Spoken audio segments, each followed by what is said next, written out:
Chapter 76. Ning Chushui was slightly confused. He stepped forward and sat down directly across from Changchun. Forgive my bluntness, but I'm genuinely curious. How can you be absolutely certain that Uncle Mang was murdered, rather than simply dying in a legitimate accident behind a crimson door? Tianjun fell silent for a long moment.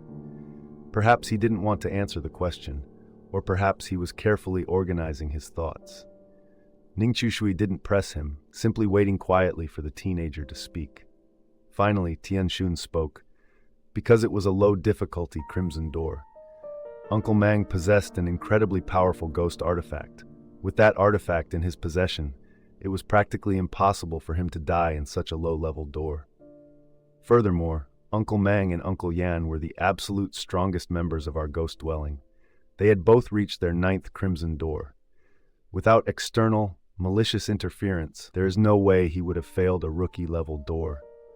That time, Uncle Mang was introduced by an outside friend to escort a rookie through their 4th crimson door. But the rookie survived completely unscathed, while Uncle Mang died inside. Afterward, people from our ghost dwelling desperately searched for that rookie in the outside world, but they had vanished without a trace, as if they had evaporated from the face of the earth. It was blatantly obvious that someone had laid a trap specifically designed to murder Uncle Mang. Hearing this, Ning Chushui essentially understood the situation. Later, when Sister Bai and the others conducted further investigations outside, they discovered that all of this was highly likely connected to a rival ghost dwelling, and then, well, you get the picture. Right at that moment, Bai Xiaoxiao's slightly exhausted voice echoed from behind the front door. Don't overthink it, you two. This is an old grudge belonging to our group. It won't implicate rookies like you. Everyone turned to look. Bai Xiaoxiao was dressed in tight athletic wear, her face glistening with sweat. It was obvious she had just finished a strenuous workout in the gym. The gym was located in the western section of the basement beneath the villa. Ning Chushui had visited it once, but the equipment there was far too rudimentary for his training regimen. Do you need any help? Ning Chushui asked casually. I have a friend who is exceptionally good at tracking people down. Bai Xiaoxiao smiled. Walking gracefully toward them, she cracked open a bottle of cold beer for herself. Thank you, but it's not necessary. We've already confirmed the identity of the opposing party. Last time Meng Jun went out to track them down, he suffered heavy losses and barely made it back alive. After that, we contacted an extremely capable professional in the industry to help us resolve this matter permanently. Ning Chushui didn't look up, casually asking, Who? Bai Xiaoxiao shrugged. Someone incredibly skilled. You definitely wouldn't know him. His alias is Coffin. Rumor has it he's been in this specific line of work for 7 years and has hundreds of confirmed kills under his belt. We had to pay an astronomical price just to hire him. If Meng Jun didn't have certain connections within the military, we wouldn't have even been able to find him. Hearing the alias Coffin, Ning Chushui froze for a split second, then frowned slightly. What's wrong? Bai Xiaoxiao noticed the subtle shift in Ning Chushui's expression. He shook his head slightly. Nothing. Sister Bai, how much exactly did you guys pay? Bai Xiaoxiao took a long swig of the bitter beer and held up 2 fingers. 2 million. Ning Chushui was genuinely surprised. Over the years, he had accepted countless contracts under the alias Coffin. Some were exorbitantly expensive, others he did entirely for free. But the number of times he had received a 7-figure payout, especially when it wasn't an initial retainer, could literally be counted on one hand. From Bai Xiaoxiao's nonchalant tone, Ning Chushui could easily deduce that this woman was incredibly wealthy. In Xia country, 2 million was absolutely not a small sum. Many people had total assets exceeding 2 million, but if forced to liquidate and produce 2 million in cold hard cash immediately, the vast majority would find it impossible. Total assets and available liquidity were 2 entirely different concepts. All right, it's getting late. Everyone get some rest. You two will have 6 full months to prepare. In about 5 months, you will receive a notification from your Crimson Door. Use this time to properly prepare for your next world. Also, if you don't mind, I will accompany you two into your next Crimson Door. Hearing this, Lu Chengfeng's eyes widened, a massive smile splitting his face. Are you serious? There's actually a deal that good? Sister Bai, so you're gonna hard carry us through our next door too? Bai Xiao shook her head. Not exactly carry. Starting from the fourth crimson door, there is a chance that a puzzle piece might spawn, although the probability is quite low. I'll just be piggybacking on your door to search for a piece. You two will still need to stay sharp and survive on your own. I genuinely hope you don't waste these 6 months. I'm going to send you an invitation to a special, exclusive platform. There, you'll be able to meet other rookies. You can select a few suitable candidates to team up with and enter their first 3 crimson doors.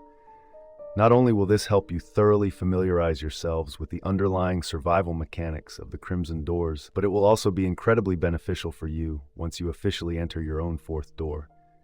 Who knows, you might even manage to secure 1 or 2 ghost artifacts.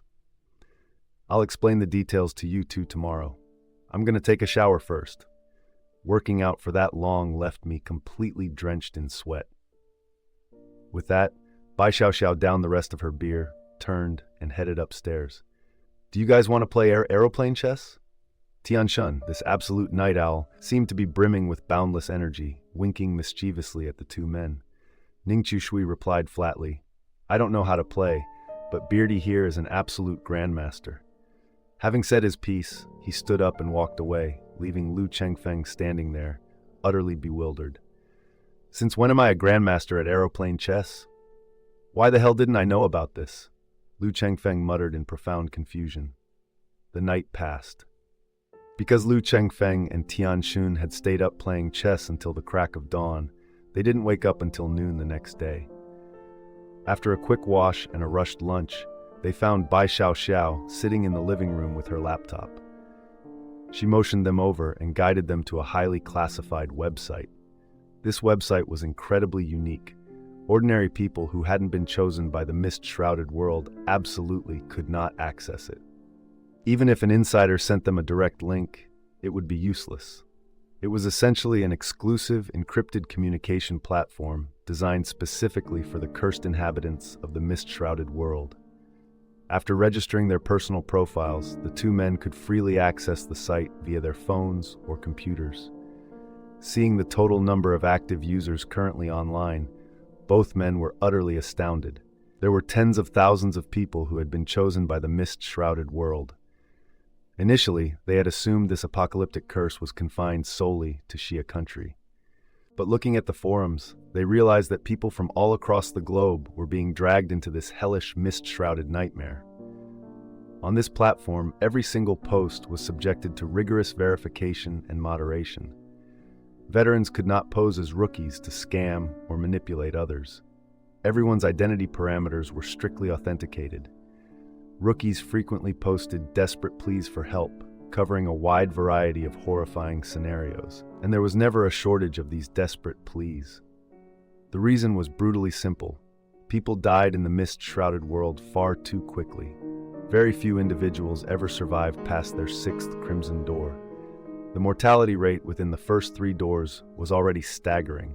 Those who miraculously survived to their 4th door, finally believing they had adapted to the nightmare, were instantly hit by a massive, apocalyptic spike in difficulty.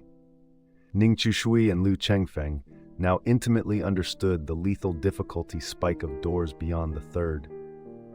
Bai Xiao had told them that the overall difficulty of the 2nd crimson door they had faced was roughly equivalent to a standard 5th door. If Ning Shui hadn't possessed the blood jade, if Bai Xiao hadn't risked her life to guide them, and if an outsider hadn't coincidentally brought Guangshu's memorial tablet down the mountain at the exact right moment, there were simply too many ifs. Even with a veteran like Bai Xiao leading the way, and despite the 2 men possessing excellent psychological fortitude, especially Ning Shui, who was even more meticulous and cautious than most veterans, they had still nearly died in there. And in that specific door, out of the 13 people who entered, including the ghost disguised as a monk, only 3 had ultimately survived. Never, ever harbor the illusion of relying on luck. That was the parting advice Bai Xiao had given them. The further you progress, the less the stories behind the crimson doors rely on standard logic. The execution rules will multiply exponentially, the narrative structure will be drastically simplified, and finding the path to survival will become monstrously difficult. After fully clarifying the situation, Bai Xiaoxiao left the ghost dwelling, taking the dilapidated bus back to the outside world. Ning Chushui, however, remained. After dinner, he returned to his room and continued browsing the exclusive platform. Eventually, a young woman named Yue Ru caught his attention. She was about to face her third crimson door. Because the veterans in her ghost dwelling were desperately preoccupied with hunting for puzzle pieces and had zero time to babysit rookies, she had posted a frantic plea for guidance on the forum. In exactly 5 days, she would step through her third crimson door. The reason Ning Chushui noticed this specific girl wasn't because of how beautiful she looked in her profile picture, but because he recognized her.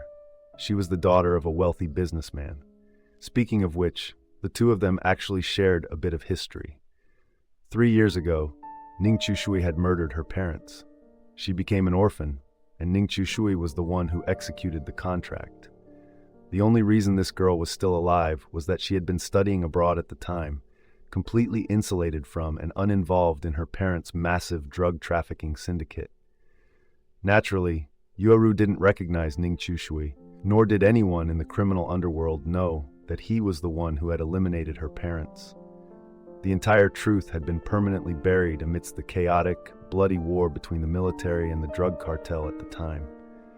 This was also one of the very few jobs Ning Chushui had taken strictly on principle. He reached out to Yu Ru and officially signed a guidance contract with her. After finalizing the details, he boarded the dilapidated bus and left the mist-shrouded world. Returning to his apartment complex, Ning Chushui pulled out his keys, preparing to unlock his door, when his gaze suddenly froze on the lock cylinder. On the exterior of the lock was a small metal ring that could rotate a full 360 degrees. To ensure no one could covertly break into his apartment, Ning Chushui always deliberately rotated this ring exactly 60 degrees relative to the internal keyhole after removing his key. But right now, this metal ring was perfectly aligned with the internal keyhole. This definitively proved that someone had broken into his home, and this person was highly likely still inside. Ning Chushui knew perfectly well that only 2 people ever visited his apartment. One was Hamster, and the other was Washing Machine. But those 2 would never break into his home unannounced. Ning Chushui, who had been about to insert his key, suddenly took a half step forward and deliberately jingled the keys in his hand, producing a sharp, metallic clinking sound. His front door wasn't particularly soundproof, especially against sharp, high-frequency noises like this, which easily penetrated inside. While jingling his keys, Ning Chushui pressed his ear flush against the door, silently listening to the situation inside. Sure enough, the moment they heard him seemingly preparing to unlock the door, hurried, muffled footsteps echoed from within. As the person approached the door, their footsteps abruptly slowed. They crept forward stealthily, stopping about 5 paces away from the entrance. But Ning Chushui, possessing exceptionally acute hearing, clearly caught the faint rustle of clothing. He deduced that the intruder was currently crouching down, pressing themselves flat against the floor. Professional assassins. Ning Chushui instantly deduced the identity of the intruders. After a moment's pause, he flipped his keychain, pulled out a spare key, and inserted it into the door of the adjacent apartment. There were 3 apartments on this floor. One belonged to his elderly neighbor, Auntie Mu Kui. The other, although seemingly occupied by occasional short-term renters, actually belonged entirely to Ning Chushui. After entering this secondary apartment, Ning Chushui walked straight to the wardrobe, opened a hidden compartment, and pulled out 2 modified nail guns. He then swiftly donned a Kevlar vest and a pair of tactical night vision goggles. Next, he booted up his laptop and accessed the surveillance feeds from his primary apartment. He had 2 standard visible security cameras installed in his home, and 108 hidden pinhole cameras. This extreme paranoia was precisely why Ning Chushui had managed to survive in his line of work for so long. Besides living an incredibly low-profile life, he always maintained an apocalyptic level of vigilance. Scanning the surveillance feeds, Ning Chushui realized there were actually 3 heavily armed assassins currently inside his apartment. They were equipped with tactical body armor, smoke grenades, flashbangs, and suppressed assault rifles loaded with armor-piercing rounds. Looking at the enemy's suppressed assault rifles, and then down at the 2 modified nail guns in his hands, Ning Chushui fell silent for a moment. Then he calmly stripped off the Kevlar vest, tossed the nail guns aside, picked up his phone, and dialed 110. Hello? Hi, is this the police? Yes, there are 3 heavily armed assassins who have broken into my home with the intent to murder me. They are equipped with tactical body armor, smoke grenades, flashbangs, and suppressed assault rifles with extra magazines. I'm absolutely not joking. My address is... 20 minutes later, Ning Chushui watched as the 3 assassins were violently shoved into armored police transport vehicles by heavily armed SWAT operators. One of the assassins, looking completely deranged, smashed his head against the metal grating of the vehicle, glaring at Ning Chushui with bloodshot, bulging eyes and roaring, "Coffin! You actually called the fucking cops. Why didn't you have the balls to fight us man to man? You call yourself a top-tier assassin. What kind of absolute coward calls the cops? Arrest him. He's an assassin too. He has way more blood on his hands than I do. Arrest." Before he could finish his hysterical rant, an annoyed SWAT operator jammed a stun gun into his neck, instantly dropping him unconscious. Afterward, the commanding officer shook Ning Chushui's hand, his face filled with genuine gratitude. "Mr. Ning, thank you so much for helping our city apprehend these 3 extremely dangerous, high-profile criminals. We've been hunting them for a very long time." Ning Chushui smiled politely. "Just doing my civic duty. Please remember to pass on my regards to Air Conditioner." The SWAT commander nodded respectfully, then piled into the armored vehicle with his tactical team and drove off. Watching the convoy disappear down the street, Ning Chushui's phone suddenly buzzed with a message from Hamster. "I have a new contract. I went ahead and accepted it on your behalf. The client is paying an incredibly lucrative fee, 2 million, and the assassination target perfectly aligns with your personal moral parameters. The details have been sent to your encrypted email. Take a look when you have a minute. Also, I've attached some preliminary leads regarding that Red Bean alias you asked me to investigate to the same email." Returning to his room, Ning Chushui booted up his computer to check the messages Hamster had sent him. There were 2 messages in total. Ning Chushui prioritized the one concerning the alias Red Bean. He was incredibly curious about this individual who had apparently received the exact same cryptic letter as him. Through Red Bean, he might be able to trace a lead back to the anonymous sender who had been harassing him. However, opening the message, he found only the address of a rundown internet cafe and a highly pixelated surveillance video. Red Bean was exceptionally cautious. He had communicated with Cuckoo exclusively from a small, dingy internet cafe. Fortunately, the owner had recently installed a new surveillance camera, which managed to capture Red Bean on tape. Hamster had undoubtedly expended considerable effort and resources to acquire this specific footage. Unfortunately, the video quality was terrible, and due to the awkward angle of the camera, it ultimately provided very little actionable intelligence. Had also confirmed with the cafe owner and several regulars that Red Bean had used a temporary, likely stolen or forged ID card to access the computers. Ning Chushui rubbed his temples. Suddenly, an idea flashed in his mind. He booted up Cuckoo's laptop and sent a direct message to Red Bean's account. "I haven't been able to trace the origin of the cryptic letter yet. However, I have located someone else who received the exact same letter. If you are interested, I can arrange for the 2 of you to meet." After sending the message, Ning Chushui waited for a while. Seeing that Red Bean hadn't replied and his avatar remained gray and offline, he shut Cuckoo's laptop and opened the second message from Hamster. The second message was very straightforward. It provided Ning Chushui with Bai Xiaoxiao's actual, real-world contact information, along with the preliminary terms they had discussed, officially requesting Ning Chushui to eliminate the designated target. Staring at the contact number, Ning Chushui hesitated for a moment before adding Bai Xiaoxiao to his contacts. She accepted the request almost instantly. "Ning, yes. Have you reviewed the preliminary terms we discussed? Yes. Is there a problem? No, but what? I can do this one for free. Reading this message while lounging in a bathrobe by her private pool, Bai Xiao was genuinely taken aback. He knows who I am? Truly worthy of being a top-tier assassin, incredibly meticulous. But the more enigmatic he acted, the more intensely curious Bai Xiao became about the man behind the alias. An assassin who didn't want money? Could it be he wanted a woman instead? Thinking it over, Bai Xiao smiled playfully. She snapped a quick selfie, followed by 2 more photos highlighting her slender waist and long legs. She naturally possessed exquisite, stunning features. With a touch of light makeup, she looked as glamorous as an A-list celebrity. She sent all 3 photos at once. See? I'm an exceptionally rare beauty. Are you sure you're not tempted? Is there anything else regarding the contract?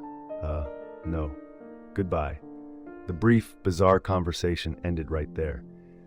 Bai Xiao felt incredibly frustrated and confused. She took a few deep breaths, forcing herself to calm down. A moment later, she made a phone call. Hello?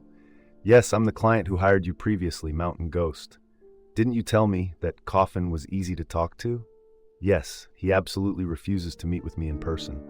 On the other end of the line, Hamster couldn't help but chuckle upon hearing Bai Xiao's slightly aggrieved tone. As Ning Chushui's friend, he understood his personality perfectly.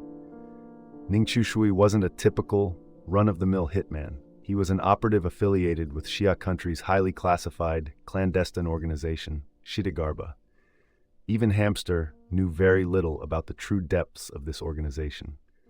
Because he wasn't a mindless, cold-blooded killing machine, Ning Chushui wasn't inherently aloof or unapproachable, even with strangers. But there were exactly 2 types of people that made Ning Chushui act this cold. First, people he genuinely disliked. Second, people whose backgrounds were excessively complex, making him unwilling to forge any personal connections. In Hamster's assessment, Bai Xiao unequivocally fell into the second category. Don't worry about it. Just send him the critical intel regarding the target. He will complete the contract flawlessly, Hamster replied dismissively. In reality, whether she provided the target's intel or not didn't really matter, because Hamster had already conducted a comprehensive, exhaustive investigation and compiled a complete dossier on the target himself. Night fell. An elderly man dragged a massive, filthy sack through a dilapidated, obscure corner of Shiliu City. He was severely hunched over, his face covered in a scruffy, unkempt beard. He meticulously rummaged through every garbage bin he passed, picking out discarded bottles and cans, giving them a cursory rinse, and tossing them into his sack. It was the dead of night, and the streets were completely deserted. The man walked for a long time before finally arriving at an abandoned, crumbling garage. He carelessly tossed the sack aside and stepped into the crude, corrugated iron structure.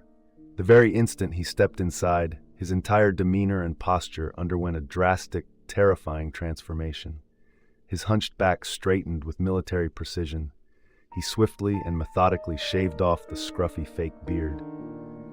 The man walked to a dark corner of the room and pulled back a heavy gray tarp, revealing a high-tech multi-screen surveillance terminal. He stared intensely at the monitors, rapidly cycling through various feeds until his eyes locked onto a specific silhouette.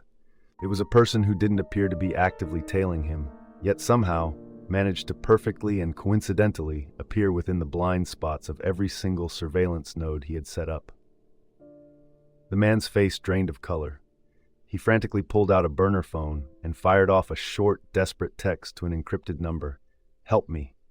The recipient replied almost instantly, demanding a setrep.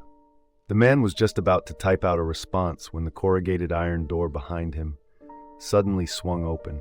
He whipped around in absolute terror, only to find the pitch-black muzzle of a modified nail gun pointed directly at his forehead. Whip! Whip!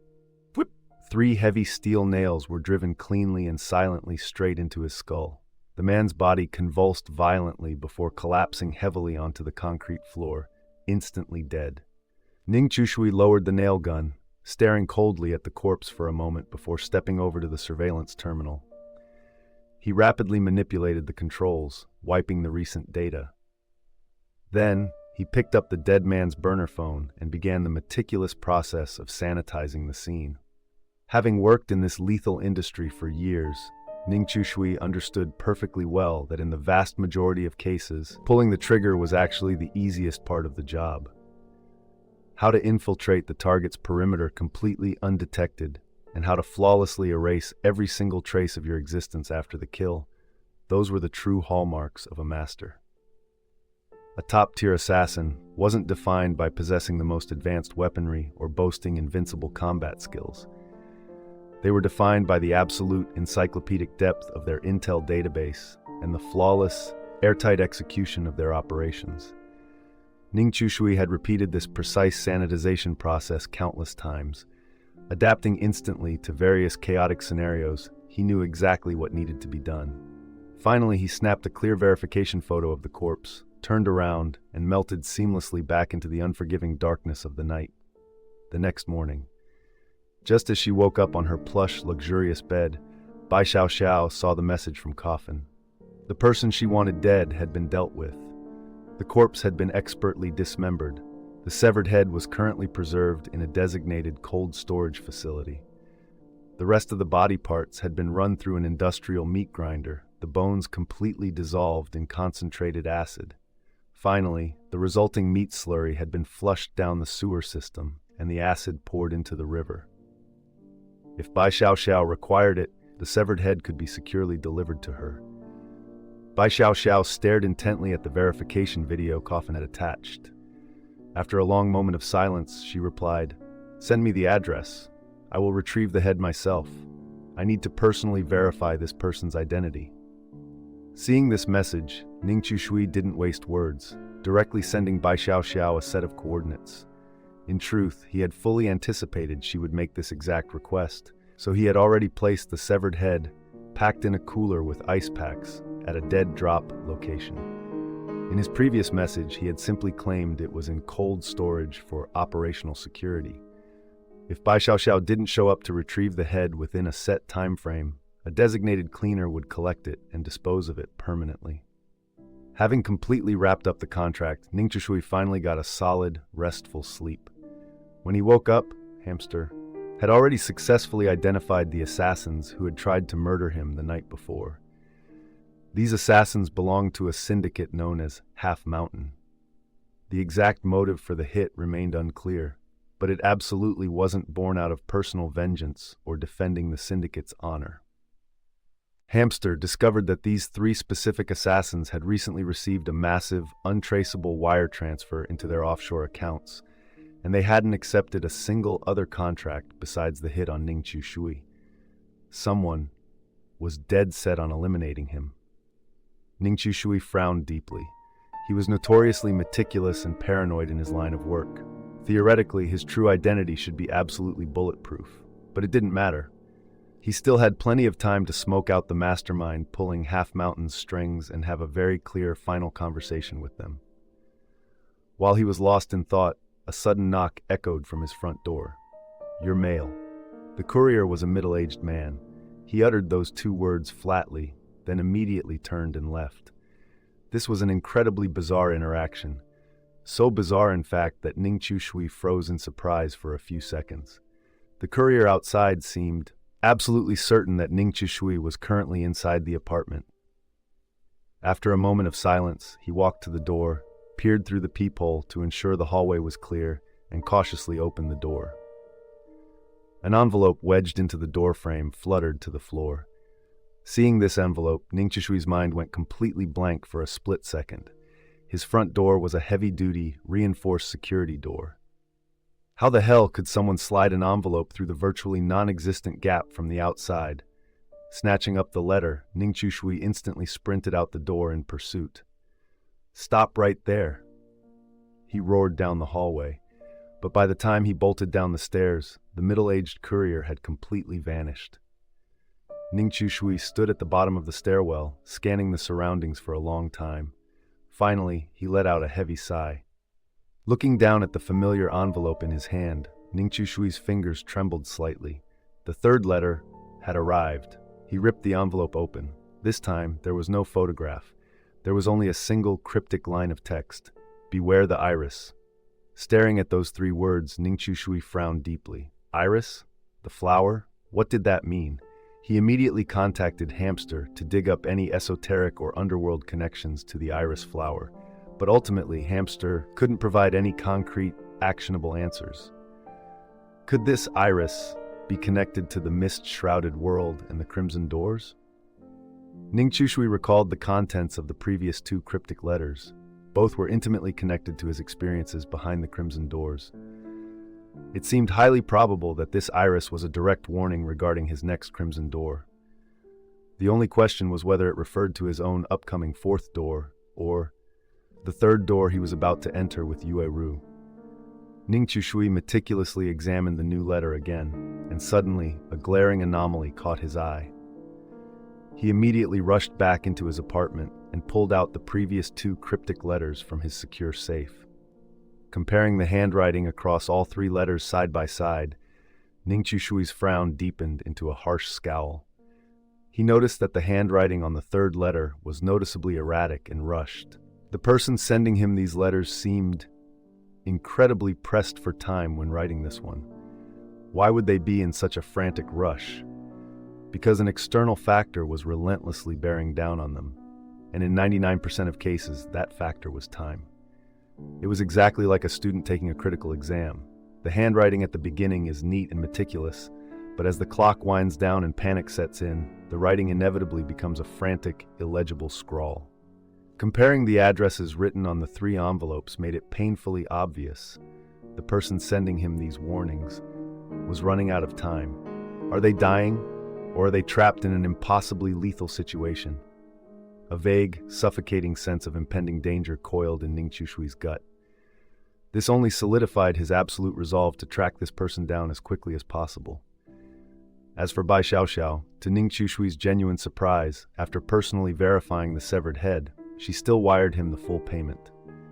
Exactly 2 million, not a penny less, was transferred into the encrypted offshore account Hamster had provided her. From that sum, Hamster took his agreed-upon 500,000 cut. The remaining 1.5 million was laundered through a labyrinth of shell companies and crypto tumblers before finally landing safely in Ning Shui's personal account. Seeing the sudden influx of 1.5 million into his balance left Ning Shui feeling incredibly complex. He had executed countless contracts over the years, but he had rarely earned such a massive, clean payout from a single, relatively straightforward hit. With this 1.5 million, he could comfortably afford to decline contracts for a very long time. Time flew by relentlessly. Soon, the day arrived for him and Yu Ru to enter the Crimson Door together. As the dense, unnatural mist swallowed the city, Ning Shui boarded the dilapidated bus to the ghost dwelling. He briefly greeted his fellow survivors in the living room before heading straight up to the 3rd floor. Standing before the blood-stained wooden door on the 3rd floor, Ning Shui read the task and the cryptic hint for this crimson door. Task: survive for 5 days at Changchun High School. Hint: the smiling boy. Outside the gates of Changchun High School, Ning Shui, dressed in rugged work clothes, quickly located Yue Ru. She looked incredibly out of place and visibly terrified. She exuded a subtle, expensive perfume and possessed a delicate, fragile beauty. This time, their group of chosen ones had been assigned the identities of a demolition crew hired to tear down parts of the school. The demolition crew consisted of exactly 11 people. The group milled about outside the school gates, casually chatting and feeling each other out. They were all ghost guests, dragged from the real world into the mist-shrouded nightmare to complete a mandatory task. Ghost guests was the moniker they had collectively adopted for themselves, though Ning Shui always found the term a bit juvenile. When the designated time arrived, the school security guards swung the heavy iron gates open for them. For some inexplicable reason, Ning Shui felt that the way the security guard looked at them was deeply unsettling. Furthermore, his stiff, rigid posture and unnerving glare didn't resemble a standard school security guard. He looked more like a warden guarding the gates of a prison. After the crew hauled their heavy equipment into the school grounds, the guard led them down a right-hand path. They walked down a narrow, shaded avenue lined with ancient ginkgo trees until they arrived at a desolate, eerily silent dormitory building. This specific dormitory was situated on the far western edge of the campus, completely isolated from all the other buildings. Observing from the ground floor, Ning Chushui quickly realized that the entire building was completely abandoned. There wasn't even a dorm manager. Weeds grew wildly around the main entrance, and a thick layer of dust coated the windowsills. Countless small details screamed that this dormitory had been devoid of human life for a very long time. The guard stopped the group in front of the building and pointed at it gruffly. "This is it. This is the dormitory. You've all read your contracts, correct? You have exactly 1 month to completely demolish this place. During this period, the school cafeteria will provide free meals for your crew. Aside from the standard breakfast, lunch, and dinner, there will be a late-night meal available from 9 p.m. to 11 p.m. As for accommodation, you're on your own. If you don't want to rent a place off campus or cook your own meals, you can sleep in here. The school has absolutely no other vacant rooms to offer you. Additionally, I expect absolute silence from you lot at night. The students are currently preparing for their college entrance exams, and they need their sleep." Having delivered his spiel, the guard pulled out a cigarette and lit it. Ning Chushui kept a close eye on the guard's micro-expressions. He noticed that whenever the guard's gaze inadvertently drifted toward the desolate dormitory, he would instantly snap his head away, as if something unspeakably horrifying was lurking inside that he desperately wanted to avoid. Any questions? He took a few deep drags of his cigarette. His gaze settled slightly, but his expression remained grim and rigid. Ning Chui, feigning casual curiosity, asked the guard, "I have one question. This dormitory looks a bit old, sure, but the overall structural integrity seems perfectly fine. If it's just plumbing or electrical issues, a simple renovation would suffice. Why go through the massive expense of demolishing the entire building?" Hearing this question, the guard's face visibly stiffened, but he quickly recovered, offering a slick, practiced evasion. "That's a decision made by the school board. I'm just a security guard. I don't know the reasons behind it." A sharp glint flashed in Ning Chushui's eyes. "I'm just a security guard," an incredibly evasive and textbook deflection. If he had said, "It's none of your business," it would have implicitly confirmed that he knew the real reason, practically inviting further questioning. But this specific deflection perfectly shut down any further probing. However, Ning Chushui still managed to extract a vital piece of intelligence from the guard's reaction. Something terrible had undoubtedly occurred in this dormitory, something so severe and deeply unsettling that the school administration was utterly terrified of it, to the point where they were willing to burn a massive amount of money just to tear the entire building down. "All right, that's enough. I need to get back to my post. If you have any actual work-related issues, contact Director Wang. His office is room 304 in the finance building."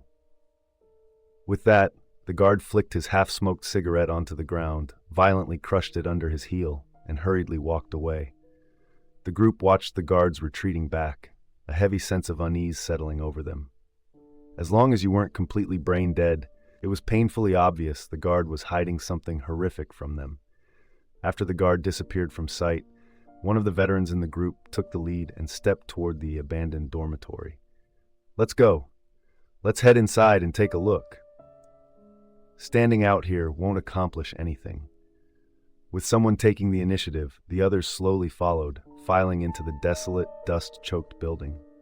Trash, discarded clothing, and forgotten daily necessities littered the filthy floors. The dormitory had 5 floors in total, and no elevator. The group primarily focused their initial sweep on the first 3 floors. Ning Chushui and Yue Ru walked down the gloomy first-floor corridor. The girl stuck uncomfortably close to Ning Chushui, clearly terrified by the oppressive atmosphere. She was standing incredibly close, so close that Ning Chushui could clearly smell her expensive perfume and feel the soft, radiating warmth of her body. As someone who operated year-round in a highly lethal, clandestine profession, Ning Chushui absolutely never allowed himself to get entangled with women. He adhered to a strict personal code of absolute detachment. This was paramount to his continued survival. However, Since they had officially signed a contract to enter this crimson door together, Ning Chushui naturally wouldn't be overly harsh with Yueru. It was a fair, transactional exchange. He would carry her through her third crimson door, and she provided him with an opportunity to hone his skills and gather intelligence. It was currently broad daylight, but due to the shoddy, cramped architectural design of the dormitory, the natural lighting inside was abysmal. Coupled with the security guard's deeply unsettling behavior earlier, the entire building exuded an aura of profound, suffocating gloom. It was entirely understandable why a sheltered girl like Yueru was terrified. Seeing Ning Chushui walking purposefully toward the darkest, most isolated end of the corridor, she gently tugged on his sleeve. "Brother Chushui, are you absolutely sure you want to go into that room?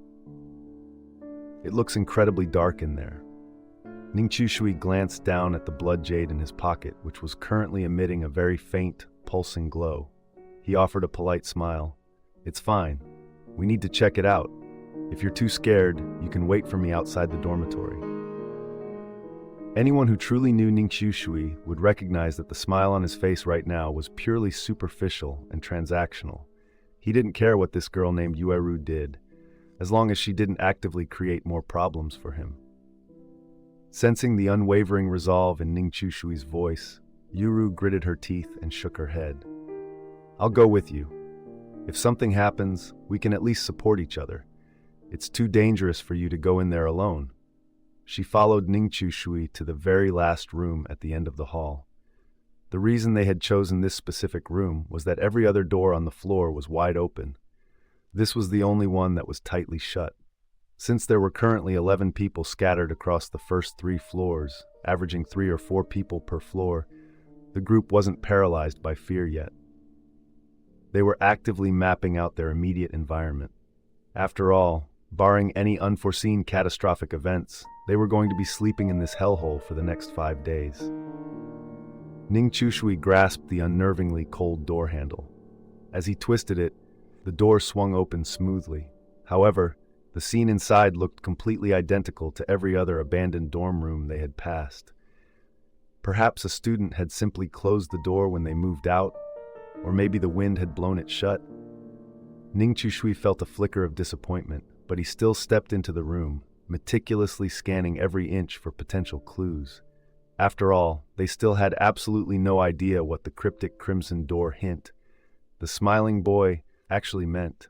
However, shortly after Ning Chushui and Yueru stepped fully into the room, a chilling sound echoed through the silence.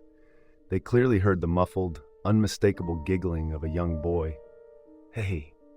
The voice was distinctly childlike, with a relatively high pitch. It sounded like a young boy, or perhaps someone with an unusually androgynous voice. Hearing this sudden, unnatural laughter, both of them felt a violent shudder rack their bodies. Because this laughter was coming directly from the closed wardrobe inside the room. The two exchanged a tense glance. Ning Chushui noticed the blood jade in his hand beginning to pulse with a noticeably brighter, more urgent crimson light. He took slow, deliberate steps toward the wardrobe. Then, without warning, he violently yanked the doors open.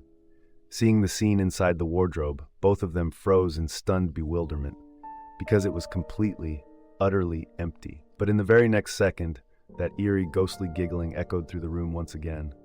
Hee-ha-ha-ha! Only this time, it was coming from directly behind them. The eerie laughter echoing from directly behind them made both of their hearts leap into their throats. The sound felt distant, yet simultaneously as if someone was pressing their cold, dead lips right against their ears. A freezing, apocalyptic chill rapidly spread through their bodies. The very instant the giggling materialized, the hairline fracture on the blood jade in Ning Chushui's hand violently expanded, looking as if the stone might shatter into a dozen pieces at any given moment. Ning Chushui whipped around, his eyes scanning the empty air, but there was absolutely nothing there. "Brother Chushui, I really don't think this room is safe. Maybe we should just leave." Yueru's voice was completely choked with terror. She had genuinely believed that someone who had survived 3 crimson doors would possess at least a shred of cautious experience. She never expected this guy to be so incredibly reckless. He clearly knew there was something horrifically wrong with this room, yet he had still marched straight in. At this moment, Yueru seriously contemplated abandoning him and acting on her own. However, she only entertained the thought. She didn't actually have the courage to act on it. Ningqiu Shui ignored Yueru's frantic pleas. Instead, he turned his attention back to the inside of the wardrobe. Resting on the bottom shelf was a very peculiar item. It was a handmade birthday card. Written across the front were the words, "Happy birthday, June 23rd," but it didn't specify whose birthday it was. The inside of the card featured a crude, childlike drawing. It depicted one child wearing a tall, white, pointed hat, surrounded by 5 other children sporting bright red horns. The 5 red-horned children were gathered around the child in the white hat, clapping their hands as if celebrating a birthday. Despite the incredibly crude, messy crayon strokes, Ningqiu Shui could clearly see that every single child in the drawing was wearing a massive, exaggerated smile. These smiles were all drawn using the exact same red crayon, but the red used for the smiles and the red used for the 5-horned children were not identical. The red used for the smiles was significantly brighter, almost glaring. Staring at this bizarre, crude drawing for a long moment, both of them felt a sickening chill crawl up their spines. It felt as if the 6 children in the drawing were staring directly back at them, smiling maliciously. Ningqiu Shui immediately placed the card exactly back where he found it. Just as they turned to leave, the boys' eerie giggling echoed from the corridor outside. Heh. This time, the laughter wasn't vague or ethereal. It pierced straight into their eardrums. Accompanying the giggling was the distinct sound of rapid footsteps. Pitter-patter, pitter-patter, pitter-patter, pitter-patter. The footsteps were frantic, running erratically back and forth down the hallway. Ningqiu Shui and Yueru weren't the only ones who heard it. The other 2 chosen ones, exploring the first floor, heard it as well. They all quickly rushed out of their respective rooms and gathered in the corridor. But the absolute second they stepped into the hallway, the sounds vanished completely. While everyone was looking around in terrified confusion, the woman exploring the first floor seemed to spot something. She suddenly pointed a trembling finger at the ceiling directly above Ningqiu Shui and Yueru, letting out a blood-curdling shriek. Following her instinctual gesture, the other 3 snapped their heads up. What they saw made their blood run cold. The ceiling directly above Ningqiu Shui and Yueru was completely covered in a chaotic, overlapping mess of fresh, bloody footprints. Drip! A single thick drop of crimson blood fell from the ceiling. Ningqiu Shui subconsciously took a step back. The drop of blood splattered violently against the concrete floor, landing on the exact spot he had occupied a fraction of a second prior. Run! Ningqiu Shui grabbed Yueru's wrist and violently yanked her toward the dormitory exit, sprinting as fast as he could. Yueru didn't resist. If Ningqiu Shui hadn't stubbornly insisted on checking, she would have never set foot inside that locked room to begin with. Seeing Ningqiu Shui bolt, the other 2 on the first floor naturally weren't going to stick around. They scrambled frantically after them, sprinting out of the desolate building. It wasn't until they burst through the front doors and felt the warm sunlight on their skin that they finally dared to let out massive, shuddering sighs of relief. Motherfucker. The woman cursed viciously between ragged breaths. This woman's name was Chen Ruyuan, and the man accompanying her was Yang Dong. They were a couple. Both were relatively inexperienced ghost guests, having just survived their 3rd Crimson Door. The horrific encounter in the corridor had their hearts hammering violently against their ribs. That fucking security guard! I knew that bastard was hiding something from us. There is something seriously wrong with this building, something incredibly lethal. Chen Ruyuan ground her teeth in fury. Yueru let out a shaky sigh. If there wasn't a lethal problem, the Crimson Door wouldn't have assigned us to sleep here. I wonder how the people exploring the 2nd and 3rd floors are holding up. Chen Ruyuan let out a cold sneer.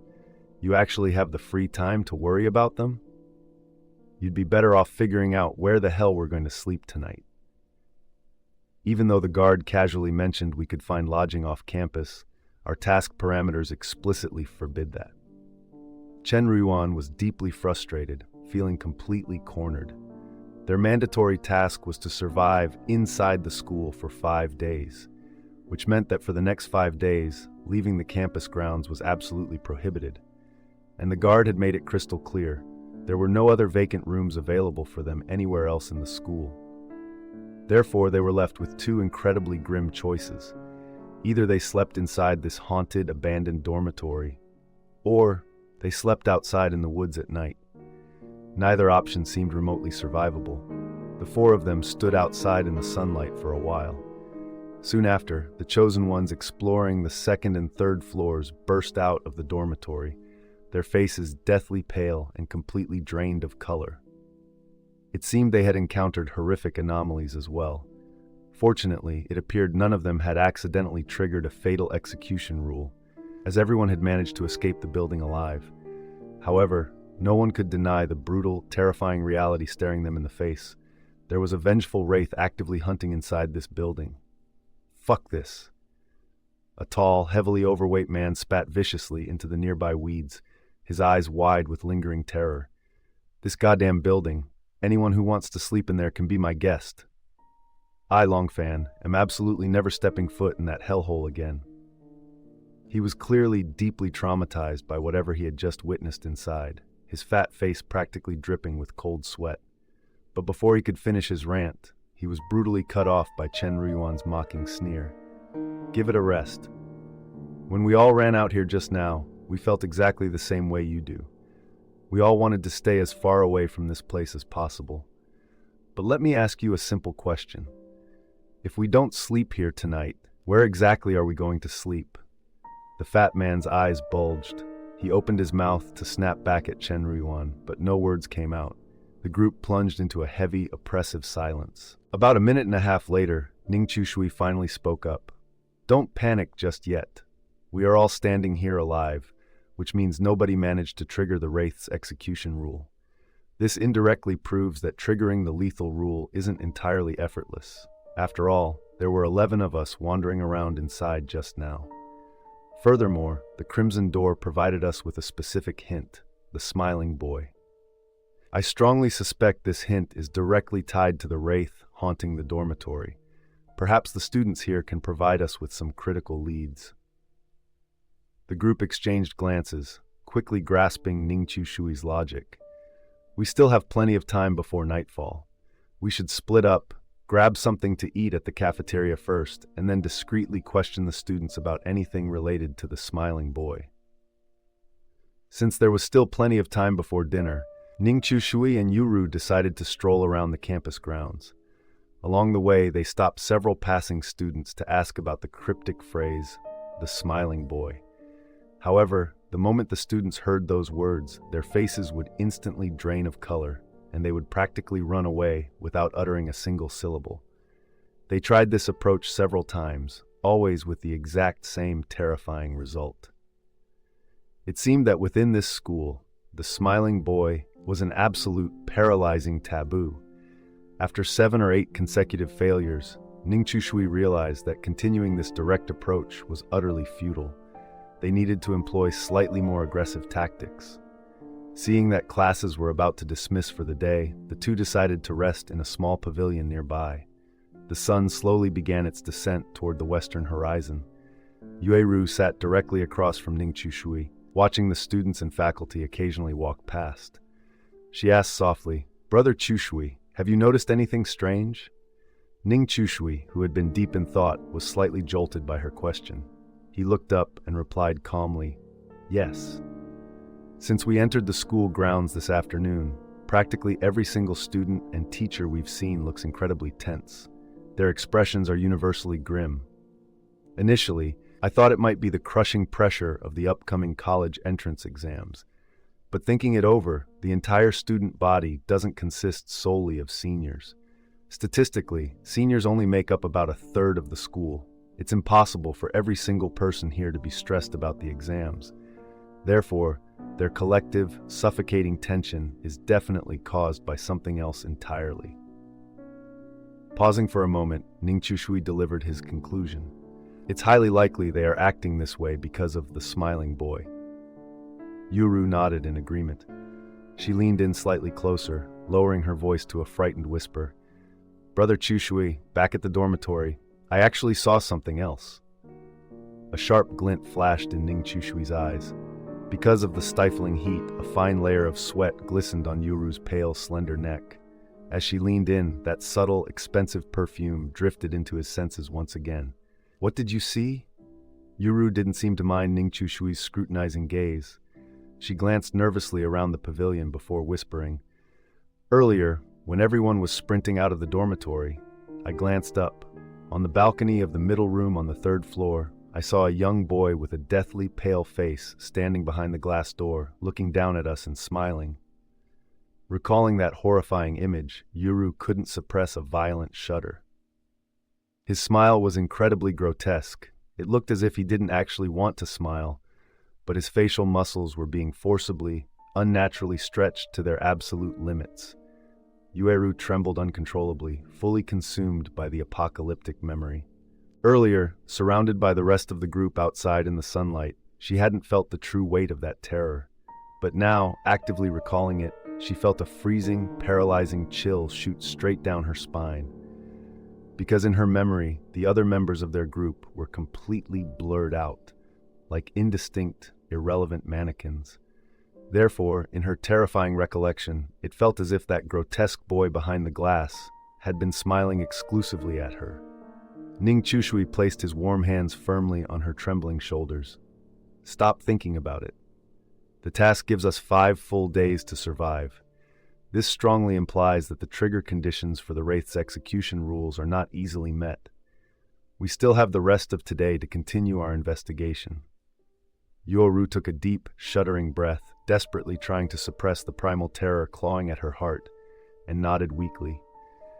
When dinner time arrived, they headed to the school cafeteria. They spotted a young, bespectacled male student sitting alone in a quiet corner, eating his meal in silence. Ning Chushui and Yueru sat down on either side of him. The student was initially startled, glancing nervously at the two strangers. Seeing them lower their heads and begin eating their own food, he cautiously resumed his meal, though his expression remained uneasy. Halfway through his meal, the student suddenly realized that both strangers had raised their heads and were staring intently at him. He grew incredibly flustered. What's wrong? Ning Chushui offered a polite, disarming smile. Nothing's wrong, friend. Don't be nervous. We just want to ask you a single question. Once you answer, we'll leave you in peace. The student, appearing quite timid, nodded hesitantly. Ning Chushui leaned in slightly, dropping his voice to a conspiratorial whisper. Do you know anything about the smiling boy? The absolute second those 3 words left Ning Chushui's lips, the student's face drained of all color. He shook his head frantically, stammering in sheer panic. I don't know. I've never heard of that. With that, he grabbed his tray and tried to bolt from the table, but Ning Chushui's hand clamped down on his wrist like a steel vice. The student desperately tried to yank his arm free, but he was completely overpowered by Ning Chushui's terrifying grip strength. Spit it out. If your wrist gets broken, it's going to be awfully hard to study for those exams. Ning Chushui's voice carried a chilling, unmistakable threat. He applied a fraction more pressure, and the student instantly gasped in sharp pain. The student glared at Ning Chushui, fully intending to stubbornly refuse, but then he saw the apocalyptic, freezing killing intent swirling in the man's eyes. In reality, even the gentlest, kindest person on earth will develop a terrifying, visceral aura of killing intent once their hands are stained with enough blood, let alone a highly professional, top-tier veterinarian like Ning Chushui. In that single, terrifying split second of eye contact, the student's resolve completely shattered. His lips trembled violently as he ground out through clenched teeth. I can tell you, but you absolutely cannot tell anyone else that I told you. Ning Chushui smiled faintly. I haven't even asked for your name. Just talk. The student swallowed hard, his terrified eyes darting frantically around the cafeteria. He didn't seem to be looking at the other students. Rather, it looked as if he were desperately searching for something specific hidden in the shadows. Only after verifying that whatever he feared wasn't lurking nearby did he finally whisper, "The smiling boy is the most terrifying urban legend in this school." It all originated from that abandoned dormitory building on the west side of the campus. That's where the smiling boy first appeared. A few years ago, some horrific things happened in that building. It drove one of the students completely insane. He brutally murdered all 5 of his roommates in their sleep. He butchered their bodies, stuffed the severed parts into black plastic trash bags he stole from the dorm manager, and hid them inside their respective wardrobes. After he finished the slaughter, he hanged himself from the ceiling fan. I heard that when the police finally breached the room, all 6 corpses, including the killer, had massive, grotesque smiles carved into their faces. Ever since then, apocalyptic, unexplainable things started happening across the campus. Within a single year, 16 more students died horrific deaths inside that specific dormitory building. The students died in completely different, bizarre ways, but they all shared one terrifying, impossible commonality. Every single corpse had that same grotesque, ear-to-ear smile stretched across their dead faces. Everyone in the school knows it's the work of the smiling boy. If anyone in this school ever smiles and it happens to see you, it will come for you. At the mere mention of the rumors surrounding the smiling boy, the terror on the male student's face deepened into something primal. Both Ning Chu-shui and Yue Ru knew perfectly well that standard, fabricated schoolyard ghost stories couldn't possibly elicit such visceral, paralyzing fear. "So has anyone died in the school recently?" Ning Chu-shui pressed further. The boy pressed his lips tightly together. He didn't utter a single word, but his suffocating silence screamed volumes. If everyone knows the school is this incredibly dangerous, why does everyone stay? Yue Ru asked, genuinely bewildered. If the school administration was desperately suppressing the truth to protect their reputation and enrollment numbers, that was entirely plausible. But were all the students and faculty complete idiots? Knowing full well the school was haunted by a lethal wraith, knowing that people were regularly dying horrific deaths, yet they still chose to stay. What else are we supposed to do? The male student let out a heavy, defeated sigh. Studying is literally everything to us. Besides, even if we told people outside about the hauntings, absolutely no one would believe us. A while back, I told my parents the school was haunted and begged them to let me transfer. Guess what they said? They said they were going to drag me to a psychiatrist. At this point, a flash of bitter resentment crossed the boy's face. He abruptly stood up, grabbing his tray, desperate to flee this conversation that was drowning him in anxiety. But Ning Chu-shui stopped him before he could take a step. "One final question, and then I swear I'll let you go. Please, just let me go. There are so many people in this cafeteria. Why did you have to corner me? I'm just a freshman. I haven't even been here that long. There's so much I don't even know."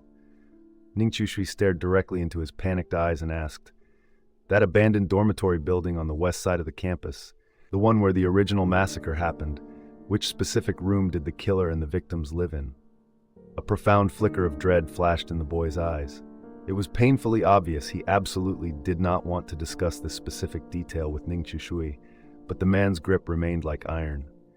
Finally, unable to withstand Ning Chu-shui's relentless, terrifying pressure, the student surrendered. "Room 124. Room 124? Wasn't that the room near the very end of the first-floor corridor?" Both Ning Chu-shui and Yue Ru froze in stunned realization. Seizing the momentary lapse in Ning Chu-shui's grip, the student violently yanked his arm free and bolted. As he ran, he muttered a vicious curse under his breath about his terrible luck.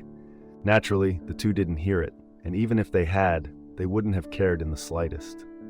Ning Chu-shui fell into a deep silence, his mind racing as he processed this critical new intelligence. Yue Ru gently poked Ning Chu-shui's side. "Brother Chu-shui, what do you think?" Ning Chu-shui looked at Yue Ru's pale, slightly bewildered face and threw the question back at her. "What do you think?" Yue Ru seemed surprised that he actually valued her input. She hesitated for a moment before replying timidly, "If that boy wasn't lying to us, and I really don't think he was, then as long as we absolutely do not smile for the next 5 days, we should be perfectly safe, right?" Ning Chu-shui stared intently at Yue Ru's face. Even though she constantly projected an aura of helpless terror, his instincts kept screaming that something was fundamentally off about her. but he didn't let a shred of his suspicion show. His terrifyingly accurate intuition told him that this girl named Yuoru was nowhere near as simple or fragile as she appeared. Earlier, when they had stepped into room 124 and the supernatural anomaly occurred, although Yuoru had acted utterly terrified, he had noticed that her limbs hadn't trembled in the slightest. Her movements had remained perfectly stable. This little girl is deliberately playing the helpless victim, Ning Shui concluded internally. It's absolutely not going to be that simple. If it were, the death toll at this school wouldn't still be climbing. But at the very least, we've secured a crucial lead. If we can meticulously reconstruct the entire truth behind that original massacre, we can definitively map out the path to survival. Through his accumulated experience, Ning Shui had learned a fundamental rule. The stories behind low-level crimson doors, the first four, always followed a rigid, decipherable logic. As long as you could untangle the cause and effect, and ultimately resolve the underlying obsession or grudge of the primary wraith, survival was guaranteed. This was also the single greatest distinction between low-level doors and the apocalyptic nightmares of mid to high-level doors. The very instant Ning Shui finished his sentence, his expression violently twisted. He felt something inside his pants pocket shatter. He shoved his hand into his pocket, his heart seizing painfully in his chest. It was the blood jade. The blood jade he had miraculously extracted from his very first crimson door was an incredibly potent ghost artifact, capable of passively detecting the immediate presence of hostile wraiths. However, its durability was severely limited. It had already sustained a hairline fracture during his second door, and just a moment ago, it had completely pulverized into dust. This meant the artifact had reached its absolute limit and was now permanently destroyed. But Ning Shui had zero time to mourn the loss of his ghost artifact. He violently grabbed Yuoru's arm, hauled her to her feet, and practically dragged her out of the cafeteria. What the two of them failed to see was that mere seconds after they bolted from the table, several thick drops of fresh, crimson blood splattered directly onto the seats they had just vacated. The cafeteria was packed with students. They were all chatting with each other, perhaps gossiping, perhaps discussing their studies, but every single one of them wore an identical, unnervingly grim expression. Naturally, not a single person noticed the horrific entity lurking in the dark, recessed shadows of the cafeteria's ceiling. "What's wrong, Brother Shui?" It wasn't until they were a considerable distance away from the cafeteria that Yuru finally dared to ask. The two stood beneath the flickering yellow light of a street lamp. Ning Shui looked back toward the cafeteria, his expression incredibly grim. Just now, it was right on top of us. Hearing Ning Shui's words, Yoru couldn't suppress a violent shiver. "Are you saying?" She was about to utter those two taboo words, but Ning Shui instantly raised his index finger to his lips, demanding absolute silence. "Shh!"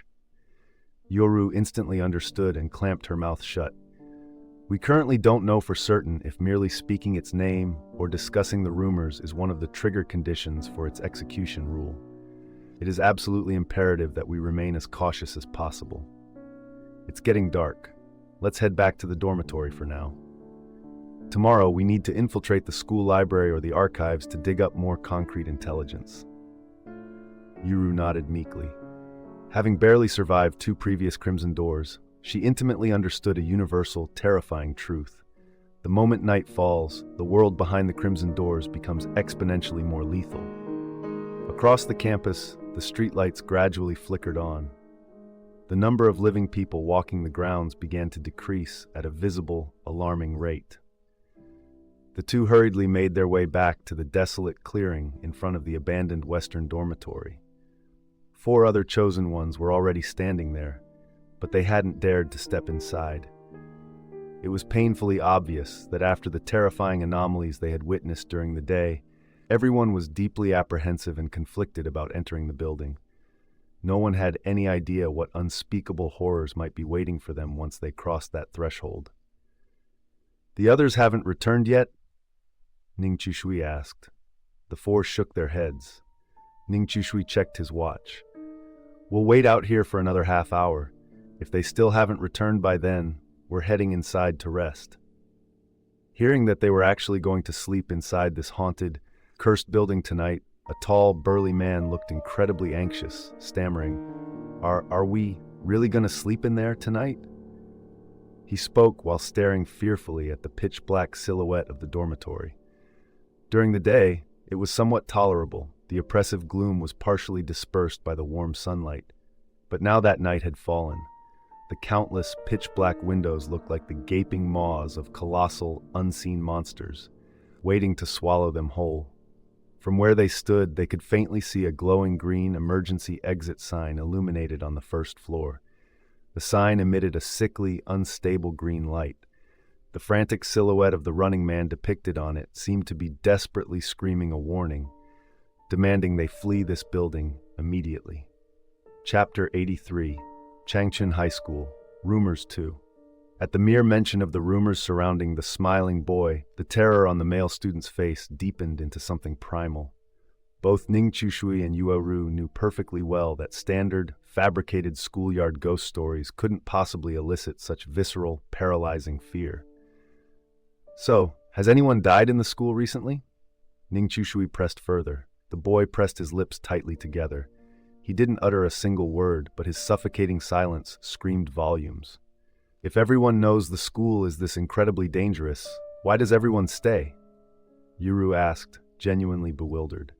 If the school administration was desperately suppressing the truth to protect their reputation and enrollment numbers, that was entirely plausible. But were all the students and faculty complete idiots? Knowing full well the school was haunted by a lethal wraith, knowing that people were regularly dying horrific deaths, yet they still chose to stay. "What else are we supposed to do?" The male student let out a heavy, defeated sigh. "Studying is literally everything to us. Besides, even if we told people outside about the hauntings, absolutely no one would believe us. A while back, I told my parents the school was haunted and begged them to let me transfer. Guess what they said? They said they were going to drag me to a psychiatrist." At this point, a flash of bitter resentment crossed the boy's face. He abruptly stood up, grabbing his tray, desperate to flee this conversation that was drowning him in anxiety. But Ning Chushui stopped him before he could take a step. "One final question, and then I swear I'll let you go." "Please, just let me go. There are so many people in this cafeteria. Why did you have to corner me? I'm just a freshman. I haven't even been here that long. There's so much I don't even know."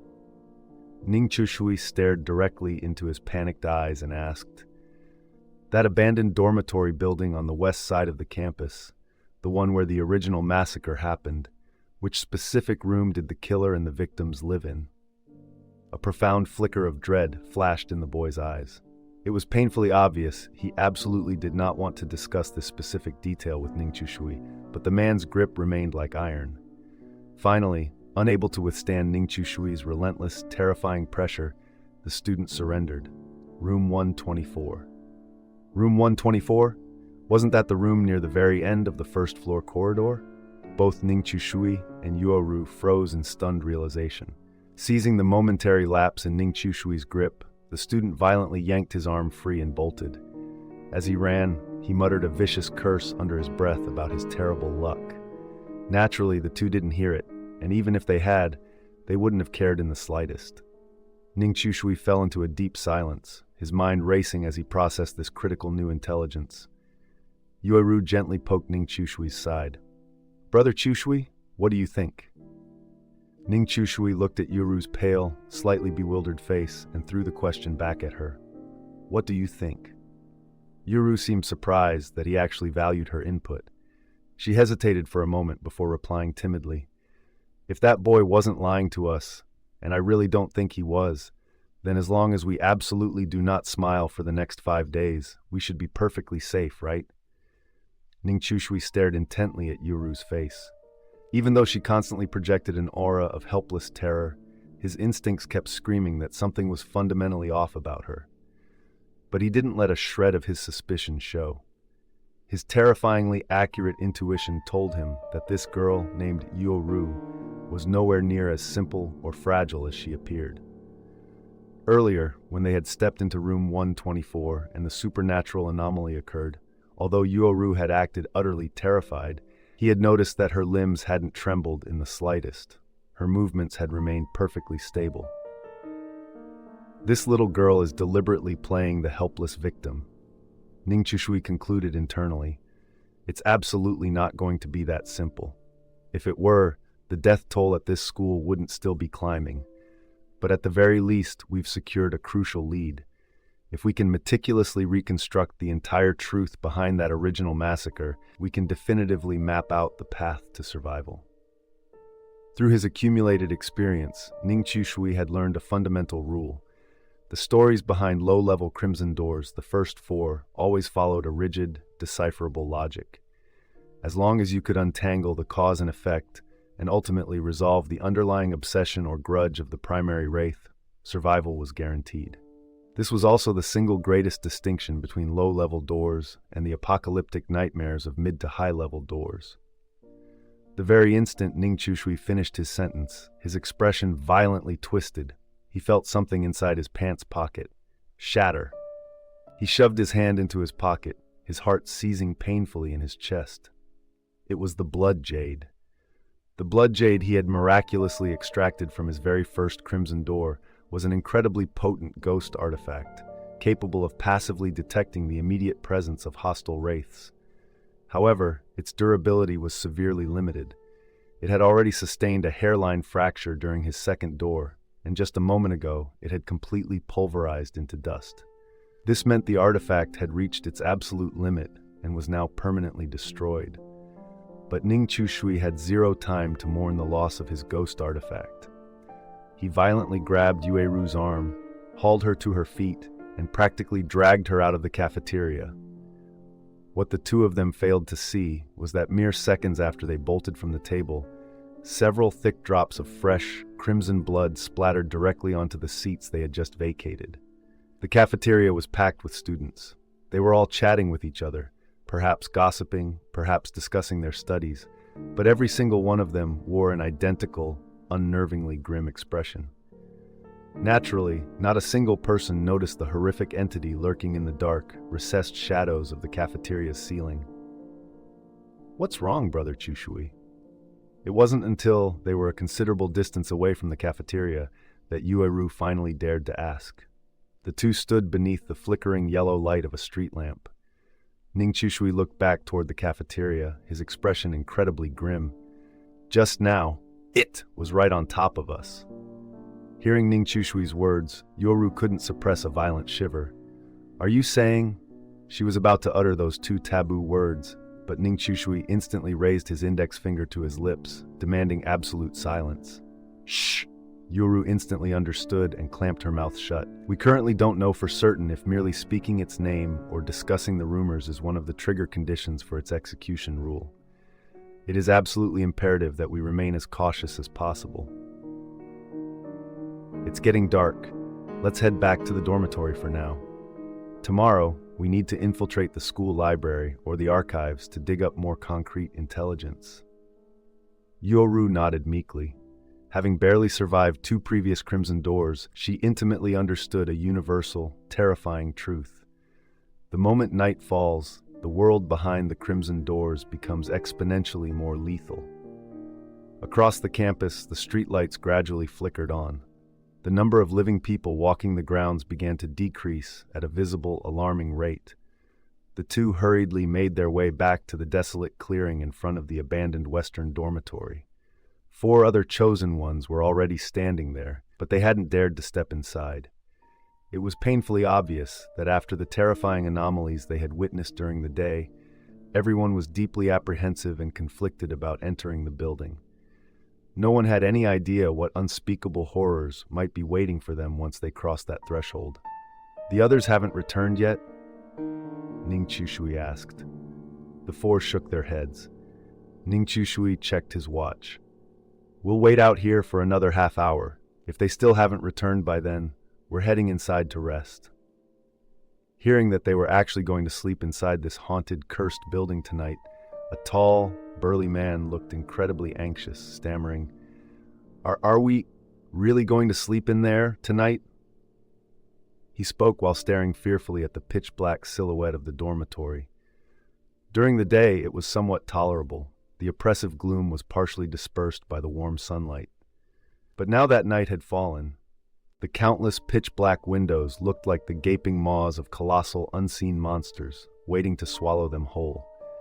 From where they stood, they could faintly see a glowing green emergency exit sign illuminated on the first floor. The sign emitted a sickly, unstable green light. The frantic silhouette of the running man depicted on it seemed to be desperately screaming a warning, demanding they flee this building immediately. There's no other choice. Compared to the tall man's palpable anxiety, Ningqiu Shui appeared incredibly calm. It's getting dark. At night, the campus will be completely deserted. Sleeping outside will be far more dangerous. The task explicitly restricts our movement. For these 5 days, we absolutely cannot leave the school grounds. In truth, everyone understood this, but no one wanted to face it. Because they weren't just facing the threat of death, they were facing the deepest, most primal terror within their own hearts. The group waited outside for about half an hour. The others gradually returned one by one. They did a quick head count. Confirming no one was missing, they finally breathed a collective sigh of relief. At least for now, no one had died. All right, since everyone is here, let's share the clues and intel we've each managed to gather. The group sat in a circle in the clearing, positioning themselves so they could watch each other's backs while hearing everyone clearly. I'll go first. Ningqiu Shui took the lead. The hint from the Crimson Door refers to an urban legend within the school, specifically regarding a student who died several years ago. The exact location of the incident was this very dormitory building right in front of us, specifically on the first floor. Everyone in the school deliberately avoids the topic. It's an absolute taboo. That's all I have. The moment Ningqiu Shui finished, a woman with a ponytail sitting nearby immediately asked, "Is that it? No more detailed information?" Ningqiu Shui glanced at her. This woman's name was Nanji. She was a veteran who had already survived her 4th door and was here to hone her skills. I already told you, the people in this school consider it an absolute taboo. We asked 7 or 8 different people, and they all dodged the question. No one was willing to give us the details. Hearing this, Nanji didn't press further, though her expression was quite ugly. Our situation was exactly the same. We asked several people, and everyone turned and ran the second they heard the words, "the smiling boy." We originally planned to check the library, but it seems it closes at 3 p.m., so we didn't find any useful clues either. A skinny man sitting opposite them opened his mouth to say something, but his companion quickly yanked his sleeve. The companion stated flatly, "Same for us." Hearing this, someone frowned. What is that supposed to mean? Did you guys actually find something and just refuse to share it with the rest of us? The skinny man's companion replied coldly, "First of all, everyone gathered their own intel. Why the hell should I share mine with you? Second, I don't need to reiterate how violently the people in this school react to the words, 'the smiling boy.' If they couldn't find anything, what makes you think I did?" Seeing his arrogant attitude, the tall, burly man from earlier couldn't hold back anymore. He stood up, glaring fiercely. "What the fuck did you just say? Do you want a beating? I suggest you watch your mouth. I might not want to kill you, but I can definitely beat the living shit out of you." He was tall and heavily muscled, exuding a genuinely intimidating aura. But the man with the terrible attitude merely sneered. "What the hell are big muscles going to do for you? Surviving the doors doesn't rely on muscles. If you're so tough, go pick a fight with the Wraith. An idiot like you will be lucky to even survive the first day." Hearing these words, the burly man completely lost his temper. He rolled up his sleeves, ready to lunge forward and throw hands, but several others quickly grabbed him and held him back. Seeing the escalating tension, Chen Ruan, the woman with the sharp voice from earlier, stepped in to mediate. "Come on, enough. We're all in the same door together. There's no fundamental conflict of interest here, so let's not make things so tense. If he doesn't want to talk, then forget it. It's getting late and the campus is emptying out. It's not safe outside anymore. Let's head inside and rest." Even though she said that, no one moved a muscle. Everyone knew perfectly well there was something highly unclean lurking inside that dormitory. Finally, Ningqiu Shui took the initiative. He stood up and led Yoru straight into the abandoned dormitory. Seeing them go in, the others gradually swallowed their fear and followed suit. This time, Ningchu Shui didn't linger on the first floor. He led Yoru straight up to the second floor and picked a relatively clean room to settle into. As they walked up the stairs, they could still hear the commotion from the first floor entrance. "Don't fucking touch me!" It was the voice of the burly man, glaring fiercely at the skinny man behind him. The guy had just cursed him, saying he would die on the very first night. If the others hadn't intervened, he would have definitely thrown a few punches. The group primarily chose rooms on the first and second floors, with the exception of the couple, Chen Ruiyuan and Yang Dong. They headed all the way up to the third floor. Night rapidly fell. Ning Chu Shui and Yue Ru sat on the two beds inside their room, silently looking at each other, their expressions somber. "Brother Chu Shui, do you think, if we just sleep here tonight, will that wraith come looking for us?" Yue Ru asked anxiously. Ning Chu Shui shook his head. "If we can actually sleep straight through until morning, that would be ideal. I'm just afraid something is going to happen tonight." They would only be attacked by the wraith if they triggered its specific execution rule. If they genuinely just slept soundly through the night, they might actually be perfectly fine. But falling asleep on command is easier said than done, especially in such a terrifying high-stress environment. Both of them harbored deep anxieties. The dorm room was furnished entirely with bunk beds. Both of them chose to sleep on the bottom bunks so they could escape quickly if anything unexpected occurred. Yueru stared blankly at the wooden bedboard above her, completely unable to fall asleep. After turning off the lights, the room was plunged into absolute darkness. In the dark, everything felt exponentially quieter. They could even hear the faint chirping of insects outside the window. Earlier outside, why didn't those people want to share the clues and intel they found? Wouldn't it be easier if everyone worked together to find the path to survival? To Yoru's question, Ning Chishui replied calmly, "Because blood must inevitably be spilled behind the crimson doors. That is an ironclad rule. Everyone has their own hidden agendas. No one completely trusts anyone else. And most importantly, once someone dies, even if the remaining survivors haven't found the path to survival, they can definitively identify the trigger condition for the execution. That intel is incredibly vital for survival." Hearing this, Yuru felt a freezing chill crawl down her spine. In the ghostly nightmare behind the crimson doors, facing unknown, horrific monsters was terrifying enough. She never expected they had to be constantly on guard against their own teammates. Are there really people who would? Yuru trailed off, unable to finish the sentence. But Ning Chushui knew exactly what she was asking. Yes. I've encountered them. In his second crimson door, that woman named Tang Jiao had privately made a deal with old lady Nguyen, perfectly willing to sacrifice everyone else just so she could survive. If Bai Xiao hadn't been smart enough to see through it, they might have died without even knowing why. Is that why you didn't tell them everything either? Yuru asked. Ning Chushui didn't deny harboring the same ruthless pragmatism. Your death means my survival. Furthermore, compared to them, I've already shared more than enough. Yoru fell silent. It was true. Among all the clues provided by the group, even though Ning Chushui had undoubtedly held things back, he was still the one who had shared the most actionable intel. And with that, the two stopped talking, closing their eyes to attempt to sleep. In the dead of night, Yoru was suddenly jolted awake by a bizarre sound. The sound was eerie, seemingly originating from a great distance, vague and impossible to pinpoint.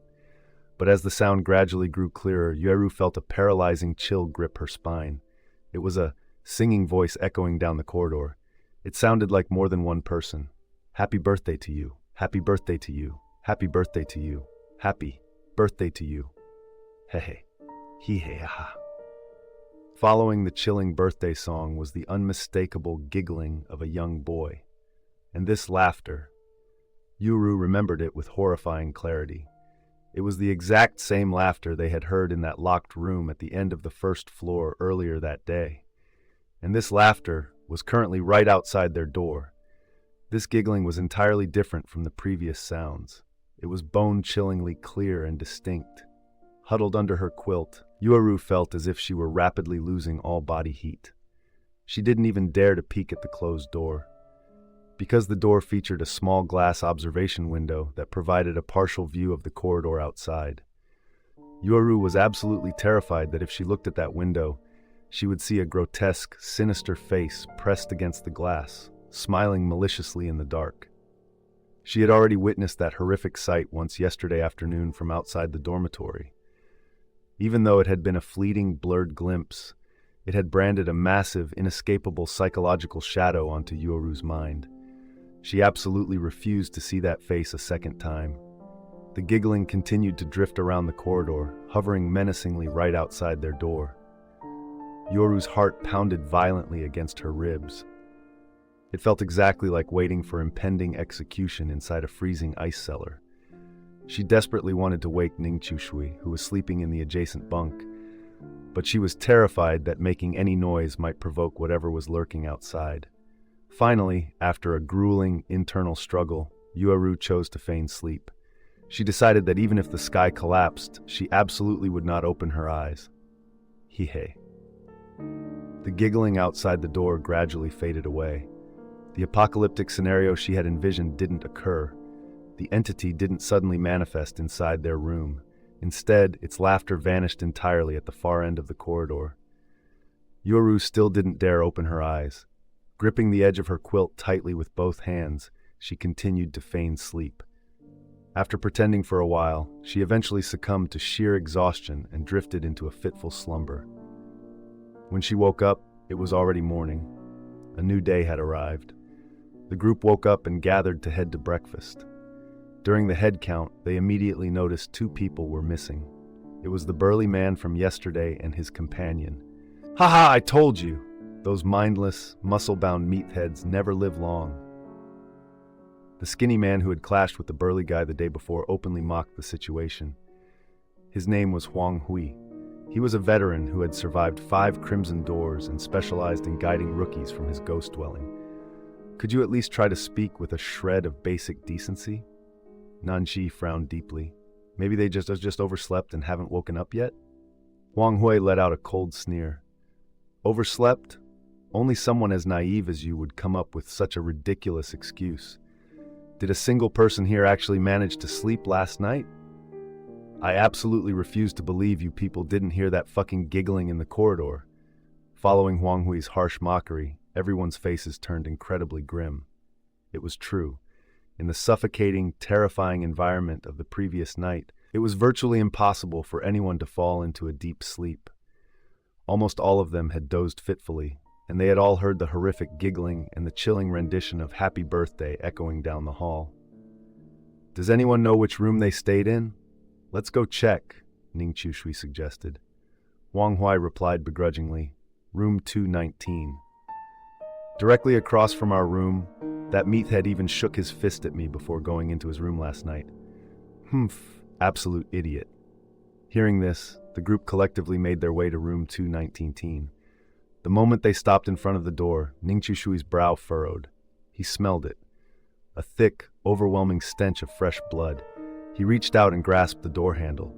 A familiar, apocalyptic chill instantly shot up from his palm, radiating all the way to his shoulder. He had felt this exact same freezing sensation yesterday in the locked room at the end of the first-floor corridor. A profound sense of dread swelling in his chest, he pushed the door open. Seeing the scene inside, everyone froze in absolute shock. Several people instantly doubled over and began vomiting violently. Bleh! The horrific scene inside the room was beyond terrifying. Resting on the wooden desk in the center of the room were 4 massive, black plastic trash bags, overflowing with severed meat and splintered bone. Amidst the gory mess, they could clearly identify scalps, eyeballs, severed fingers, and various other dismembered body parts. "Motherfucker!" Everyone stumbled backward in sheer terror. Ning Chushui meticulously scanned the perimeter of the room, verifying there were no immediate threats, before cautiously stepping inside. Without touching anything, he conducted a rapid, visual inspection of the remains before backing out again. "Did you guys really not hear anything last night?" Ning Chushui asked the others who had stayed on the second floor. Everyone shook their heads emphatically. including Yuo Ru. There was only that boy's giggling and the happy birthday song. That was it. Aside from that, we didn't hear them scream for help, nor did we hear anything break into their room and murder them. Ning Chushui nodded slightly. Let's go grab breakfast first. There are no actionable clues left here. With that, he took the lead and walked out of the dormitory. Along the way, everyone's expressions were incredibly grim. After witnessing such a sickening, apocalyptic slaughter, who could possibly have an appetite? In the cafeteria, Yuru watched Ning Chushui happily devouring a plate of beef buns, then looked down at her own bowl of plain congee, which remained virtually untouched. She couldn't help but remark, "Brother Chushui, you certainly have quite the appetite." Ning Chushui didn't even look up. "It's decent enough." Saying that, he reached for another steamed bun. Honestly, despite this school being haunted, the food is surprisingly good. Studying here probably wouldn't be too bad. Ning Chushui spoke with his mouth slightly full. Hearing this bizarre assessment, Yuru couldn't stop her eye from twitching. She aimlessly stirred her bowl of plain congee with her chopsticks. Suddenly, Yuru asked, "Right, Brother Chushui, did you find the burly man's death a bit strange?" Hearing this, Ning Chui subtly shifted his gaze toward another table in the distance. Someone was sitting there, eating alone. It was Huang Hui, the veteran who had clashed with the burly man yesterday. Sensing the direction of Ning Chushui's gaze, Yuru also turned to look. "Do you suspect Huang Hui did it?" Ning Chushui nodded slightly. "Highly likely. He probably deduced a specific execution rule related to the Wraith. Yesterday, right after we entered the building, he deliberately and aggressively provoked that burly guy." Mentioning this detail instantly jogged Yuru's memory. That had indeed happened. The burly man had been visibly furious at the time, even cursing Huang Hui out. Could it just be a coincidence? She wasn't entirely convinced. Ning Chushui tore open his beef bun, examining the meat filling inside as he replied, "No one deliberately antagonizes and gets close to someone they genuinely despise, unless they are forced to by circumstances or they intend to frame them." The situation yesterday was crystal clear. There was no situational necessity. He went out of his way to aggressively provoke that meathead. Having said his piece, Ning Chushui finished the meat filling and tossed the doughy bun casing onto his plate. "Are you done eating? Can't stomach the rest. I'll leave the dough for the pigs out back." "So, where are we heading next? The library?" Ning Chushui was silent for a moment. "No, we're going to find that security guard." In reality, Ning Chushui had kept a crucial detail from Yuru. For instance, when he briefly inspected the burly man's room, he hadn't seen absolutely nothing. But he chose not to tell Yuru. He didn't want to needlessly terrify the already fragile girl, nor did he want to incite widespread, uncontrollable panic among the group. The two made their way back to the security guard's post. The exact same guard from yesterday was still on duty. Seeing them, he assumed they were heading out to buy supplies and prepared to wave them through. Instead, Ning Chushui walked straight into the guardhouse and said, "Can we talk for a minute?" The guard looked slightly taken aback. He clearly hadn't expected them to actively seek him out. After a moment of silence, he frowned. "If you have something to say, make it quick. I'm busy. I have rounds to do in a few minutes." Ning Chushui pointed directly at the abandoned dormitory they were hired to demolish. "What exactly happened in that building?" The guard deflected. "What happened? The building is scheduled for demolition. What about it?" Ning Chushui narrowed his eyes. "People have died in that building. A lot of people." The guard frowned deeper. "What are you talking about, dead people?" "I've worked here for years, and I've never heard of anyone dying on campus. Watch your mouth, or I'll sue you for defamation." Ning Chushui pressed on. "Yet rumors of the smiling boy are practically a virus infecting the entire student body." The guard sighed heavily and lit a cigarette. "I thought you actually had something important to say." "Those are just stupid ghost stories made up by bored teenagers. Pure nonsense." Ning Chushui countered sharply. "Are they really just rumors? Do you honestly not believe them?" The guard snorted. "Of course I don't believe them. I'm a security guard. Why would I buy into childish schoolyard pranks?" Ning Chushui nodded slowly. "All right then. Let's see you smile."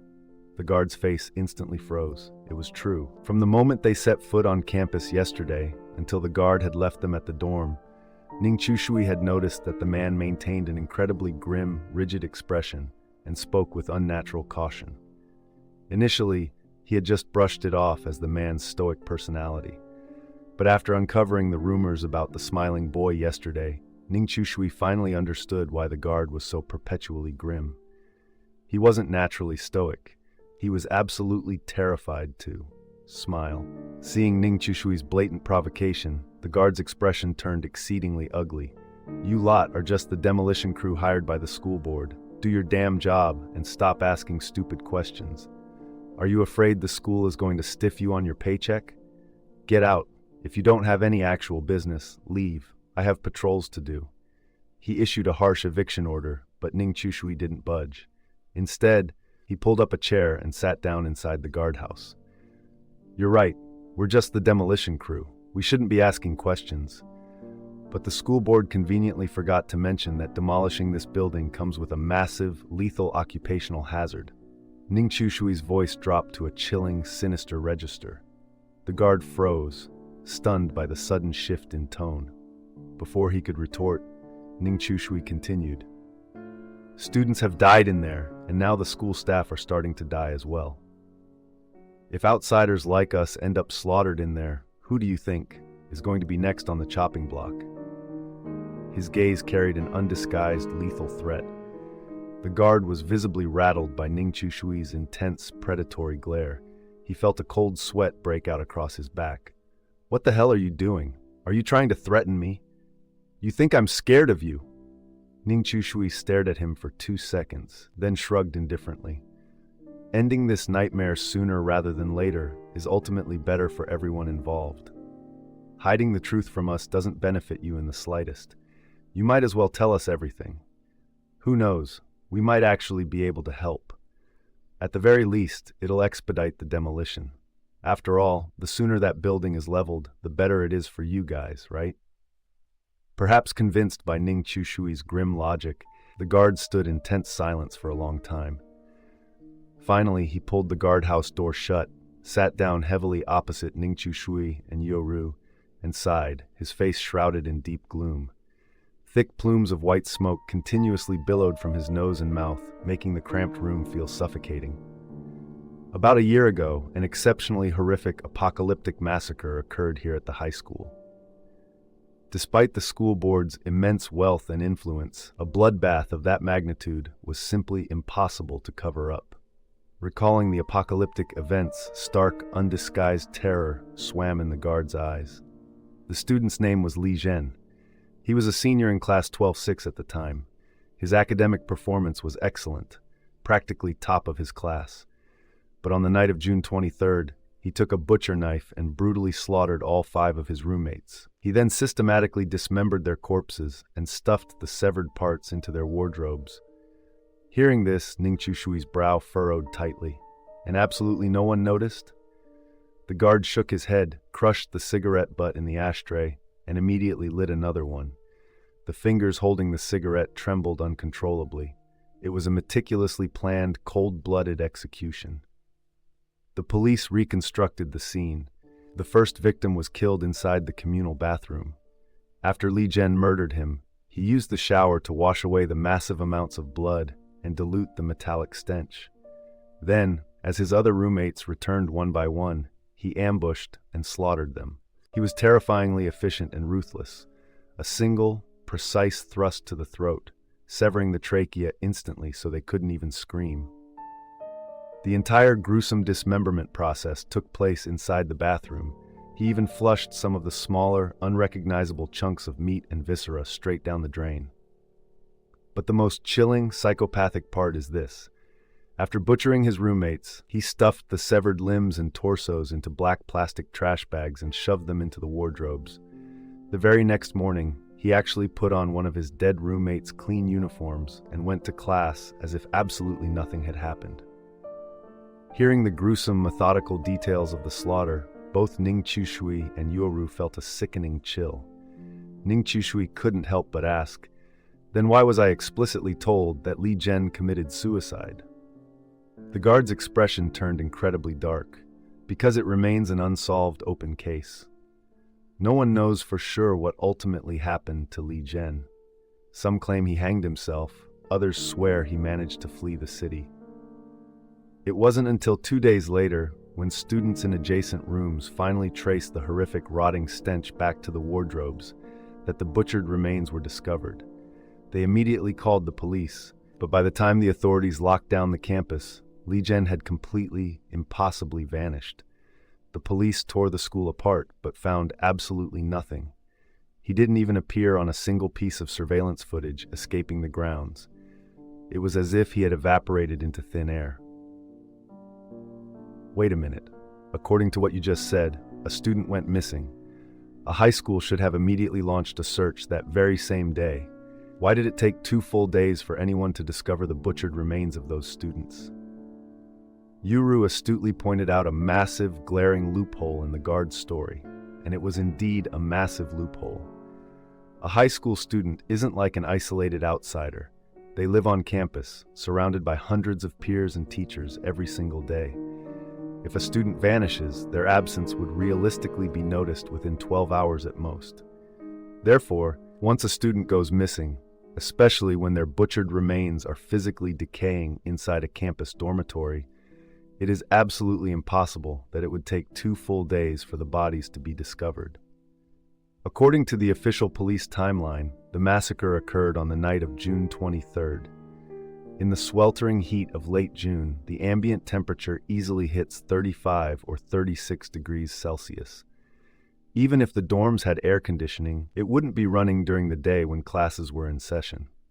Under those conditions, a dismembered corpse would start to severely decompose and emit a horrific stench in less than 24 hours. Waiting 2 full days? By that point, the nauseating stench of rotting meat would have permeated the entire floor and flooded the corridors. Being confronted with this glaring logical fallacy, the guard didn't show the slightest hint of panic or defensiveness. Instead, a look of profound, indescribable terror settled over his grim face.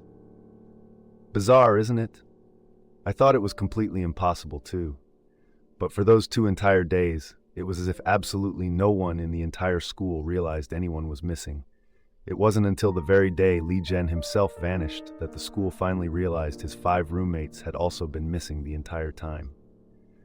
After the horrifying truth came to light, the homeroom teacher and the dorm manager responsible for those students were immediately suspended pending investigation. Shortly after, the dorm manager abruptly resigned and vanished without a trace. The homeroom teacher received a severe formal reprimand. Once the initial media storm died down, he was stripped of his teaching credentials and reassigned as a mere librarian. That's absolutely everything I know. If you think I'm spinning ghost stories, you can go to the library and interrogate Li Zhen's former homeroom teacher yourself. Now, I really need to start my patrols. If I don't punch the clocks on time, the school board will dock my pay.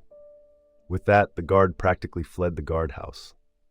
After he was gone, Yoru whispered, "Brother Chushui, this is definitely a supernatural anomaly, right?" Ning Chushui shook his head. If what he just told us is the absolute truth, let's head to the library and see what we can find. In reality, building a massive dedicated library in a high school was largely a superficial vanity project, because the people who actually spent hours reading in libraries were rarely high school students. Students spent the vast majority of their waking hours suffocating under mountains of homework or frantically cramming for exams.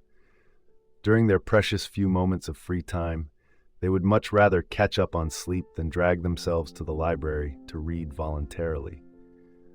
When the 2 arrived outside the library, they were surprised to find the heavy glass doors securely locked. Ning Chushui tested the handles, confirming they were locked from the inside and that the expansive building appeared completely deserted. He checked his watch. It's 10:30 a.m. on a Tuesday. Why the hell is the campus library closed during school hours? Both of them found this highly suspicious. The library was situated right next to the central water tower, an area that saw heavy foot traffic from students transitioning between classes. Yet, hardly anyone spared the locked library a second glance.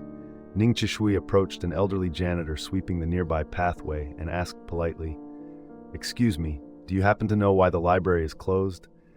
The woman waved her hand dismissively, replying in a thick local dialect, "I dunno. Opens when it opens, closes when it closes.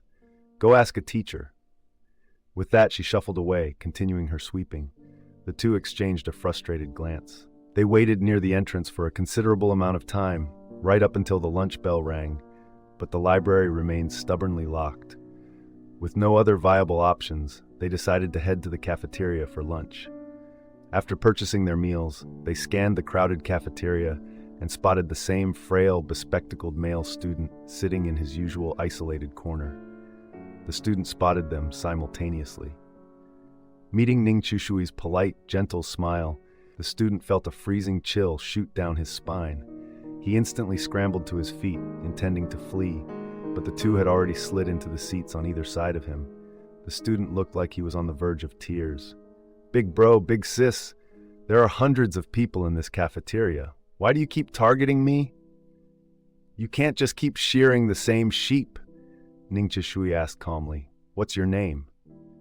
The student scowled, but he vividly remembered Ning Chishui's terrifying grip strength, and he knew these two weren't school staff. He wanted to scream for help, but he was terrified of the man's brutal retaliation. Finally, he lowered his head and muttered, "Gu Dongcheng." Having given his name, he cast a nervous, curious glance at Yueru sitting beside Ning Chishui, but it was only a fleeting, terrified glance. "Relax. We just came to ask you one simple, harmless question. What are the library's normal operating hours?" Hearing this question, Gu Dongcheng let out a massive, shuddering sigh of relief. He had been terrified. Ning Chishui was going to interrogate him about the smiling boy again. "You scared the life out of me. I thought you were going to ask about that again." The school library is only open on Mondays, Wednesdays, and Fridays. It's locked the rest of the week because literally no one goes there to read. The only reason it's even open those 3 days is because the school board occasionally conducts random inspections, and they want to maintain the illusion that they provide students with independent reading and study time. When discussing the school board's hypocrisy, Gu Dongcheng's tone dripped with blatant disdain and resentment.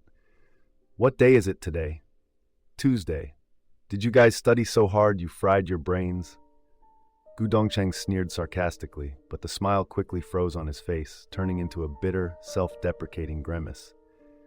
"Ah, right. You guys are the demolition crew. You don't have homework.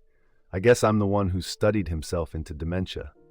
Seeing that the two hadn't brought up the smiling boy, he abandoned his plan to flee.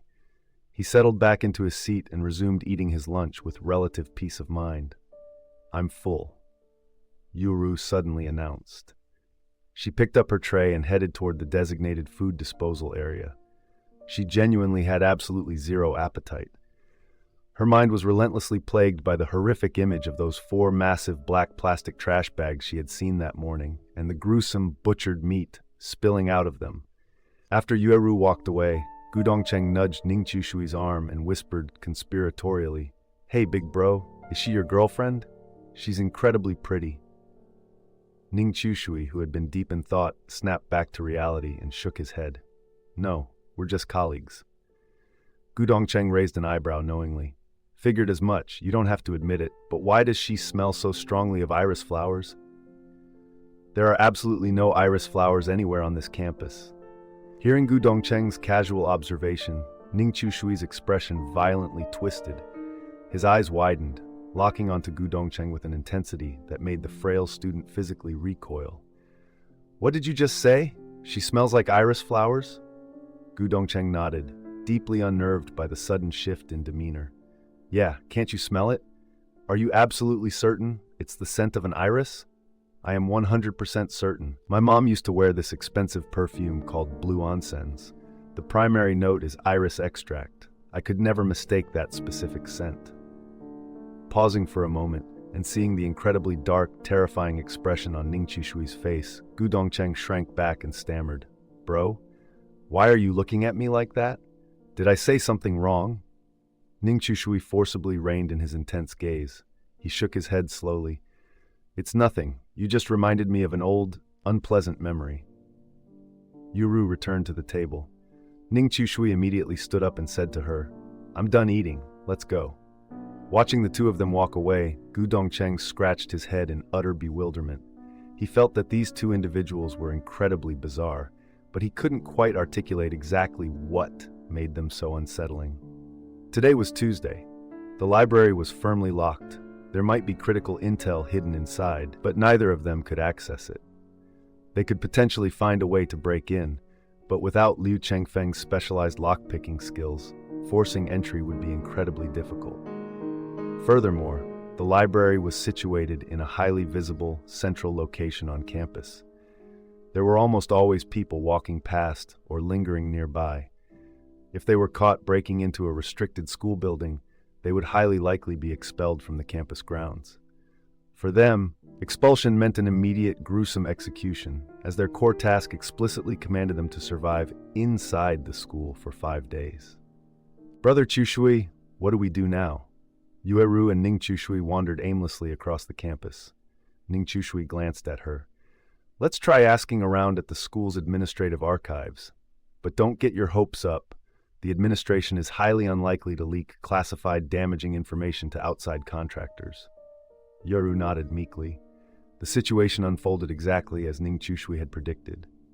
Whenever they tried to gently broach the subject of the past massacre, the archive's staff immediately clammed up.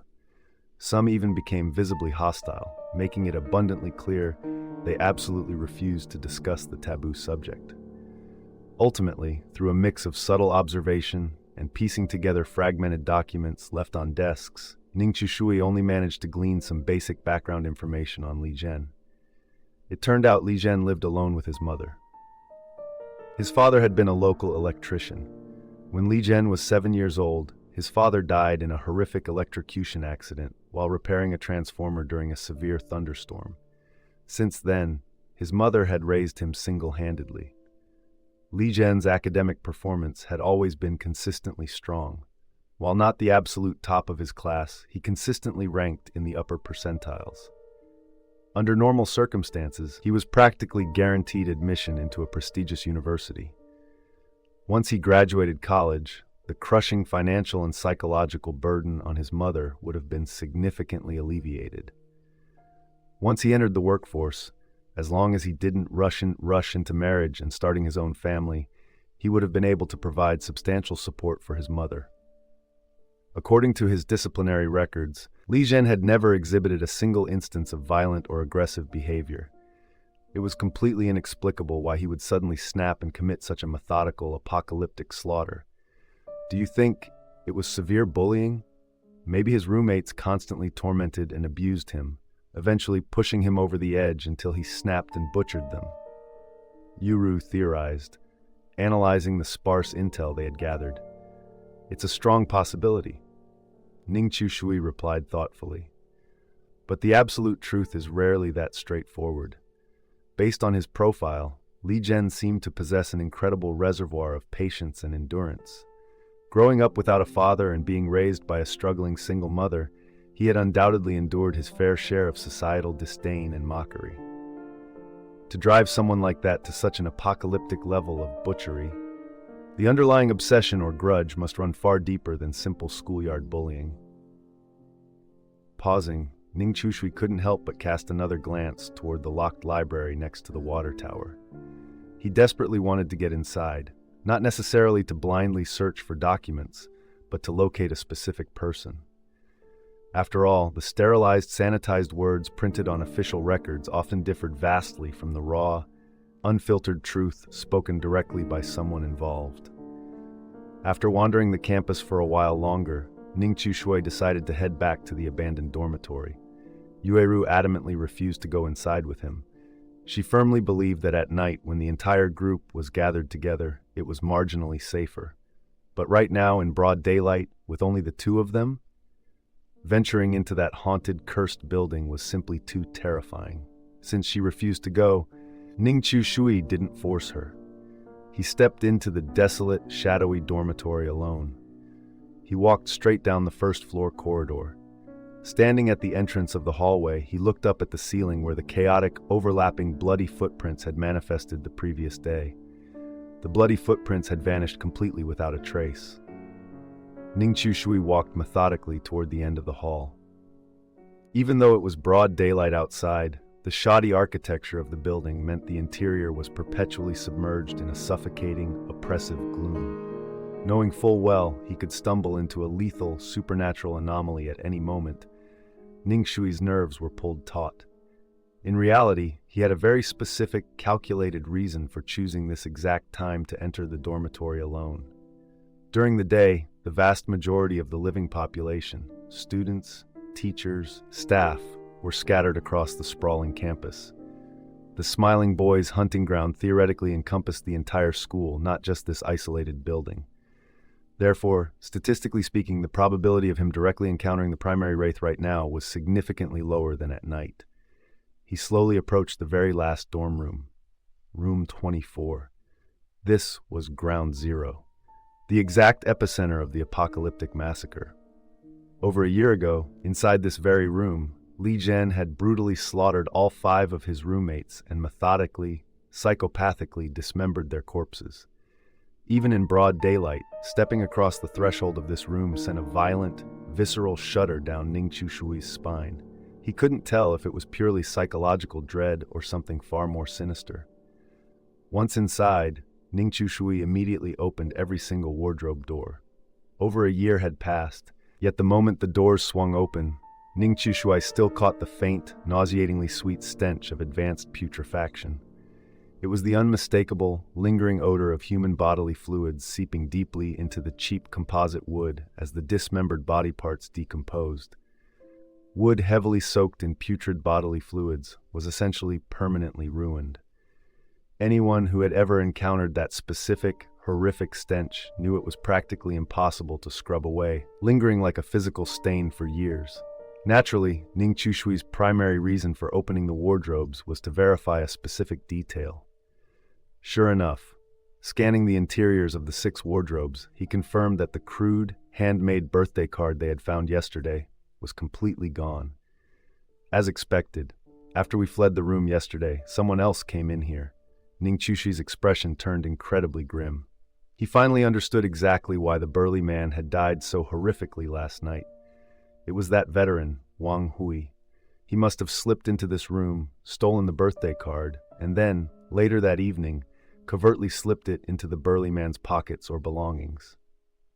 Under normal circumstances, this would be an incredibly risky, foolish move. But when forced to sleep in a hellhole like this, no one actually undresses. First, because the beds are filthy, and second, because everyone is terrified they might need to bolt at a moment's notice.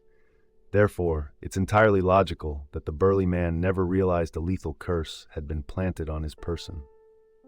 Wang Hui perfectly exploited this collective psychological vulnerability to murder him. Having deduced the terrifying truth, Ning Chushui silently backed out of the room. Earlier that morning, when he had briefly inspected the butchered remains, he had spotted a specific item resting amidst the 4 massive black trash bags. It was the exact same handmade birthday card they had found inside the wardrobe of room 124. But he hadn't mentioned it to the group. First, to prevent inciting widespread, uncontrollable panic. Second, because Ning Chushui hadn't been entirely certain if the card's appearance was a supernatural manifestation by the Wraith or the result of human malice. Having survived the apocalyptic betrayal in his second Crimson Door, Ning Chushui maintained an absolute, paralyzing vigilance against every single stranger around him. Did Huang Hui do this simply because he held a petty grudge and wanted the burly man dead? No, that doesn't fit the profile. There's no way he could have definitively deduced the Wraith's specific execution trigger that quickly. That bastard Huang Hui was deliberately using the burly man as a disposable guinea pig to test the lethal rules. And the burly man's horrific death definitively proved his theory. That crude birthday card is a literal invitation to hell. As this chilling realization crystallized in his mind, Ning Chushui was suddenly struck by an even more terrifying hypothesis. He bolted from room 124, sprinting up the stairs to the 2nd floor, and heading straight for the burly man's room. The 4 black trash bags overflowing with butchered meat were completely gone. But Ning Chushui didn't care about that.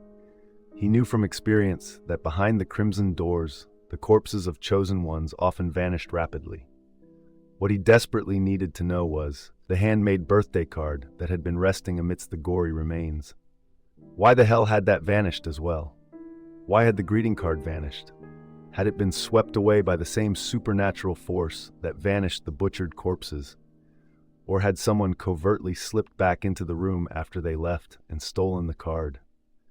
A rapid succession of terrifying possibilities cascaded through Ning Chushui's mind. Huang Huai's arrogant, sinister face materialized in his mind's eye once again. Ning Chushui suddenly recalled a crucial piece of information Bai Xiaoxiao had shared with him during their second Crimson Door. If the number of surviving chosen ones in an instance drops below 10% of the initial group, the overall difficulty of the door experiences a massive, corresponding decrease. Furthermore, if only a single person survives the instance, they are guaranteed to receive a powerful ghost artifact directly from the Crimson Door. That bastard. Is he planning to use this card to systematically murder everyone else? Ning Chushui's eyes turned incredibly dark and cold. It seems we're not just facing an apocalyptic threat from the Wraith, we have a lethal predator hiding among us. Just as he turned to leave the room, the eerie giggling of the young boy suddenly echoed from the corridor behind him. Ning Chushui froze for a fraction of a second, then bolted toward the stairwell without looking back. The giggling behind him didn't stop, it grew louder and more frantic. Then Ning Chushui heard someone singing, "Happy birthday to you, happy birthday to you, happy birthday to you." This singing wasn't coming from a single voice, it was a twisted, horrifying chorus, and woven beneath the high-pitched, childlike voices was the dull, dead, monotonous drone of a grown man. Ning Chushui instantly recognized that specific voice. It was the burly man who had been brutally slaughtered last night. It sounded as if his mangled soul had been forced to join the children's twisted birthday choir. Recalling the apocalyptic scene he had witnessed in room 2-19 that morning, Ning Chushui didn't hesitate for another second. He sprinted frantically toward the stairwell. As he rounded the landing to the stairs, Ning Chushui cast a fleeting glance down the adjacent corridor. That single split-second glance was enough to freeze the blood in his veins. At the far end of the corridor, he saw 5 young boys, absolutely drenched head to toe in fresh blood, gathered in a circle around the burly man and his roommate. They were all singing the birthday song together, clapping their hands in a stiff, jerky, mechanical rhythm. The burly man and his roommate had been horrifyingly compressed and distorted. They no longer resembled human beings. They looked like grotesque, stitched-together amalgams of severed meat, twisted into the shape of human-sized marionettes. As the final note of the birthday song faded, all 7 entities smiled simultaneously. They smiled incredibly wide. It looked as if they were channeling every ounce of their supernatural strength into forcing their facial muscles to stretch to absolute, tearing limits, making their smiles look demonically distorted and unnatural. Suddenly, all 7 entities snapped their heads toward Ning Chushui, glaring at him from the end of the hall. Those 7 apocalyptic smiling faces looked as if they wanted to violently devour Ning Chushui alive. He didn't waste another second. He lunged down the stairs, sprinting desperately out of the cursed dormitory. The moment he burst through the entrance, Yuaru hurriedly ran up to him. Her face was etched with profound anxiety. It seemed she had also heard the chilling choir singing from inside the building. "Brother Chushui, are you all right?" Seeing Yuaru's frantic expression, Ning Chushui shook his head. "I'm fine. Why are you sweating so heavily?" The weather today wasn't particularly hot, especially now that evening was rapidly approaching. Yuaru shouldn't have been sweating this profusely. Her face was deathly pale. She bit her lip and stammered, "I just saw a terrifying face staring dead at me from the glass window on the 3rd floor." She pointed a trembling finger upward. Ning Chushui followed her gesture, looking up at the 3rd floor balcony. There was absolutely nothing there. The heavy green curtains behind the glass doors were drawn tightly shut, leaving only a sliver of a gap. There was no face visible whatsoever. But Yuru's sheer visceral terror proved she wasn't lying. She had undeniably witnessed something apocalyptic. Let's go. We'll discuss our next move tonight when everyone regroups. The two quickly left the desolate area. After dinner, the survivors gradually trickled back to the clearing outside the abandoned dormitory. An unspoken agreement had been established. They would gather here every morning and evening to conduct a head count and verify if anyone else had been slaughtered. By 10 p.m., everyone had returned. No one had died today. A small mercy. However, standing under the sickly white glow of the street lamp, Ning Chushui noticed that several people wore incredibly strange expressions.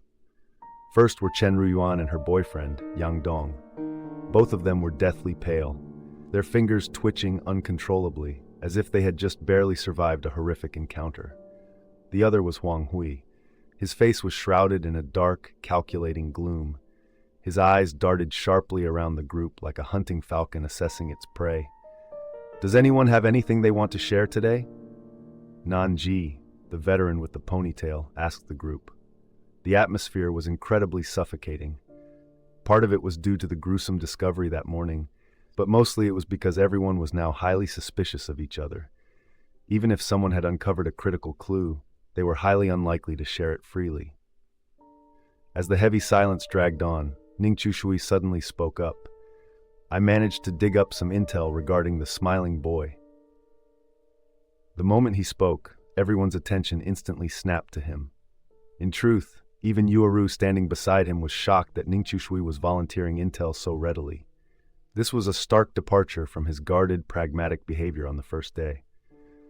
I learned that in this school, simply letting out a single smile is enough to make you a target for the smiling boy.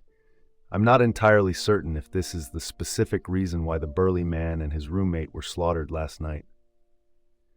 As soon as Ning Chushui finished, someone in the group immediately corroborated his claim. He's right. We investigated that angle as well. Every single person in this school looks perpetually grim. No one dares to smile. It's highly likely they are terrified of being targeted by the smiling boy. Wang Long, another tall, heavily built man, stared intensely at the pitch-black silhouette of the abandoned dormitory. He couldn't shake the suffocating feeling that something was staring maliciously back at them from behind those dark windows. Wang Long shivered violently and addressed the group. Are you people seriously planning to sleep in there again tonight? Have you completely forgotten what happened last night? Chen Ruyuan let out a cold sneer. If we don't sleep in there, where do you suggest we sleep? Out in the open? Wang Long ignored the biting sarcasm in Chen Ruyuan's voice. He stood up, his expression dead serious. Why not? We haul our bedding out here and sleep right in the middle of this clearing. We set up a two-person rotating watch. Wouldn't that be exponentially safer than sleeping in that death trap? The group plunged into a heavy silence. Sorry, but we have absolutely no intention of sleeping outside. A long moment later, Chen Ruyuan's boyfriend, Yang Dong, spoke up. Everyone instantly understood the terrifying logic behind his refusal. In reality, absolutely no one trusted each other. If a wraith manifested while everyone else was asleep, and the two people on watch simply turned and ran to save themselves, wouldn't the sleeping survivors just be lambs offered up for slaughter? Although the wraith technically couldn't attack them unless they triggered its specific execution rule, no one knew exactly what that rule was, or if there were multiple overlapping rules. Sleeping completely exposed in the open, practically serving themselves up on a silver platter, could that psychopathic, butchering entity truly resist the urge to slaughter them all? Sleeping inside a room, at the very least, provided the physical barrier of a locked door. Even if that door was utterly useless against a supernatural force, it provided a desperately needed psychological comfort to their terrified minds. This wasn't the first time these people had entered a crimson door to execute a task. They might have lacked exceptional psychological fortitude, and their performance might have been abysmal, but they couldn't possibly be entirely ignorant of the fundamental rules governing the wraiths behind the crimson doors. If they triggered the specific execution condition within this door, a mere wooden door would absolutely not stop the wraith. But having that physical barrier was infinitely better than nothing.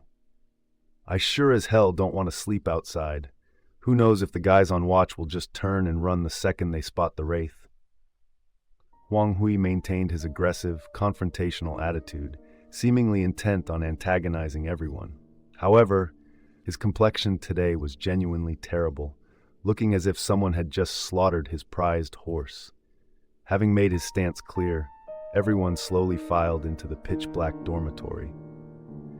Ning Chushui stared intently at Chen Ruiwan's retreating back and suddenly called out, "Chen Ruiwan, are you two absolutely certain you want to stay on the third floor again?" Chen Ruiwan and her boyfriend stopped in their tracks, turning back to look at Ning Chushui with expressions of deep confusion and irritation. "Why? Do we need to ask for your permission to pick a room now?" Ning Chushui completely ignored her sharp, defensive tone and stated plainly, "There is something I must tell you. You can choose to believe it or not. Yueru has already spotted a grotesque, terrifying face lurking on the third floor on 2 separate occasions." Hearing this, the couple's faces instantly paled, their expressions turning exceedingly ugly. They exchanged a tense, frightened glance. After a brief moment of heavy silence, Chen Ruiwan replied, "Thank you." Her voice had lost its previous aggressive edge, but she still tightly gripped her boyfriend's hand as they continued their ascent toward the third floor. Watching Chen Ruiwan's retreating figure, Ning Chushui seemed to grasp something fundamental. But he didn't voice his deduction, because there were simply too many people present. "Motherfuckers, you guys sure have some massive balls.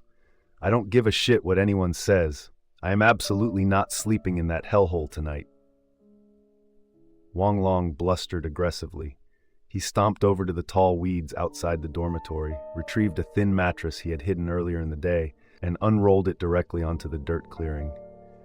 "Even if the mosquitoes bleed me dry tonight, I am not taking a single step inside that cursed building." Seeing that he was absolutely resolute in his suicidal decision, naturally, no one bothered trying to persuade him otherwise. After some tense deliberation, the vast majority still opted to brave the dormitory. As night fell, the apocalyptic dangers lurking outside might actually be exponentially worse than those inside the building. After all, the legend of the Smiling Boy permeated the entire school, not just this single dormitory. No matter where they ran, as long as they remained within the campus boundaries, there was essentially no difference. Ning Chushui and Yueru also headed inside. They chose to stay on the second floor again, but they didn't return to the room they had occupied the previous night. Yueru was slightly curious. "Brother Chushui, why aren't we sleeping in our old room?" Ning Chushui shook his head. "No, we're changing rooms." He didn't elaborate on his reasoning, but Yueru seemed to intuitively grasp something, looking at Ning Chushui with a thoughtful, analytical gaze. The two settled into an adjacent room. "Brother Chushui, do you think... could Huang Hui actually..." Yueru tossed and turned on her bunk, completely unable to sleep. Ning Chushui replied, "It's a strong possibility." His voice lacked the absolute, detached calm it had possessed yesterday. Yueru immediately noticed the subtle shift. "Brother Chushui, did you discover something else?" Ning Chushui remained silent for a long time, offering no response. About a full minute later, he finally spoke. "Barring any unforeseen miracles, tonight, I'm afraid the death toll will be higher than 2. Hearing this grim prophecy, Yueru's heart seized in her chest. As the minutes dragged on, Ning Chushui quickly fell into a deep, disciplined sleep in the pitch-black room. Yueru lay rigid on her bunk, staring blankly at the wooden board above her, completely motionless. At this moment, she felt a profound, searing jealousy toward Ning Chushui's ability to sleep on command. Perhaps, exactly as Ning Chushui had said, in the apocalyptic world behind the crimson doors, being able to simply fall asleep at night was a massive, incredible blessing. Because the nights here were agonizingly long and unspeakably lethal. For those who could sleep deeply, the horrors passed in the blink of an eye.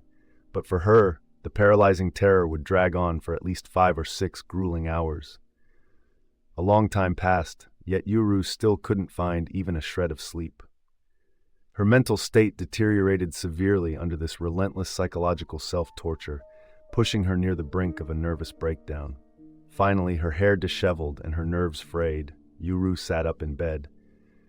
Surprisingly, the corridor outside was dead silent tonight. There was no eerie singing, and absolutely no childlike giggling. Could it be that the psychopathic wraith had suddenly experienced a change of heart? The pale, freezing moonlight filtered through the filthy window, illuminating the stark outlines of the dormitory room and allowing her to see relatively clearly in the dark. Yoru was suddenly struck by a morbid curiosity. She wondered if that stubborn, burly man named Wang Long had actually managed to fall asleep outside. She slipped out of bed, crept silently to the window, and peered down at the clearing below. If she hadn't looked, she would have been fine. But the instant her eyes focused on the scene below, Yoru scrambled backward in sheer terror, nearly collapsing onto the floor. She clamped both hands violently over her mouth, desperately stifling the scream tearing up her throat. But the absolute, apocalyptic terror swimming in her eyes was impossible to conceal. The scene playing out below had instantly branded a permanent, inescapable nightmare onto her fragile psyche. She saw the fat man, Wang Long, who should have been lying flat on his mattress, sitting bolt upright in the center of the clearing. Despite the distance, Yoru could clearly see his face. It was twisted into a grotesque, impossibly wide, manic smile. It was horrifyingly unnatural. It looked as if he were channeling every last ounce of his physical strength to force his facial muscles to stretch into that manic grin. While smiling that apocalyptic smile, the fat man was also clapping his hands in a stiff, jerky, mechanical rhythm, and surrounding him were 5 dark, blood-red silhouettes. They were all wielding heavy butcher knives, methodically and systematically hacking the fat man to pieces. Yoru bore witness to the entire, agonizing slaughter. She watched the fat man, still grinning maniacally and clapping mechanically, being brutally butchered into severed chunks of meat by those 5 crimson silhouettes. The fresh, glistening blood was blindingly vivid under the pale moonlight. Even the heavy, suffocating darkness of the night couldn't conceal the sheer volume of the gore. After the fat man was completely dismembered, another silhouette, this one deathly, sickeningly pale, emerged from the tall weeds. The 5 crimson silhouettes immediately parted, making way for it. This pale silhouette was dragging several massive black plastic trash bags and clutching a heavy push broom. It methodically unrolled the black trash bags on the grass. Then, piece by bloody piece, it used the broom to sweep the fat man's severed, butchered remains directly into the bags. Once the gruesome cleanup was complete, all 6 silhouettes abruptly froze in place. Despite the paralyzing terror gripping her heart, a morbid, irresistible compulsion drew Yoru a fraction closer to the window pane. She desperately wanted to know, what were these 6 entities doing now?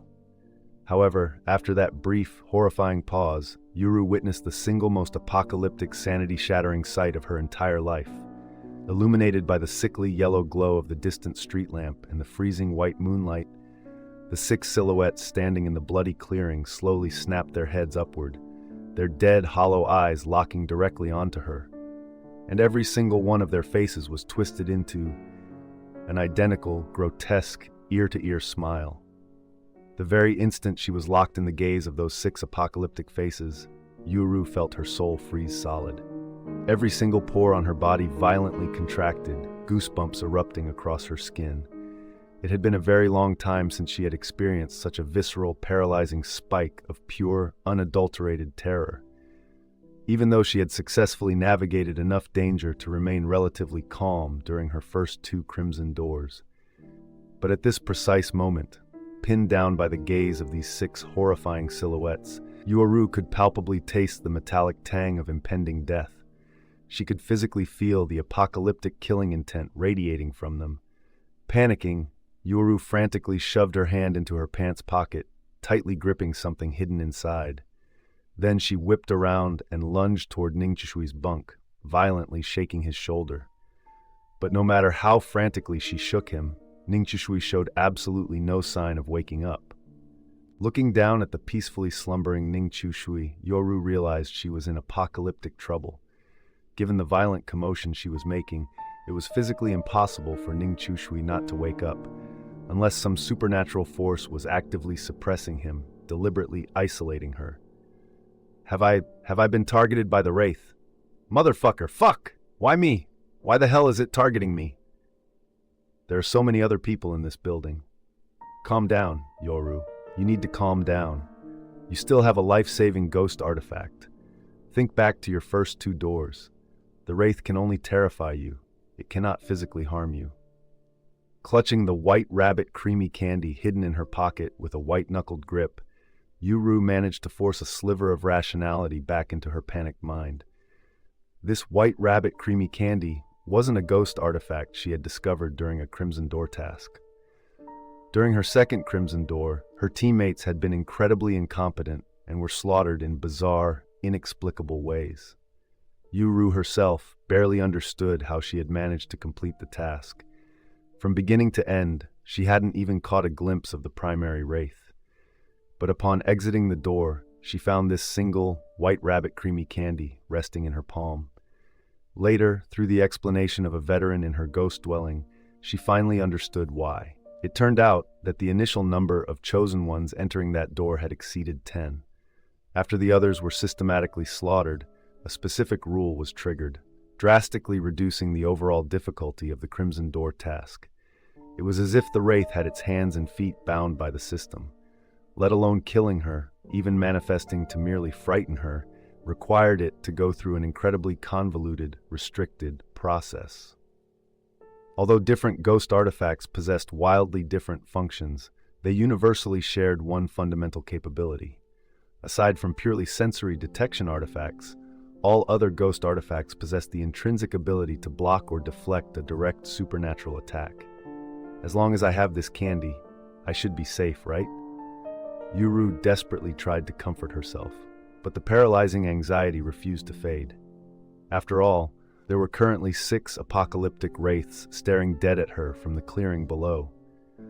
Gripping her white rabbit creamy candy, as if her life depended on it, because it did, she scrambled back to her bunk and squeezed her eyes shut, desperately feigning sleep.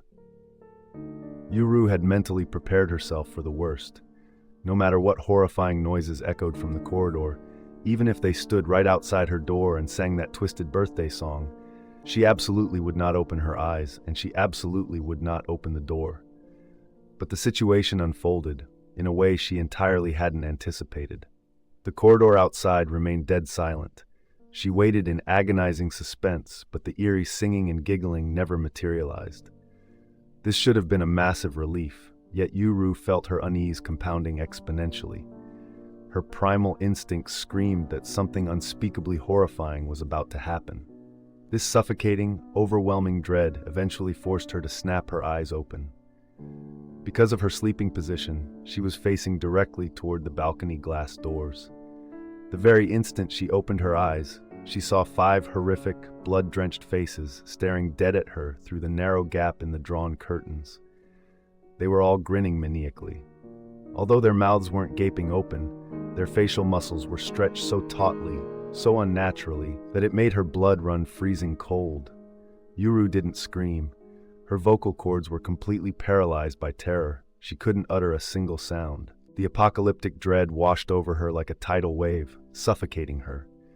The only thing she could physically manage was to grip the white rabbit creamy candy in her hand even tighter. The 5 terrifying, blood-soaked faces simply stared at her in absolute silence through the glass. They made no further aggressive moves. The suffocating stillness was incredibly bizarre. Just as Yoru began to delude herself into thinking they weren't going to attack, she made a horrifying realization. The dead, unblinking eyes of the 5 faces outside the curtains were slowly, agonizingly slowly tracking upward. Following the trajectory of their dead gazes, Yuru slowly, rigidly tilted her head up. Illuminated by the pale moonlight filtering through the window, she saw the wooden bedboard of the upper bunk directly above her, subtly shifting. Was something on top of her bed? The very thought froze the blood solid in Yuaru's veins. She suddenly remembered. There were only 5 blood-drenched faces peering through the curtains. But earlier, looking down at the clearing, she had distinctly seen 6 silhouettes. So, where exactly was the 6th wraith? Clang!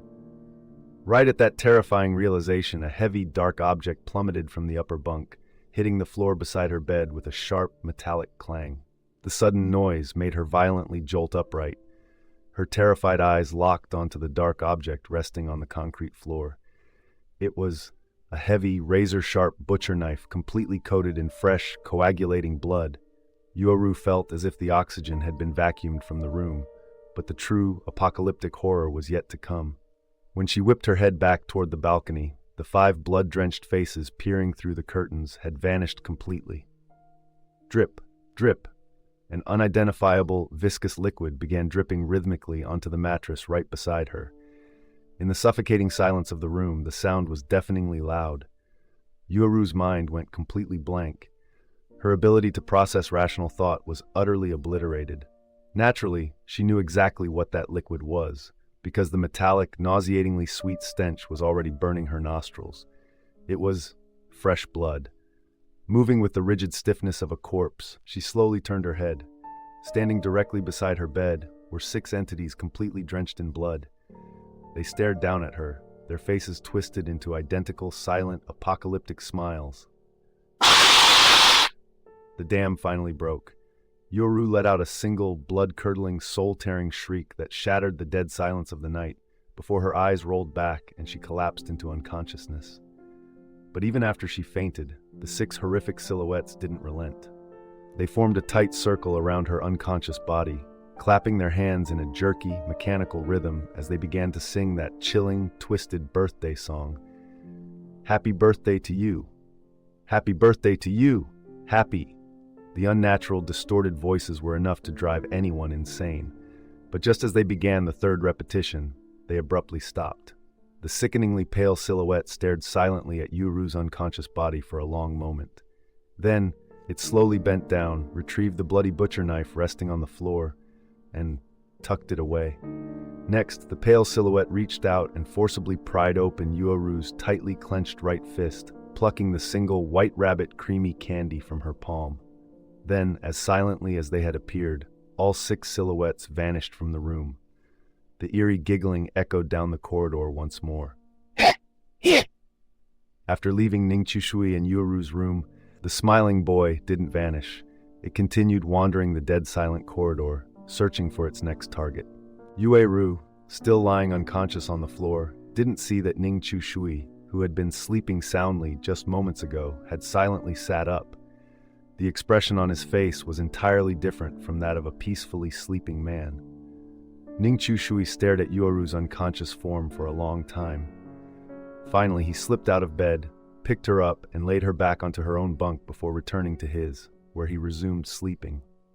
Outside the door, the chilling giggling of the smiling boy echoed several more times before finally fading away as it left the 2nd floor.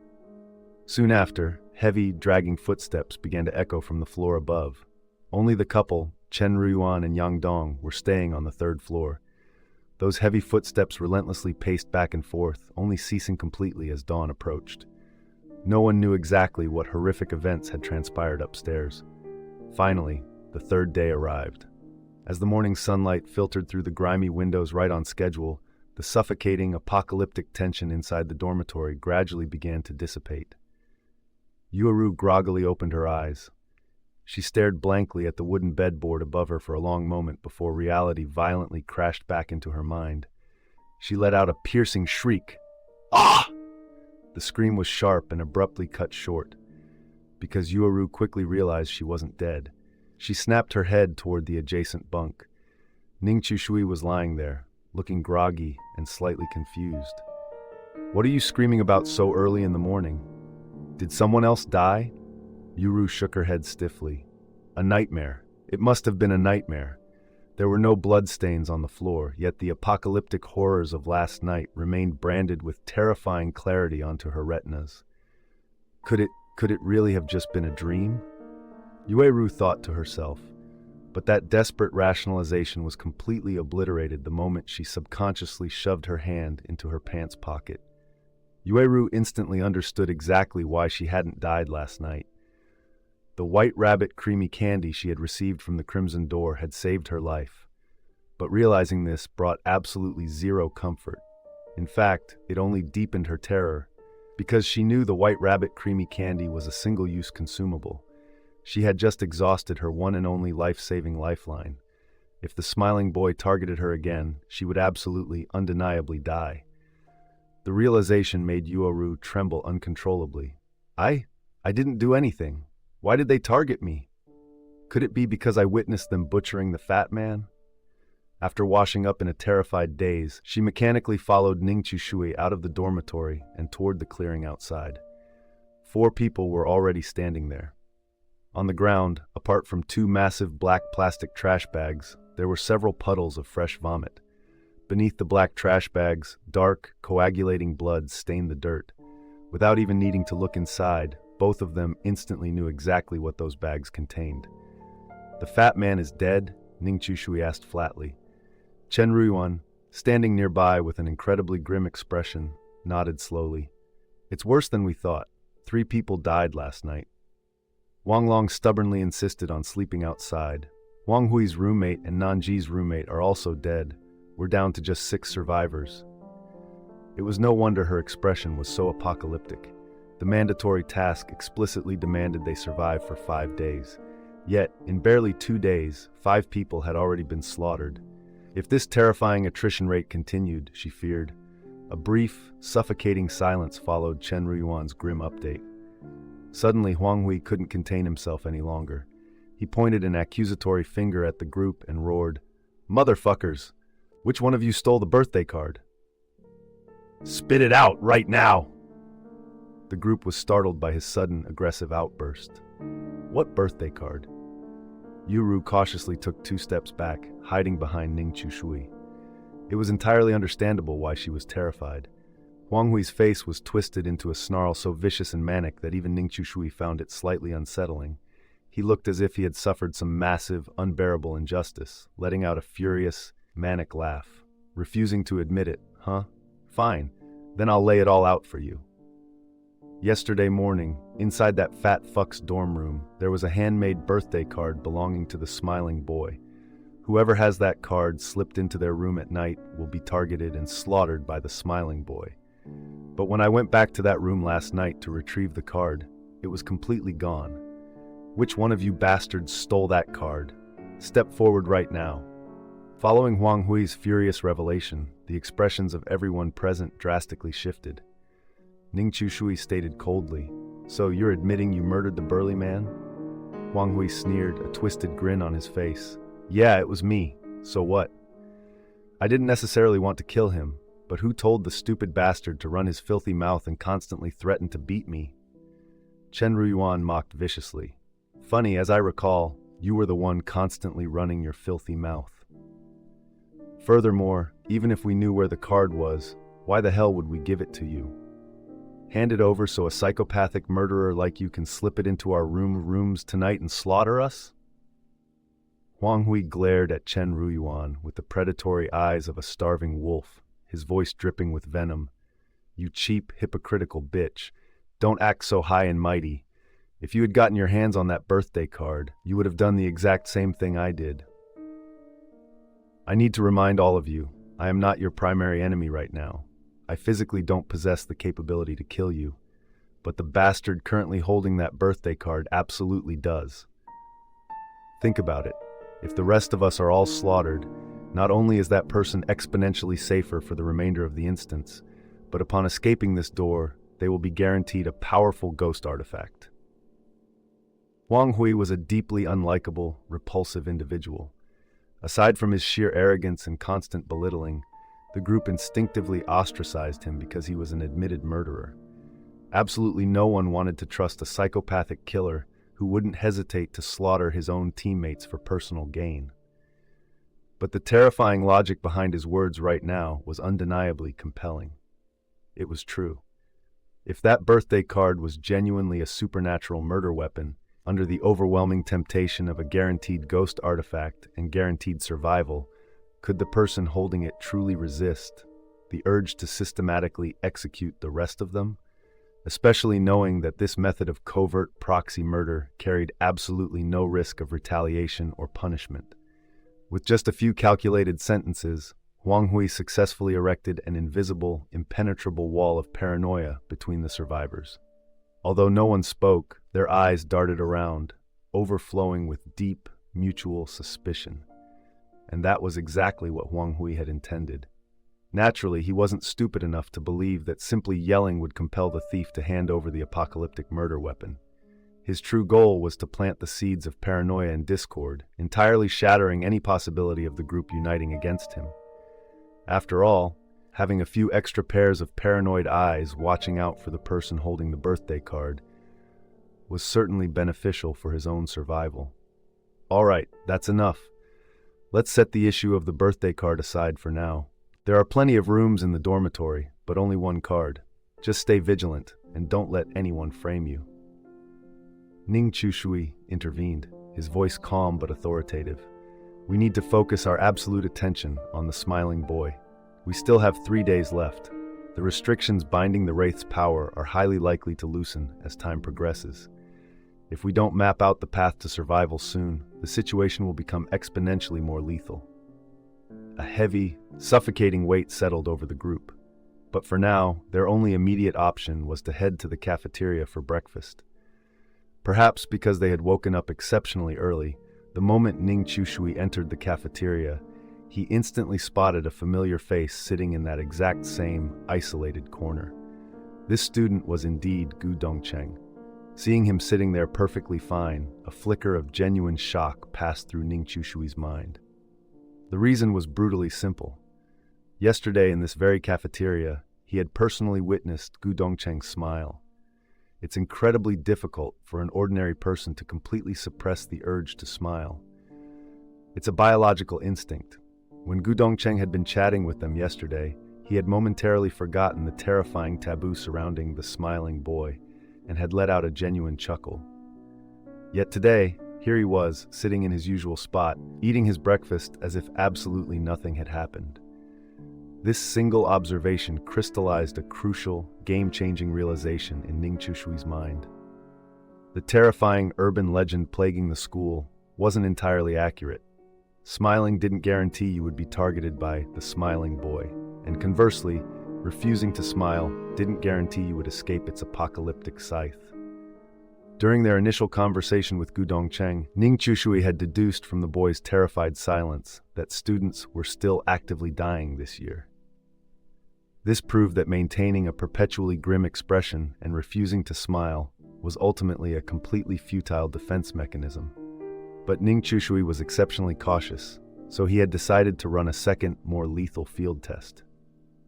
Last night, when the surviving group gathered in the clearing, Ning Chushui had deliberately and publicly shared the smiling taboo intel. He chose that specific moment to broadcast the theory precisely to test if not smiling was the true path to surviving the smiling boy.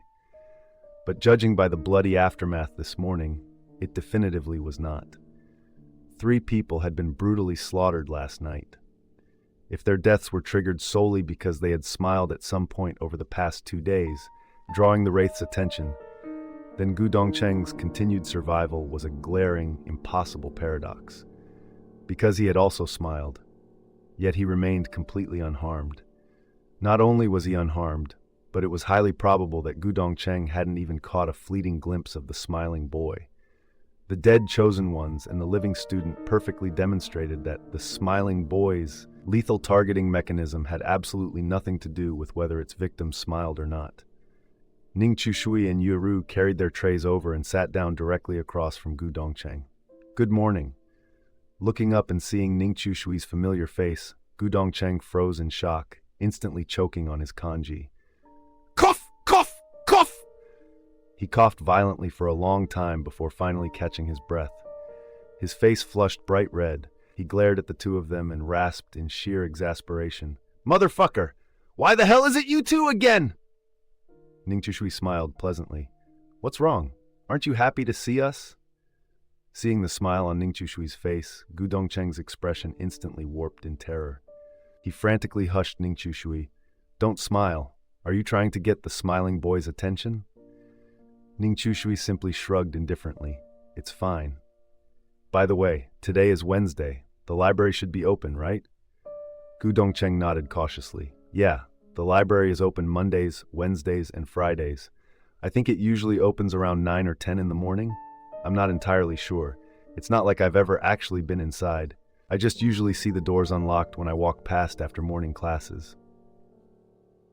Ning Shui ate in silence for a moment before suddenly looking up and asking a question that caught Gu Dongcheng completely off guard. I heard a few students died recently. Did you happen to know any of them? Gu Dongcheng's face instantly stiffened. After a long, tense silence, he muttered, I wouldn't say I knew them personally, but I do know that every single one of the students who died recently was at the absolute bottom of their class academically.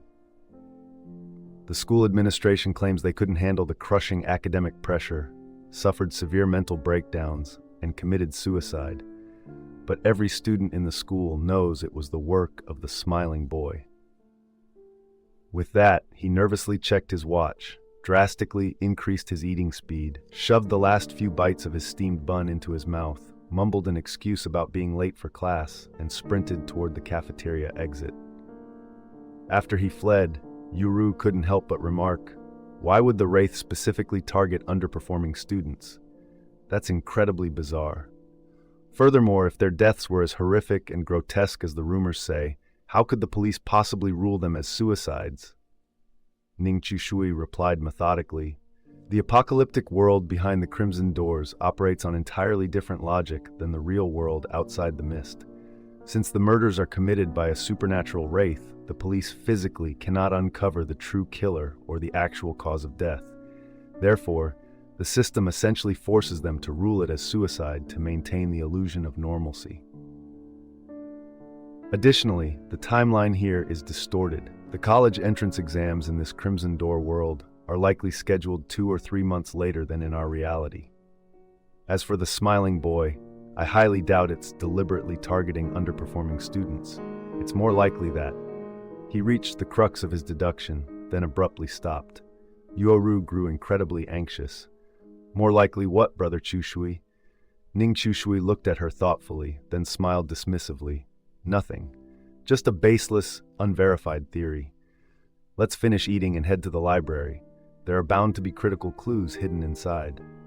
Seeing that Ning Chushui refused to elaborate, Yuru assumed he genuinely wasn't certain of his theory. She lowered her head and resumed picking at her food. As she looked down at her tray, a profound flicker of terror swam in her eyes. But hidden beneath that terror was a barely perceptible, venomous glint of pure malice. As if having finally solidified a terrifying resolve, she viciously chewed the steamed bun in her mouth and swallowed hard. I'm full. Yoru set down her chopsticks. The two disposed of their trays and headed straight for the library. They were incredibly lucky. The library had opened exceptionally early today. Gu Dongcheng had told them it usually opened around 9 or 10, but it was currently not even 9 o'clock, and the heavy glass doors were already wide open. The air conditioning inside was delightfully cool. They walked in to find the sprawling first floor completely deserted. Excuse me, is anyone here? Ning Chushui called out. The slow, deliberate sound of footsteps echoed from the second floor. Shortly after, a middle-aged man with graying hair and thick glasses appeared at the second floor railing. You two are. Ning Chushui offered a polite, disarming smile. We're outside contractors. We were hoping to verify a few details regarding Li Zhen with you. He knew immediately that the man standing before them was the librarian, and crucially, Li Zhen's former homeroom teacher. Hearing that long taboo name, the middle-aged man's expression shifted subtly. He stood at the railing, silently scrutinizing Ning Chushui and Yue Ru for a long time, before finally nodding. Come on up, he said quietly. The two followed the spiral staircase up to the second floor. The air up here was permeated with the faint, soothing scent of jasmine tea.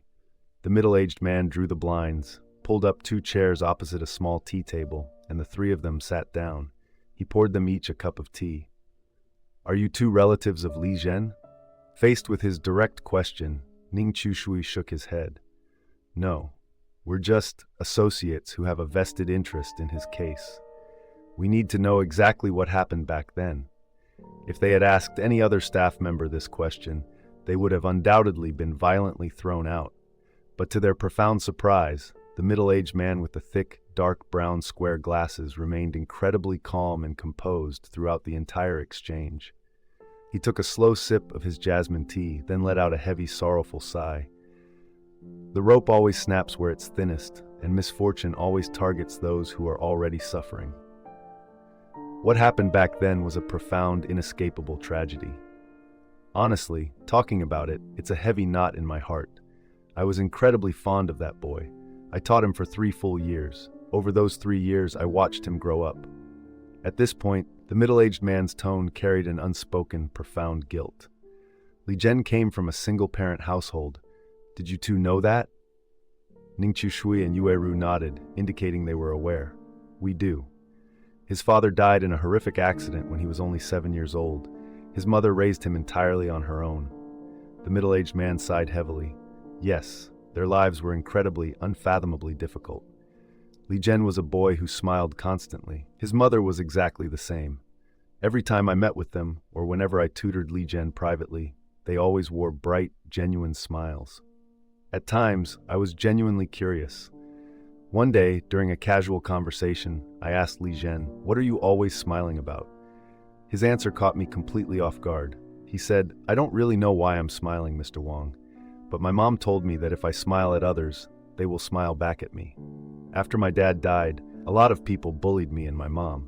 I just want people to treat us a little bit kinder, just like you do, Mr. Wang."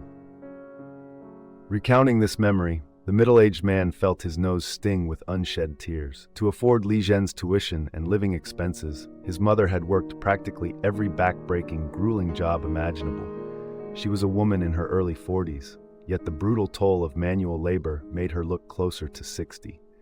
He had personally seen the deep, weathered lines etched into Li Zhen's mother's face, her heavily calloused hands, and the countless, unexplained bruises and scrapes covering her arms. The crushing weight that woman carried on her shoulders was simply impossible to fully articulate with words. In reality, Li Zhen was an exceptionally well-behaved child. No matter how much the other students teased him, mocked him, or played cruel pranks on him, he never once lost his temper. He always just smiled it off. He loved his mother more than anything in the world, and he trusted her words implicitly. Though utterly impoverished, the mother and son were eternally optimistic. They firmly believed that their lives would steadily improve. His mother had promised him that once he graduated college and secured a stable job, she would finally rest and stop working those grueling, backbreaking jobs. I truly believe, if that horrific tragedy hadn't occurred, Li Zhen would have never snapped and become the monster he did. Mentioning that specific tragedy, the middle-aged man's expression turned incredibly dark. Ningqiu Shui took a slow sip of his tea and asked softly, "What tragedy?" The middle-aged man closed his eyes, his face twisted in profound agony, as if the very act of recalling the memory caused him physical pain. On the afternoon of June 22nd, Li Zhen's mother passed away. Hearing this revelation, both Ningqiu Shui and Yueru froze. Passed away? The middle-aged man nodded grimly. The hospital called Li Zhen directly. I happened to be with him at the time. When we finally rushed to the hospital, she had already flatlined. Before she died, she only managed to gasp out 3 final words to him. Ningqiu Shui asked softly, "What 3 words?" The middle-aged man's voice trembled slightly. "Keep on smiling." After he spoke those words, the 3 of them plunged into a heavy, suffocating silence. A long moment later, Ningqiu Shui gently pressed further. "I apologize for being so blunt, but I need to know, how exactly did Li Zhen's mother die?" The middle-aged man gripped his teacup tightly, his gaze hollow and distant. "A hit-and-run car accident. She bled to death." Bled to death? Yes. The attending physician told us that the initial physical trauma from the impact actually wasn't that severe. What ultimately killed her was massive, catastrophic blood loss. Ningqiu Shui's razor-sharp instincts instantly detected a glaring anomaly. The initial trauma wasn't severe, yet she died of blood loss? After a hit and run, shouldn't bystanders have immediately called the police or an ambulance? If the initial injuries weren't immediately fatal, how could she have possibly been left there to bleed to death? The middle-aged man's knuckles turned stark white as he gripped the fragile porcelain teacup.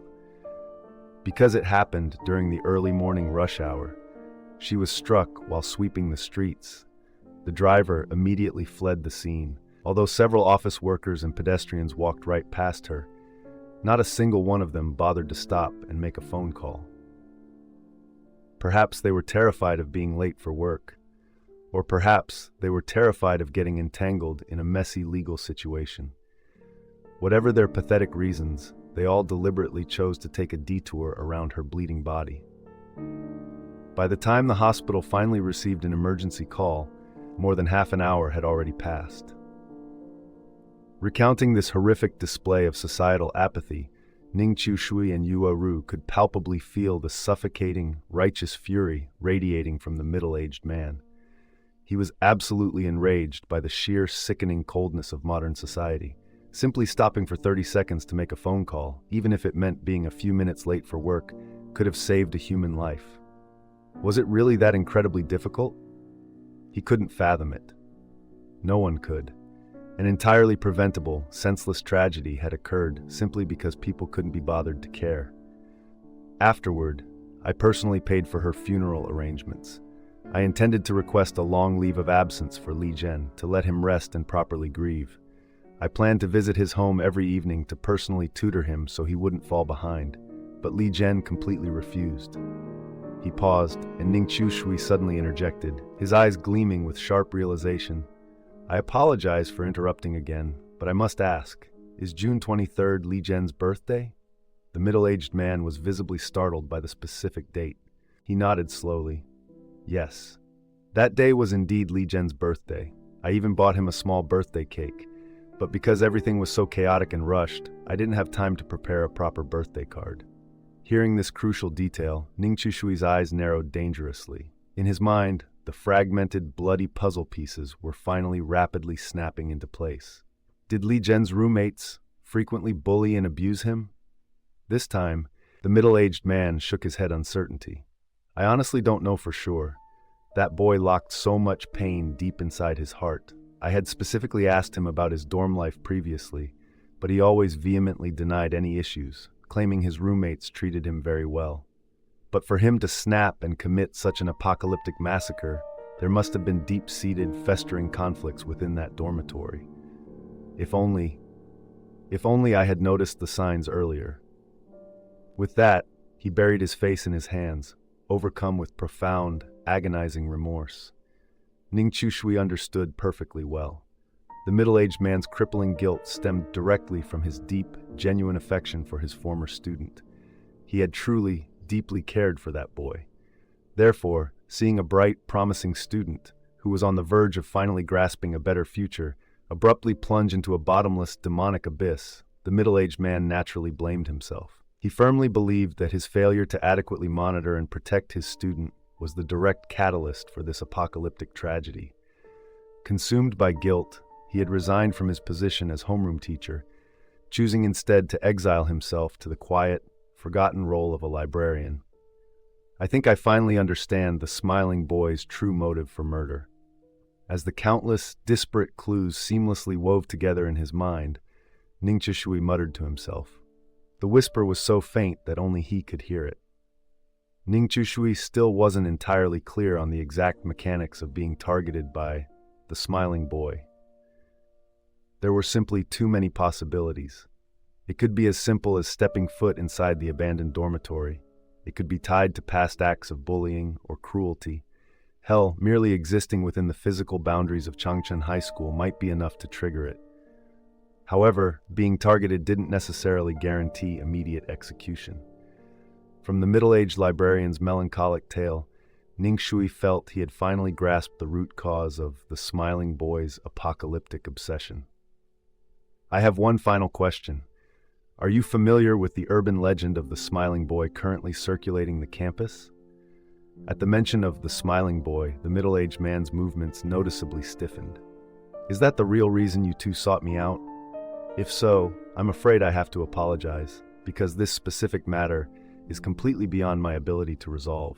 Ning Shui clarified, what I actually wanted to ask is, has it ever come looking for you?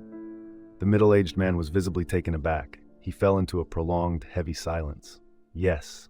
When? About 6 months ago. Did it say anything to you? The middle-aged man shook his head slowly. He raised a trembling finger, pointing toward a specific area. Ning Shui and Yuo Ru followed his gesture, looking toward several rows of towering bookshelves deep within the second floor of the library. Because that specific section lacked windows and the overhead lights were currently off, it looked incredibly dark and profoundly unsettling. It manifested right there. The moment I noticed it, it simply vanished. It didn't speak a single word to me. Ning Qiushui nodded thoughtfully. After thanking the middle-aged man for his time, the two prepared to leave. As they reached the staircase, the middle-aged man called out to them from the doorway. "If you don't have any absolutely critical business here, leave the school grounds as soon as possible." Ning Qiushui simply smiled over his shoulder, offering no verbal response. However, as his gaze swept past the glass windows on the second floor of the library, he suddenly froze. Standing behind the glass pane, staring directly down at them, was another person. The figure's face was deathly pale, their skin visibly necrotic and rotting in places, and they were flashing a grotesque, ear-to-ear smile right at them. Yoru obviously saw it too. The two quickly hurried away from the library. On the walk back, Yoru trembled violently the entire way. She kept her head bowed, her hair obscuring her face, making it impossible for Ning Qiushui to clearly see her expression. But if Ning Qiushui had crouched down to look at her from below, he would have seen something deeply, profoundly unsettling. She looked as if she were smiling. While she trembled outwardly in a pantomime of terror, she was secretly, covertly smiling, and woven into that covert smile was an indescribable, venomous sliver of absolute malice. "Brother Qiushui." Yoru suddenly spoke up. Ning Qiushui didn't look at her, replying casually, "What's wrong? My stomach hurts terribly. I need to run back to the dormitory to use the restroom." "There are public restrooms scattered all over the campus." "I know, but I don't have any tissues on me." Ning Qiushui patted his pockets. He didn't have any either.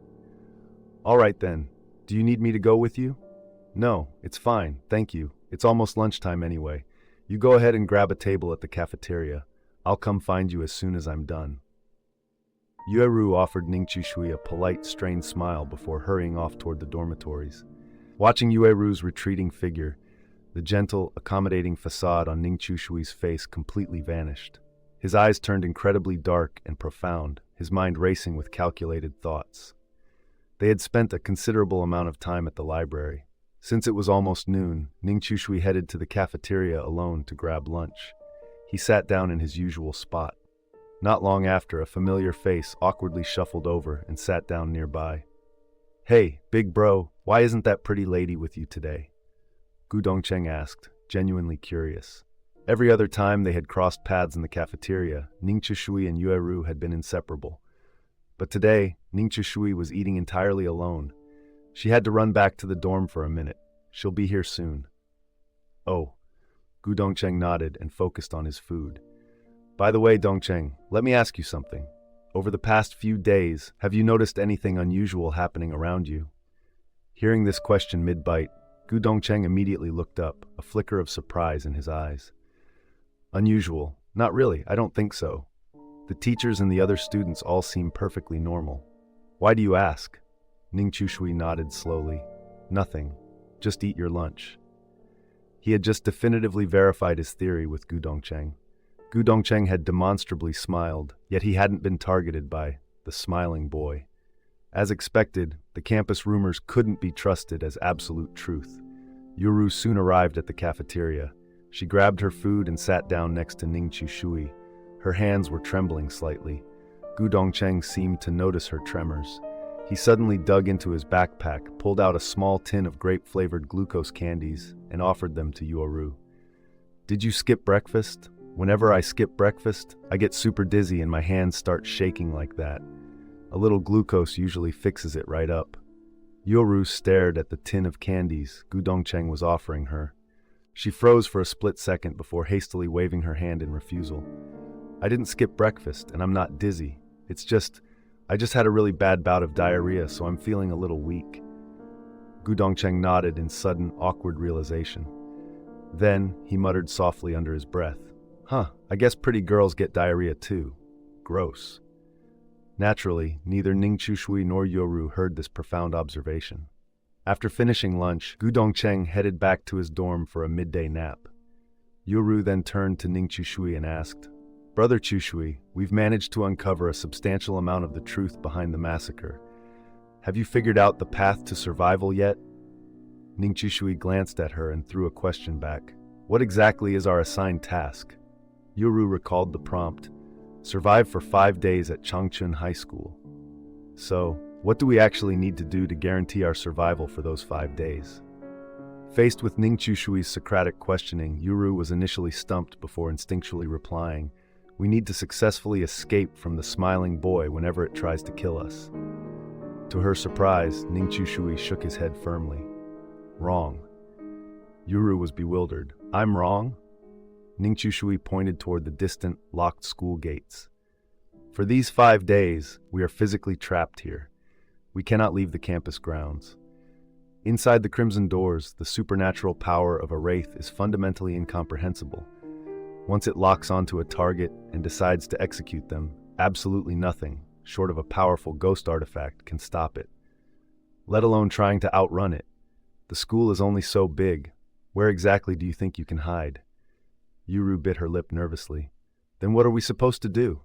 Ning Chishui stated plainly, if we want to survive these 5 days completely unscathed, the only guaranteed method is to ensure the smiling boy simply chooses not to attack us. To achieve that, we must fulfill one of 3 absolute conditions. First, we comprehensively deduce every single execution rule governing this specific crimson door. But this method is inherently unreliable and incredibly costly, because uncovering execution rules almost always requires sacrificing lives through trial and error. We currently lack the manpower to continue testing rules. If we keep gambling, our situation will only become exponentially more lethal. Second, we resolve the smiling boy's underlying obsession.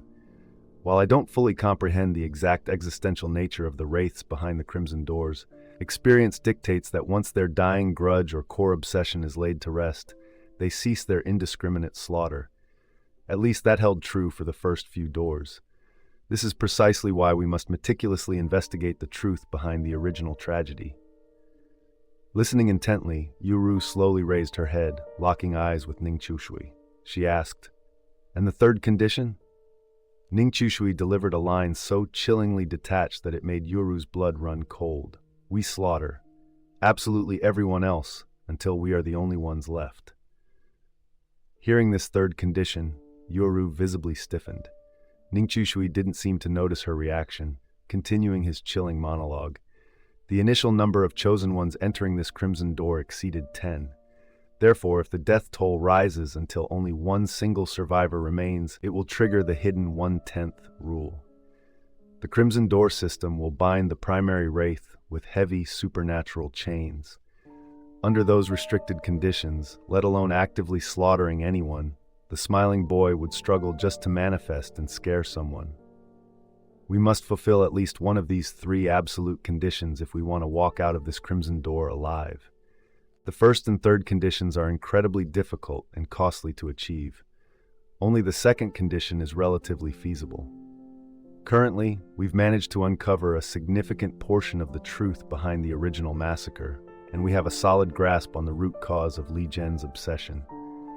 However, because certain crucial details remain deliberately obscured, we still don't know exactly what transpired between Li Zhen and his roommates that pushed him over the edge.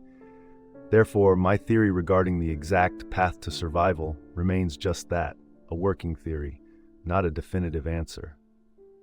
Yoru asked, a hint of nervous anticipation in her voice. What exactly is your theory? Ning Chishui glanced at her. I'll share it with the rest of the group tonight when we gather in the clearing. Yoru nodded, not displaying any obvious displeasure at his refusal to tell her privately. Based on the pattern of the past few days, the campus was teeming with living people during daylight hours, making it generally quite safe.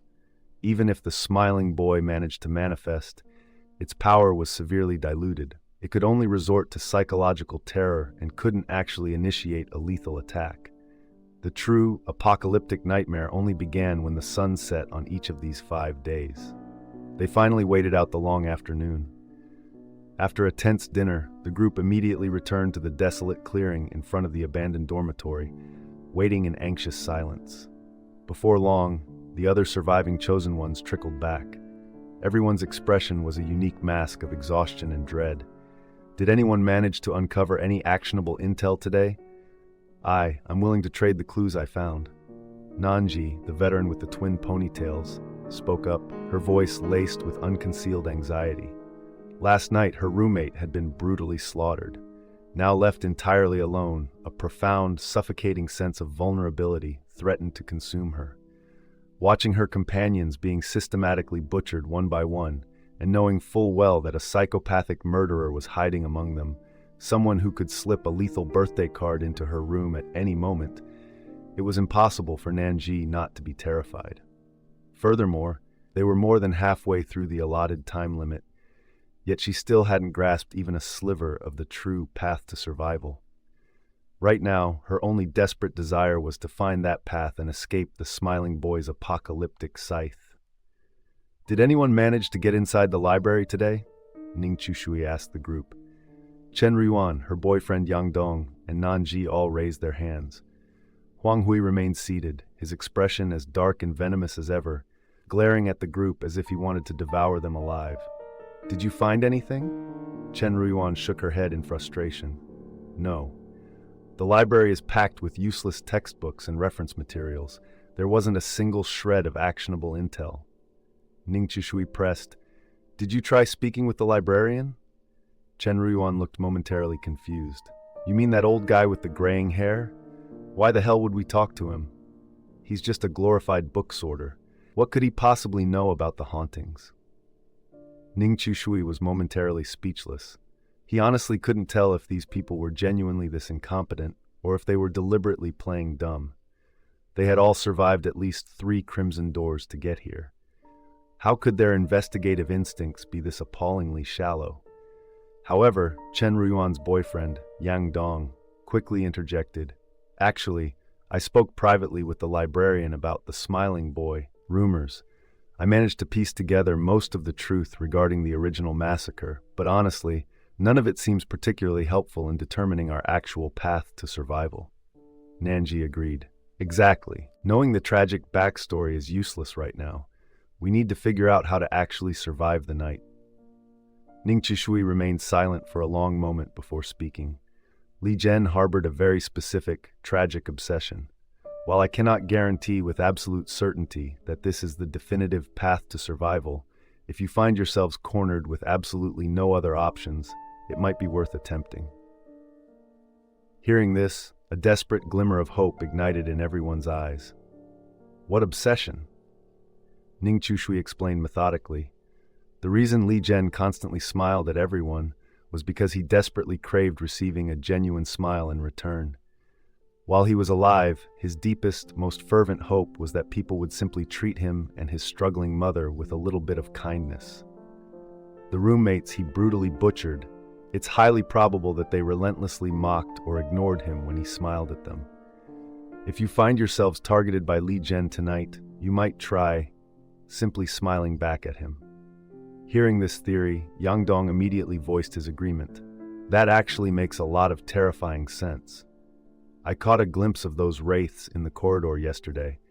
Every single one of them was smiling, but it looked incredibly forced, almost grotesquely unnatural. It felt like they absolutely didn't want to smile, but some unseen force was violently compelling them to do so. I strongly suspect that unnatural rictus is directly tied to the smiling boy's core obsession. Hearing a plausible theory for survival noticeably lightened the suffocating, oppressive atmosphere gripping the group. They could all breathe just a fraction easier.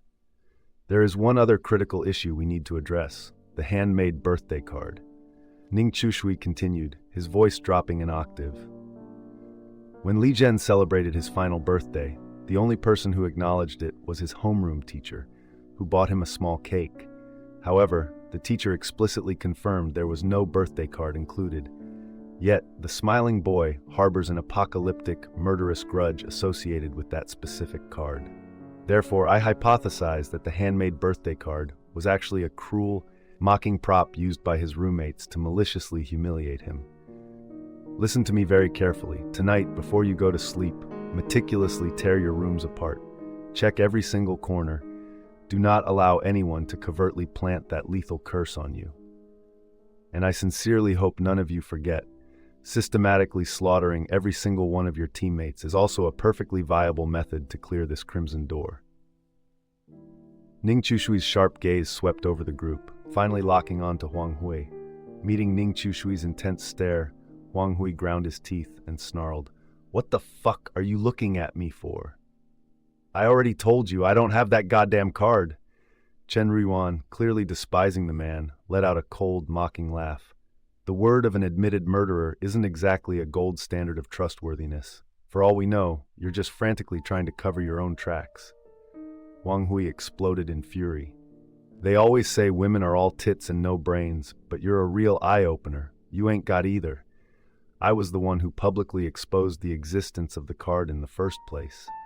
If I had kept my mouth shut, would any of you idiots even know that birthday card was the murder weapon? Who the hell knows whose hands that cursed card is currently in?" In reality, everyone understood the terrifying gravity of the situation perfectly well. If they couldn't locate and secure that birthday card, none of them would be able to sleep a wink tonight. If the psychopathic killer hiding among them truly intended to strike again, they certainly wouldn't have planted the card in a random room beforehand. Because everyone was highly likely to switch rooms again tonight. The killer could easily wait until the dead of night, after everyone had retreated to their rooms, then covertly slip to their target's door and slide the card underneath, or fold it into a tiny triangle and wedge it into the doorframe. After all, the person inside couldn't possibly stay awake and vigilant all night. They would inevitably have to open the door to check the corridor or the frame. This act of venturing out into the corridor at night was intrinsically suicidal, practically begging to draw the attention of the smiling boy. "We still have some time before nightfall. Why don't we all head inside right now and systematically search every single room together?" To everyone's profound surprise, the person who proposed this logical plan was actually Huang Hui. His expression was intensely grim. It was blatantly obvious he was absolutely terrified of that card. As the person who had successfully utilized the card to commit murder, he intimately understood just how apocalyptic and unavoidable that lethal curse truly was. I agree with his proposal." Yuru bit her lip nervously and tentatively raised her hand. "The killer wouldn't have just carelessly thrown the card away. It's highly probable it's currently hidden inside one of these rooms. If we conduct a thorough, collective sweep, we're bound to find it." Noticing that everyone's gaze had suddenly shifted to her, Yoru's expression stiffened. Did I say something wrong?" Everyone slowly shook their heads. Standing beside her, a sharp, profound glint flashed in Ning Chushui's eyes, though he concealed it perfectly. Since stepping through this crimson door, this was the very first time he had seen Yoru actively volunteer an opinion or take initiative in front of the group. "Let's sweep the building. At the very least, we need to thoroughly clear the first 3 floors." While the plan was undeniably crude and labor-intensive, none of the 6 surviving chosen ones were willing to gamble their lives on luck. They would much rather expend the physical effort. Better to sweat now than bleed later. The group immediately sprang into action. Working together with frantic urgency, they managed to conduct a rapid, systematic sweep of the first 3 floors of the abandoned dormitory before the sun fully set. The group fanned out, systematically searching the abandoned dormitory. They searched meticulously, but also rapidly. After all, the vast majority of the rooms had been completely cleared out. Finding a single, brightly colored birthday card in an empty room shouldn't have been a difficult task. An hour later, the group had thoroughly swept the first 3 floors, yet there was absolutely no sign of the card. They exited the building and reconvened in the dirt clearing. At that moment, Yoru was walking slightly ahead of Ning Chushui. Under the dim, fading light of the approaching evening, Ning Chushui suddenly noticed something on the back of Yoru's pale neck. It looked like a small, dark speck. Ning Chushui stepped a fraction closer. Even in the fading light, he could see it clearly. That dark speck was a single drop of fresh blood. Seeing this, a freezing chill shot straight down Ning Chushui's spine. Why the hell was there fresh blood on the back of Yoru's neck? He slowly tilted his head upward. Thank God. There was nothing horrific clinging to the ceiling above them. Ning Chushui scanned the length of the overhang behind them. No grotesque faces, no overlapping bloody footprints. The ceiling directly above their heads was completely clean. "What is it, Brother Chushui?" Noticing that the footsteps following her had abruptly stopped, Yuoru turned around and asked Ning Chushui, who was staring blankly at the ceiling. Ning Chushui shook his head, his voice perfectly level. "There's something on the back of your neck." Hearing this, Yoru's face instantly drained of color. Panic flashing in her eyes, she reached back and lightly touched her neck, then brought her trembling fingers in front of her face. It was blood! Why? Why is there blood? I don't have a cut on my neck, and I didn't feel any pain. Where the hell did this come from? Watching Yoru frantically muttering to herself, Ning Chushui pulled a packet of wet wipes from his pocket and attempted to wipe the bloodstain from her neck. But almost immediately, Ning Chushui made a chilling discovery. No matter how hard he scrubbed, the spot where the blood had rested retained a faint, stubborn crimson hue. It was completely ineradicable. "Brother Chushui, what is it? Did you find something else?" By this point, Yoru was visibly panicking. Seeing the incredibly grim expression on Ning Chushui's face, a profound sense of apocalyptic dread welled up in her chest. Ning Chushui didn't answer. He simply frowned deeply, then abruptly turned around, presenting his back to Yoru. "Check the back of my neck. Is there blood on it?" Yoru hurriedly leaned in close. Ning Chushui's neck was completely clean. There was absolutely nothing there. Yoru reached out and touched his skin, then gasped in sheer terror. It's blood. "Brother Chushui, there's blood on your neck too." Ning Chushui turned his head slightly, his eyes narrowing to dangerous slits. Just a second ago, he had felt it with absolute, unmistakable clarity. When Yoru's fingers touched his neck, they were damp. This psychopathic woman, driven by sheer selfish terror, had deliberately smeared the cursed blood from her own neck onto his. In that fleeting split second, a dozen different, brutal methods of executing Yoru flashed through his mind. But every single one of those methods carried a catastrophic price. Bai Xiaoxiao had warned him with absolute deadly seriousness. In the world behind the crimson doors, you must never, under any circumstances, directly murder a fellow traveler. If you do, their soul will instantly transmute into a vengeful wraith and exact immediate apocalyptic revenge. Recalling that ironclad rule, Ning Chushui ruthlessly suppressed his murderous intent.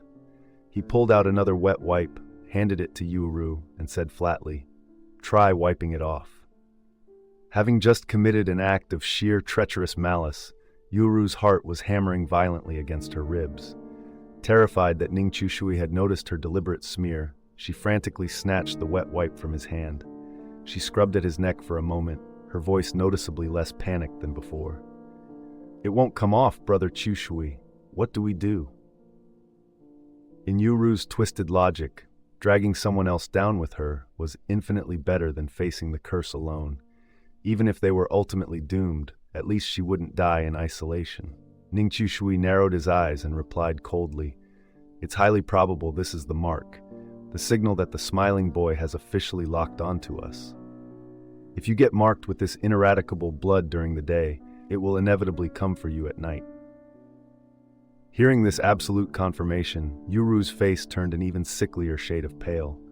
Her mind flashed to the chosen ones who had already been slaughtered. They had been just like them, seemingly doing absolutely nothing to provoke the wraith, yet they had been brutally butchered by the smiling boy in inexplicable, unavoidable ways. So this was the insidious execution rule governing this specific crimson door.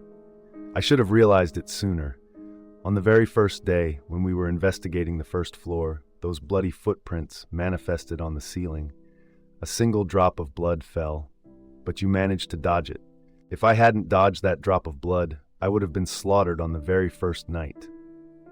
Yoru spoke, her heart turning to ice, a tidal wave of terror and despair threatening to drown her.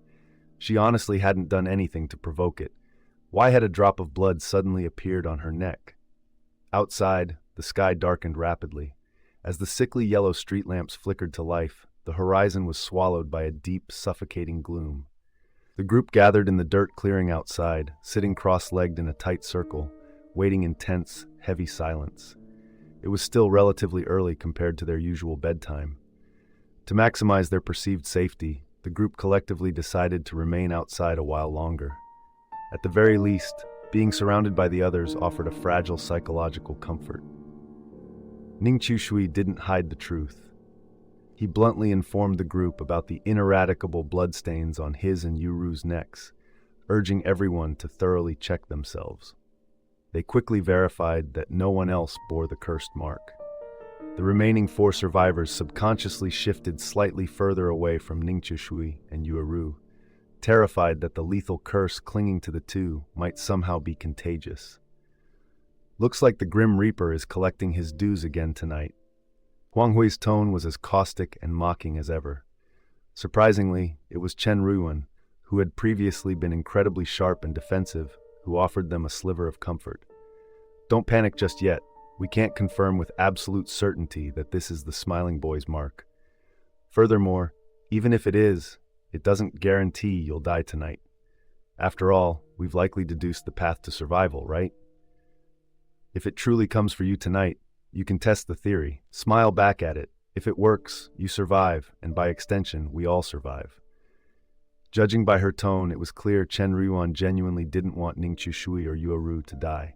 At the very least, she didn't want Ning Chushui to die, because Ning Chushui had undeniably been the driving force behind uncovering the truth and theorizing the path to survival. Alive, he was infinitely more valuable to the group's collective survival than dead. We'll be on absolute high alert tonight, Ning Chushui replied evenly.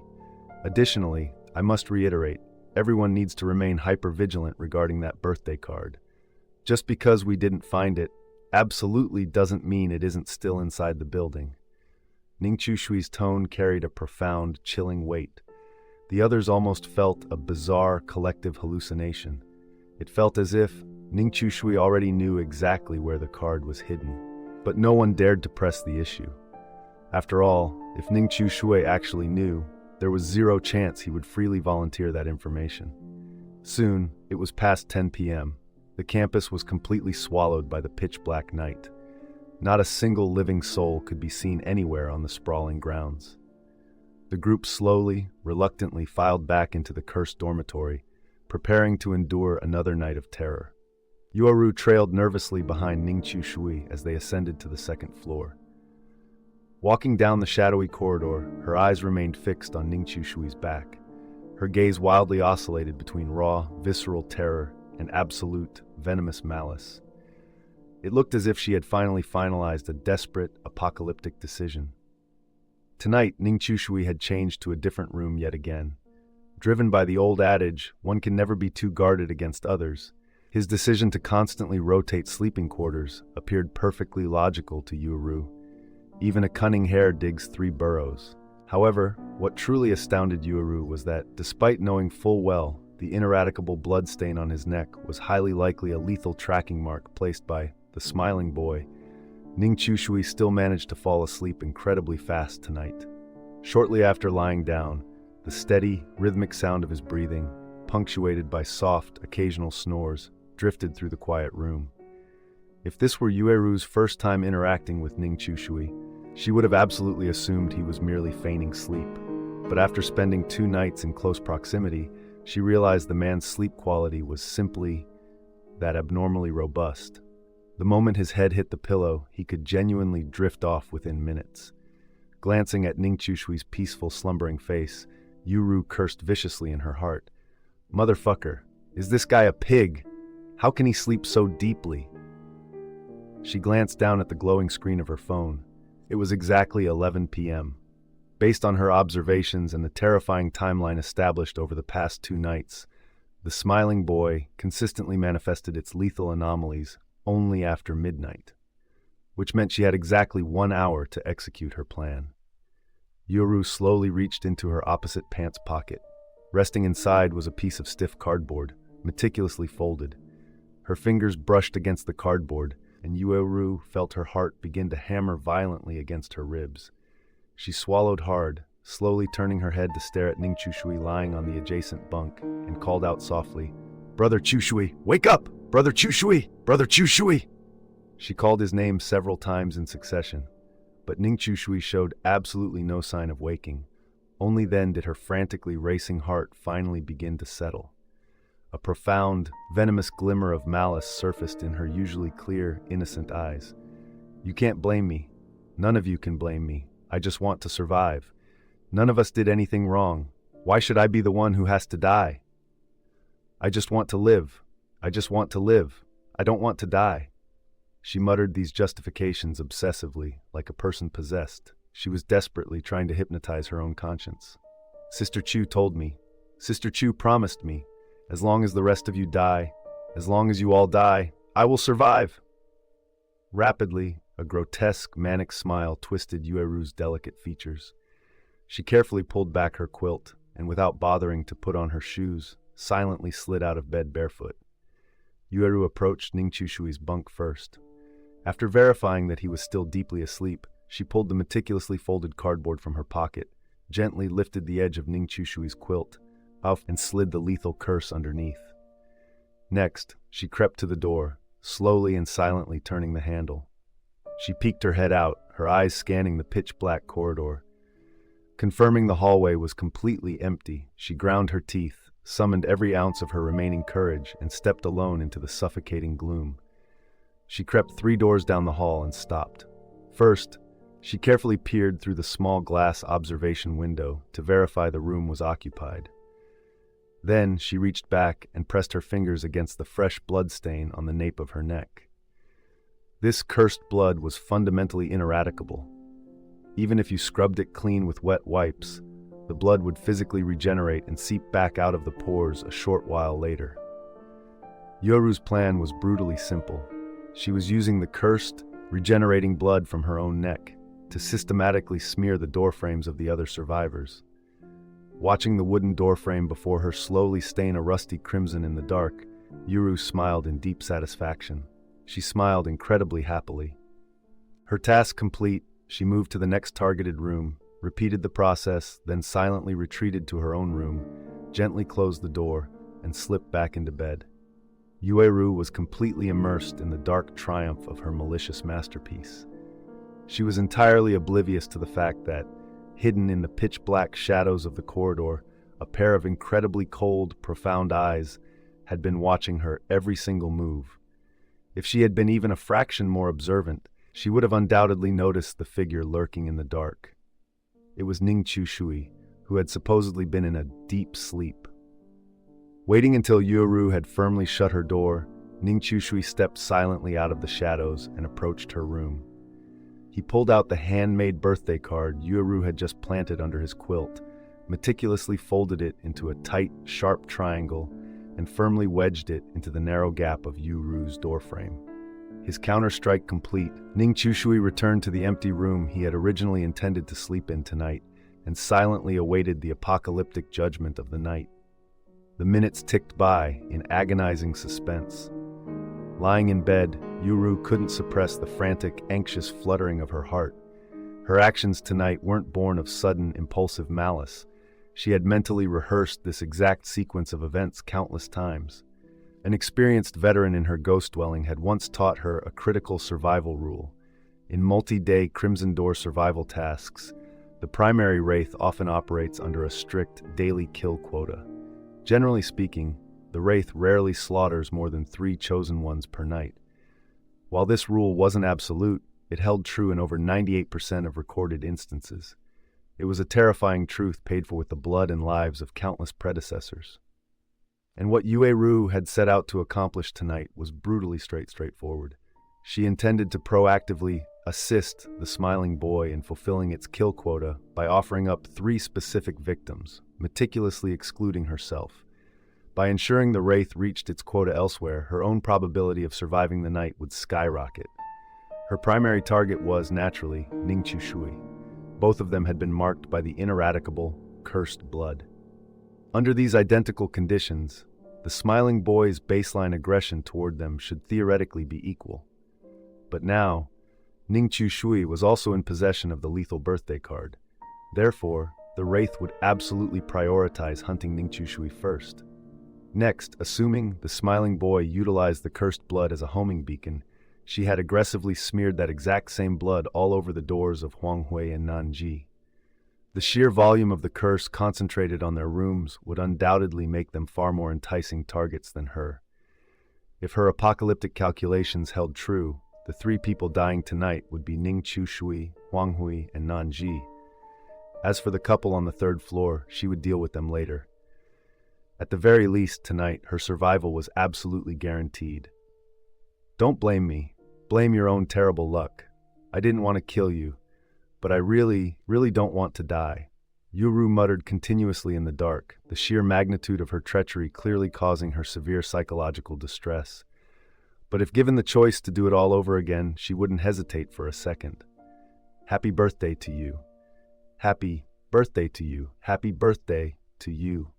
Right on schedule, the chilling, twisted birthday choir began echoing down the corridor. Hearing the apocalyptic singing, Yuru felt absolutely no fear. Instead, the corners of her mouth curled up into a bright, manic smile of absolute triumph. Brother Chushui, you were absolutely right. Your death is acceptable because I refuse to die. The horrific singing originated from the far end of the corridor, slowly, agonizingly dragging closer. Woven through the twisted chorus was the unmistakable, chilling giggling of the young boy. The apocalyptic sounds drew nearer and nearer until they finally stopped, directly outside Yoru's door. Lying in her bed, hearing the relentless singing and giggling hovering mere inches from her door, the bright, triumphant smile on Yoru's face instantly froze. Seeing that the apocalyptic singing and the chilling giggling were still hovering directly outside her door, Yoru was consumed by absolute terror and utter bewilderment. Why her? According to her meticulous, foolproof plan, there was absolutely no way she should have been the first target chosen tonight. Yes, they had both been marked by the cursed blood, but she had definitively planted that lethal birthday card under Ning Chushui's quilt. The person, the smiling boy was supposed to be hunting, should have been Ning Chushui. Yuru frantically racked her brain, but no matter how hard she tried, she simply couldn't comprehend how the cursed card, which should have been safely nestled in Ning Chushui's bed, had impossibly materialized wedged into her own doorframe. Happy birthday to you. Happy birthday to you! The singing outside the door grew increasingly aggressive and distorted. What had begun as a hollow, monotonous drone had violently mutated into a hateful, screamed curse. Yuru trembled uncontrollably. She clamped both hands tightly over her ears and curled herself into a tight, shuddering ball beneath her quilt. No, it's impossible. This is impossible. They can't be coming for me. They can't come for me first. They were supposed to go for Ning Chushui first. By this point, all color had drained from Yuoru's face, but the apocalyptic horrors wouldn't simply cease because of her terror. Hearing the sickening metallic click of the door lock being breached, Yoru could palpably feel several people now standing directly beside her bed, hovering just outside the thin fabric of her quilt. They were smiling, clapping their hands in a stiff, mechanical rhythm, as if performing some twisted, grotesque welcoming ceremony. Yoru gripped the edges of her quilt with white-knuckled desperation, her lips soundlessly mouthing her frantic, hypnotic self-justifications.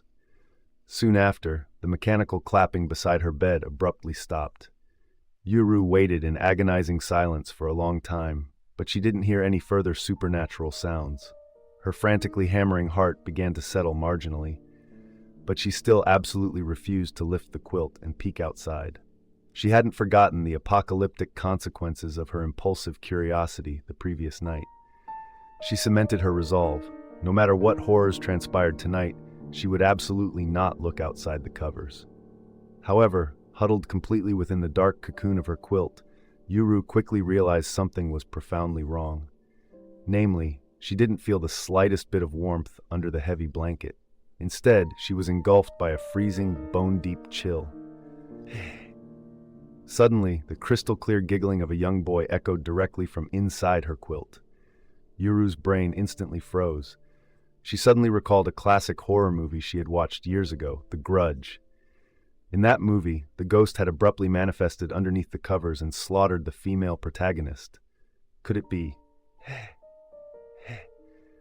The boy's giggling grew louder and more distinct, as if a physical entity was slowly, agonizingly dragging itself closer to Yuru's face within the pitch-black confines of the quilt. Finally, she could practically feel its freezing breath against her ear. Yuru finally broke. She couldn't endure the psychological torture for another second.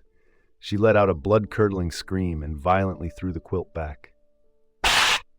Just as she feared, illuminated by the pale moonlight streaming through the window, Yuru saw 5 severed, blood-drenched human heads resting directly on her mattress.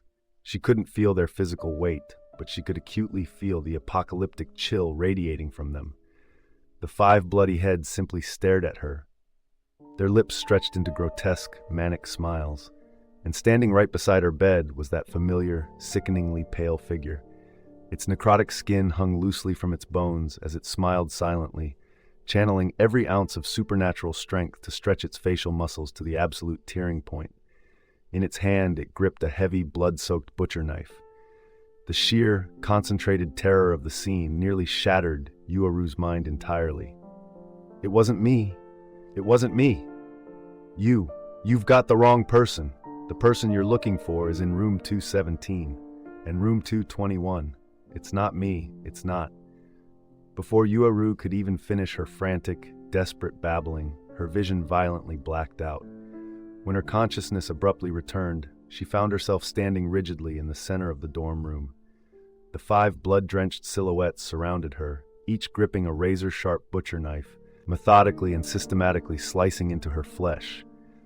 Although she felt absolutely no physical pain, the surreal, impossible nature of the butchery only amplified the primal terror clawing at her sanity. No pain, no physical sensation. She could only stand there, paralyzed, watching as they meticulously hacked her into severed chunks of meat. The absolute crushing despair of facing inescapable death completely swallowed Yuru. In her final, desperate moments, she suddenly remembered the theory Ning Chushui had shared in the clearing earlier. Frantically, she forced her mouth into a massive, manic grin, desperately trying to mimic their grotesque expressions, smiling as wide as she physically could. "Ha ha! Ha ha!" However, as she forced out the manic laughter, Yuru quickly realized the horrific truth. The 5 blood-drenched entities continued to methodically butcher her body, showing absolutely no intention of stopping. Soon, she could no longer feel her arms or legs. The only sensation she could process was her physical form gradually vanishing, her consciousness slowly becoming lighter. At that exact moment, Yuru finally definitively understood that Ning Chushui's theory had been a lethal miscalculation. This was absolutely not the true path to survival. Returning their smiles was completely, utterly useless. The accumulated, apocalyptic terror finally breached the absolute limits of her fragile psyche. Yuru completely broke. She burst into hysterical sobs, screaming frantic curses and bitter accusations into the empty air, until the 5 blood-drenched silhouettes surrounding her simultaneously plunged their butcher knives deep into her chest. Only then did Yuru finally fall silent. The expression on her severed face gradually mutated to match theirs. Her lips stretched into a massive, manic smile, but her dead eyes were utterly hollow and empty. Finally, the sickly pale silhouette produced a heavy black plastic trash bag and a push broom seemingly from thin air, and methodically swept Yueru's butchered remains from the concrete floor directly into the bag. Their gruesome work complete, the entities moved to the next targeted door. It was the very door Yueru had meticulously smeared with the cursed blood from her own neck. Nanji and Huanghui were sleeping inside. Shortly after, the chilling, twisted birthday song echoed down the corridor once again. "Happy birthday to you. Happy birthday to you." The next morning, when Ning Chushui woke up and saw the adjacent bunk was completely empty, he rubbed his temples and slowly sat up. Walking into the communal bathroom, Ning Chushui checked his neck in the mirror. His expression turned incredibly grim. The drop of blood Yueru had maliciously smeared onto him was still there. It hadn't vanished. This meant that tonight, the smiling boy was highly likely to come for him. Although he still possessed the ancient, blood-stained tome he had extracted from his second crimson door as a trump card, Ning Chushui absolutely refused to utilize a ghost artifact unless it was a matter of immediate life and death. If they're dead, then my deduction last night was fatally flawed.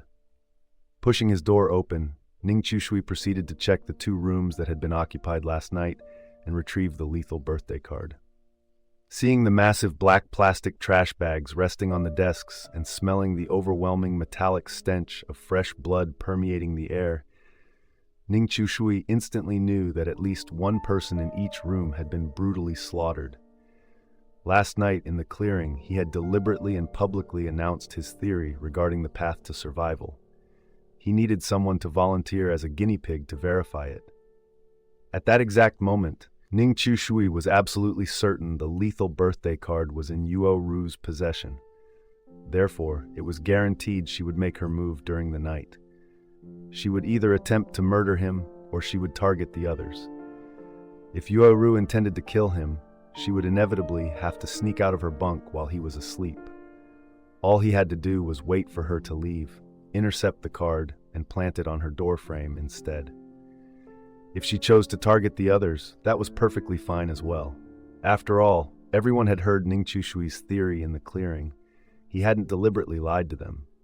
Smiling back at the smiling boy genuinely could have been the correct path to survival, but it was only a possibility.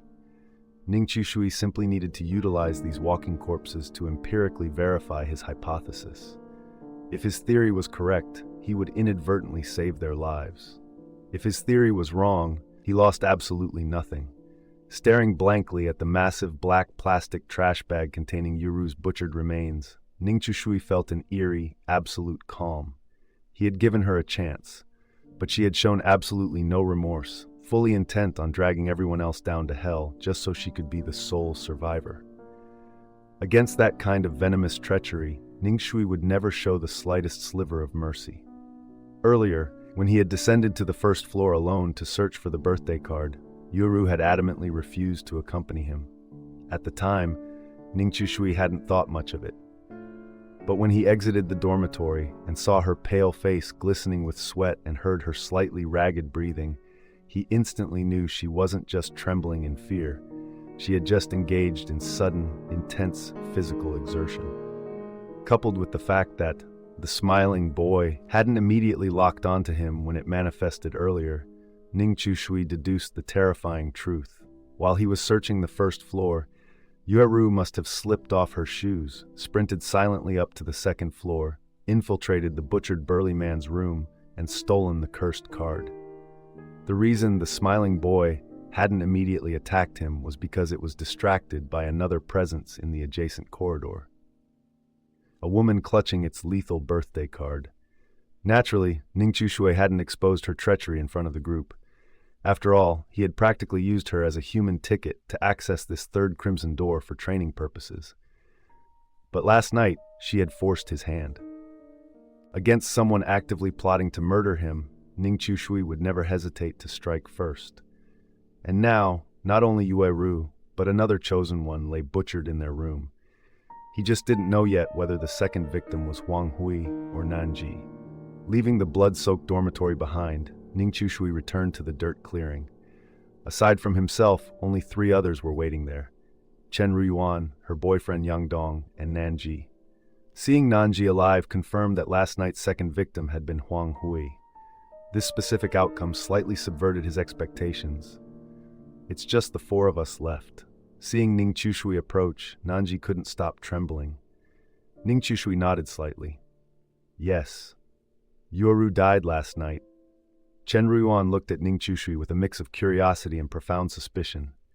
Both of you were marked with that ineradicable blood yesterday, and you slept in the exact same room. How is it she was butchered, and you're perfectly fine?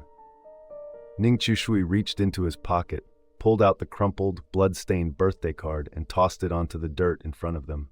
Because she was carrying this last night.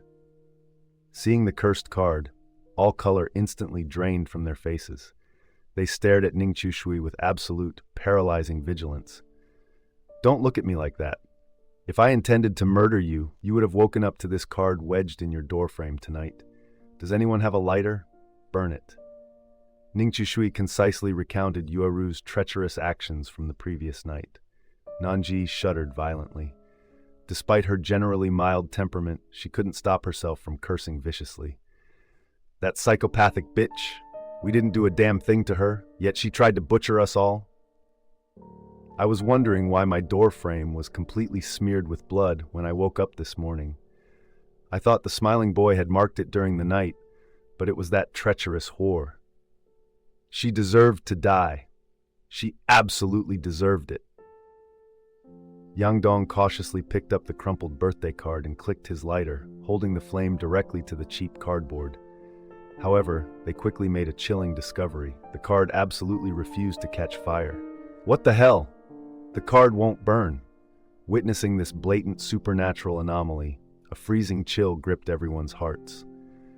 If the murder weapon couldn't be destroyed, it was impossible for them to ever truly trust each other again. Let's give it to the security guard. Have him throw it in the dumpsters completely off campus. In this critical moment, Ning Chushui remembered the grim security guard at the front gate. The group watched in tense silence as the guard tossed the cursed card into an industrial dumpster outside the school boundaries, finally breathing a collective sigh of relief. They were physically barred from leaving the campus, and the municipal garbage trucks would soon empty the dumpsters. With the murder weapon permanently removed from the equation, the fragile, shattered trust among the survivors began to marginally repair itself. Now, regarding the true path to survival. Returning to the clearing, the 4 survivors sat cross-legged on the dirt, desperately analyzing their final lifeline. Tonight is the 5th and final night. If we survive until tomorrow morning, we can leave the instance before dusk. Therefore, tonight will undoubtedly be the most apocalyptic. Yueru and Huang Hui's deaths last night definitively proved my previous theory was fatally flawed. Returning the smiling boy's smile is utterly useless. It will still butcher you. As Ning Chushui delivered this grim conclusion, the expressions of the other 3 darkened considerably. Even Chen Ruiwan, who was usually fiercely pragmatic, fell into a heavy, despondent silence. Nanji gripped her pigtails tightly, her face twisted in agonizing despair. That's impossible. We completely unraveled the truth behind the massacre. Logically, the smiling boy's obsession has to be tied to that. If returning its smile doesn't work, then what the hell are we supposed to do? Do you think the librarian lied to us? The library was closed today, making it impossible to interrogate the middle-aged man again. But based on Ning Chishui's extensive experience reading people, he was virtually certain the librarian hadn't lied. Meticulously analyzing the librarian's melancholic tale and cross-referencing it with the Crimson Door's initial cryptic hint, Ning Chishui suddenly felt a profound, electrifying realization snap into focus. "We were wrong," he muttered. The others looked at him in desperate confusion. "Wrong about what?" Ning Chishui sighed heavily. "My initial deduction was completely backward. This Crimson Door isn't actually that complex. We're the ones who made it impossibly convoluted. We completely ignored the most glaring, fundamental hint the Crimson Door explicitly provided and chose to blindly grope in the dark instead." Prompted by his words, everyone instantly recalled the initial cryptic clue provided by the door: the smiling boy. Yang Dong's eyes suddenly widened in horrifying realization, and he muttered, the smiling boy, his core obsession is absolutely tied to smiling. And he smiles maniacally whenever he's about to butcher someone. Therefore, to survive his execution, we just have to make him stop smiling. The Crimson Door's hint consisted of only those 3 specific words. Therefore, every single syllable carried absolute life-or-death significance. Yet they had consistently overlooked the most literal interpretation of the clue, thereby artificially inflating the difficulty of this Crimson Door to an apocalyptic level. Facing her boyfriend, Chen Ruiwan maintained her sharp tone. "You make it sound so easy. Just make him stop smiling. But is it really that simple? The smiling boy constantly smiles because his mother's dying wish was for him to keep on smiling. Do you honestly think he's going to listen to us over his own mother?" The group fell into a heavy silence. Chen Ruiwan often spoke harsh words, but she wasn't acting out of malice. On one side was his beloved mother, on the other, a group of complete strangers. It was painfully obvious who the smiling boy would listen to. They knew the path to survival, but they couldn't walk it. It felt like being stranded on a desert island with a boat right in front of them, but no oars. After a long moment of silence, Ning Chishui finally spoke up. "He might not listen to us, but there is one person he just might listen to. The other three were startled for a moment before instantly realizing who Ning Chushui was talking about. "Are you talking about the librarian?" "Exactly," Ning Chushui nodded. He was the smiling boy's homeroom teacher. He taught him for 3 years, treated him incredibly well, and helped him and his mother countless times. If the librarian is willing to talk to him, Li Zhen might actually listen. Nanji frowned deeply. "But the library is closed today. Where are we supposed to find him?" Ning Chishui replied, "We can't leave the school, but he can come in. Let's call him, explain the situation, and he won't refuse." Since the man was a former teacher and current staff member, getting his phone number wasn't difficult. They found it in the guardhouse. After making the call, Ning Chishui explained the situation to him. The middle-aged man fell silent for a moment before telling them to wait for him on campus. About half an hour later, he arrived at the school. Glancing at the 4 survivors in the guardhouse, he frowned and said, "Come with me to the library for a moment." They followed him to the library. The middle-aged man used his keys to unlock the main doors, led them up to the 2nd floor, and brewed a few cups of hot tea. "How many of you came here initially?" the middle-aged man asked. 11. "So in just 4 short days, no 3 nights, 7 people have died?"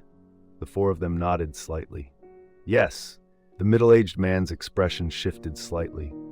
He looked at Ning Chushui and waved him over. "Come here. Let me see the blood stain on the back of your neck." Ning Chushui didn't hide anything. Their absolute priority now was finding a way to make the smiling boy stop smiling before nightfall. The middle-aged man tried to wipe the blood stain on Ning Chushui's neck with a wet wipe.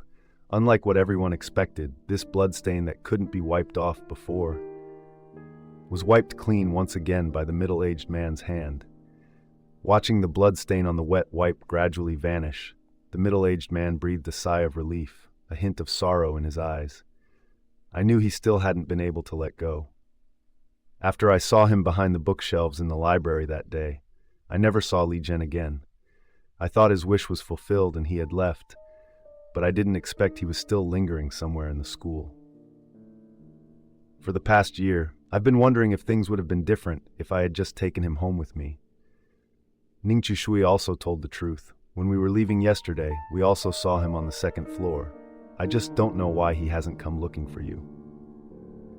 If, as you say, Li Zhen was a good kid, then I think he probably feels too guilty to face you.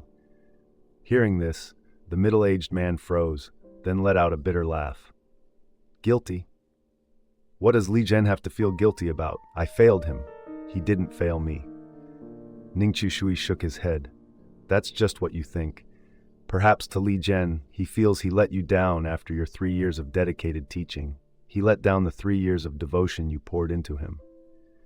He's been consumed by resentment, seemingly bound to this school to slaughter people. Perhaps that wasn't his intention. If you can help him dispel his obsession, it would be a true liberation for him.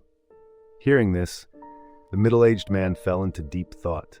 Ning Chushui and the others had already told him most of what had happened. I never expected that his mother's dying wish would turn into the obsession binding him. All right, tell me, how should I meet him? The group exchanged glances, and Ning Chushui said, "Stay here tonight and follow our arrangements. By the way, forgive me for asking, what is your surname?" The middle-aged man replied, "It's Yang, like the poplar tree." Night finally descended. The group waited in the dirt clearing outside the abandoned dormitory until 11:55 p.m. Seeing that time was running out, they all went into the same dorm room. Tonight was their final night at this school. If they didn't handle it well, a lot of people would die tonight. The 4 survivors stayed in the dormitory, counting down the time. Perhaps because he possessed a life-saving ghost artifact, Ning Chishui wasn't overly anxious. He noticed that Chen Ruiyuan and her boyfriend were the same. From the very beginning, when they decided to separate from the group and sleep on the 3rd floor, Ning Chushui had guessed they must have some kind of protective ghost artifact. Out of the 4, the most anxious person was none other than Nanji. She had nothing on her. Her only ghost artifact had been used last night. If it weren't for that special talisman, they would have found 3 butchered corpses this morning instead of 2. With her only ghost artifact depleted, If they couldn't find the path to survival tonight, she would definitely be killed by the smiling boy. Soon, midnight arrived. Watching the clock on her phone turn to exactly 12, Nanji twisted her fingers until they turned white, her lips and face entirely pale. It's time. Chen Ruan's boyfriend took a deep breath and braced himself. Ning Chushui took out his phone and drafted a message containing only the number 1. At the end of the corridor, the chilling birthday song quickly echoed. Happy birthday to you. Happy birthday to you. The giggling of the smiling boy was naturally mixed in. Hee ha ha. These sounds rapidly approached the door of Ning Chushui's room. The 4 people inside instantly felt an inexplicable, freezing chill seep in through the crack of the door. They shuddered. Through the glass pane on the door, they saw a deathly pale, necrotic face suddenly appear outside, staring at them with resentful eyes and a wide grin. The smile on his face was still as exaggerated as if he had used all his strength. This sight terrified Nanji into letting out a scream. She scrambled backward, crashing into the desk. If there hadn't been 3 other people in the room at this moment, she couldn't fathom how she would deal with such a terrifying situation alone. She didn't dare to think about it. Looking at Li Zhen's manic, smiling face, Ning Chushui sent the drafted message to his homeroom teacher. Immediately after, he stepped forward and proactively opened the dormitory door. This sudden action not only terrified the people in the room, but also stunned the wraith outside. Li Zhen, Ning Chushui called his real name. Someone wants to see you tonight. Hearing his name called, the freezing aura around Li Zhen didn't decrease but intensified. He laughed demonically, raising the sharp butcher knife high, ready to stab Ning Chushui. But at that exact moment, another warm hand firmly gripped his wrist. Feeling the warmth from that hand, Li Zhen's body stiffened. Li Zhen, it's been a long time. Why do you keep hiding from your teacher? Li Zhen's head slowly turned. He and the middle-aged man behind him looked at each other for a moment, and the sharp knife in his hand fell to the ground. Clang! Clang! The manic smile on his necrotic face gradually turned into profound sorrow. Li Zhen's rotting body reverted to normal, leaving only his deathly pale skin. Wearing his school uniform, he smiled quietly, silently looking at his homeroom teacher. He saw the familiar yet distant man who had cared for him for 3 years. His hair had turned so gray. Li Zhen, do you know why I was so fond of you? Because you were so much like him. You were exactly like my son, who passed away from liver cancer. The middle-aged man calmly recounted everything. Both of you were so bright, resilient, enduring all hardships, yet still full of hope for life. On the first day of your sophomore year, the first time I walked into the classroom, I saw you. I felt I failed him, and I also felt I failed you. I once thought you were a gift from heaven, but I never expected that back then I couldn't save him, and later, I couldn't save you either. I didn't even get the chance to say goodbye to you. The middle-aged man said, a bitter smile touching the corners of his lips. That day at the hospital, when saying her final goodbyes, your mother told you to keep smiling. She hoped you wouldn't live a life like hers, that you could overcome hardships and continue to face life with a positive and radiant attitude. But in this world, there is so much suffering that can shatter even an iron will. I have also experienced the pain of losing a loved one, and I know that any hardship in this world can break a person. Therefore, I do not blame you for disappointing me over those 3 years, and I hope you can forgive me for failing to take good care of you. Saying this, he tightly embraced the student in the uniform in front of him, whispering, "If you're too tired, don't smile anymore. Just rest for a while. It's been so long, hasn't it?" Being embraced, the smile on Li Zhen's face gradually faded. Finally, he hugged the middle-aged man back. "I'm sorry, Mr. Yang," Li Zhen said in a hoarse voice. The 5 blood-drenched silhouettes beside them gradually blurred, and at this moment, in some unremarkable, dilapidated garbage dump in the city, a crumpled birthday card also slowly began to burn. It burned in a quiet corner, unseen by anyone, emitting no beautiful flames, just burning silently until it finally turned into a pile of black ash. After the birthday card burned to ashes, Li Zhen and his 5 blood-drenched roommates in the dark corridor of the abandoned dormitory at Changchun High School also vanished. All that remained in this place was a middle-aged man slumped on the ground, having finally resolved the knot in his heart, and 4 incredibly lucky survivors. If you enjoyed this story, please hit the like button and subscribe to support me.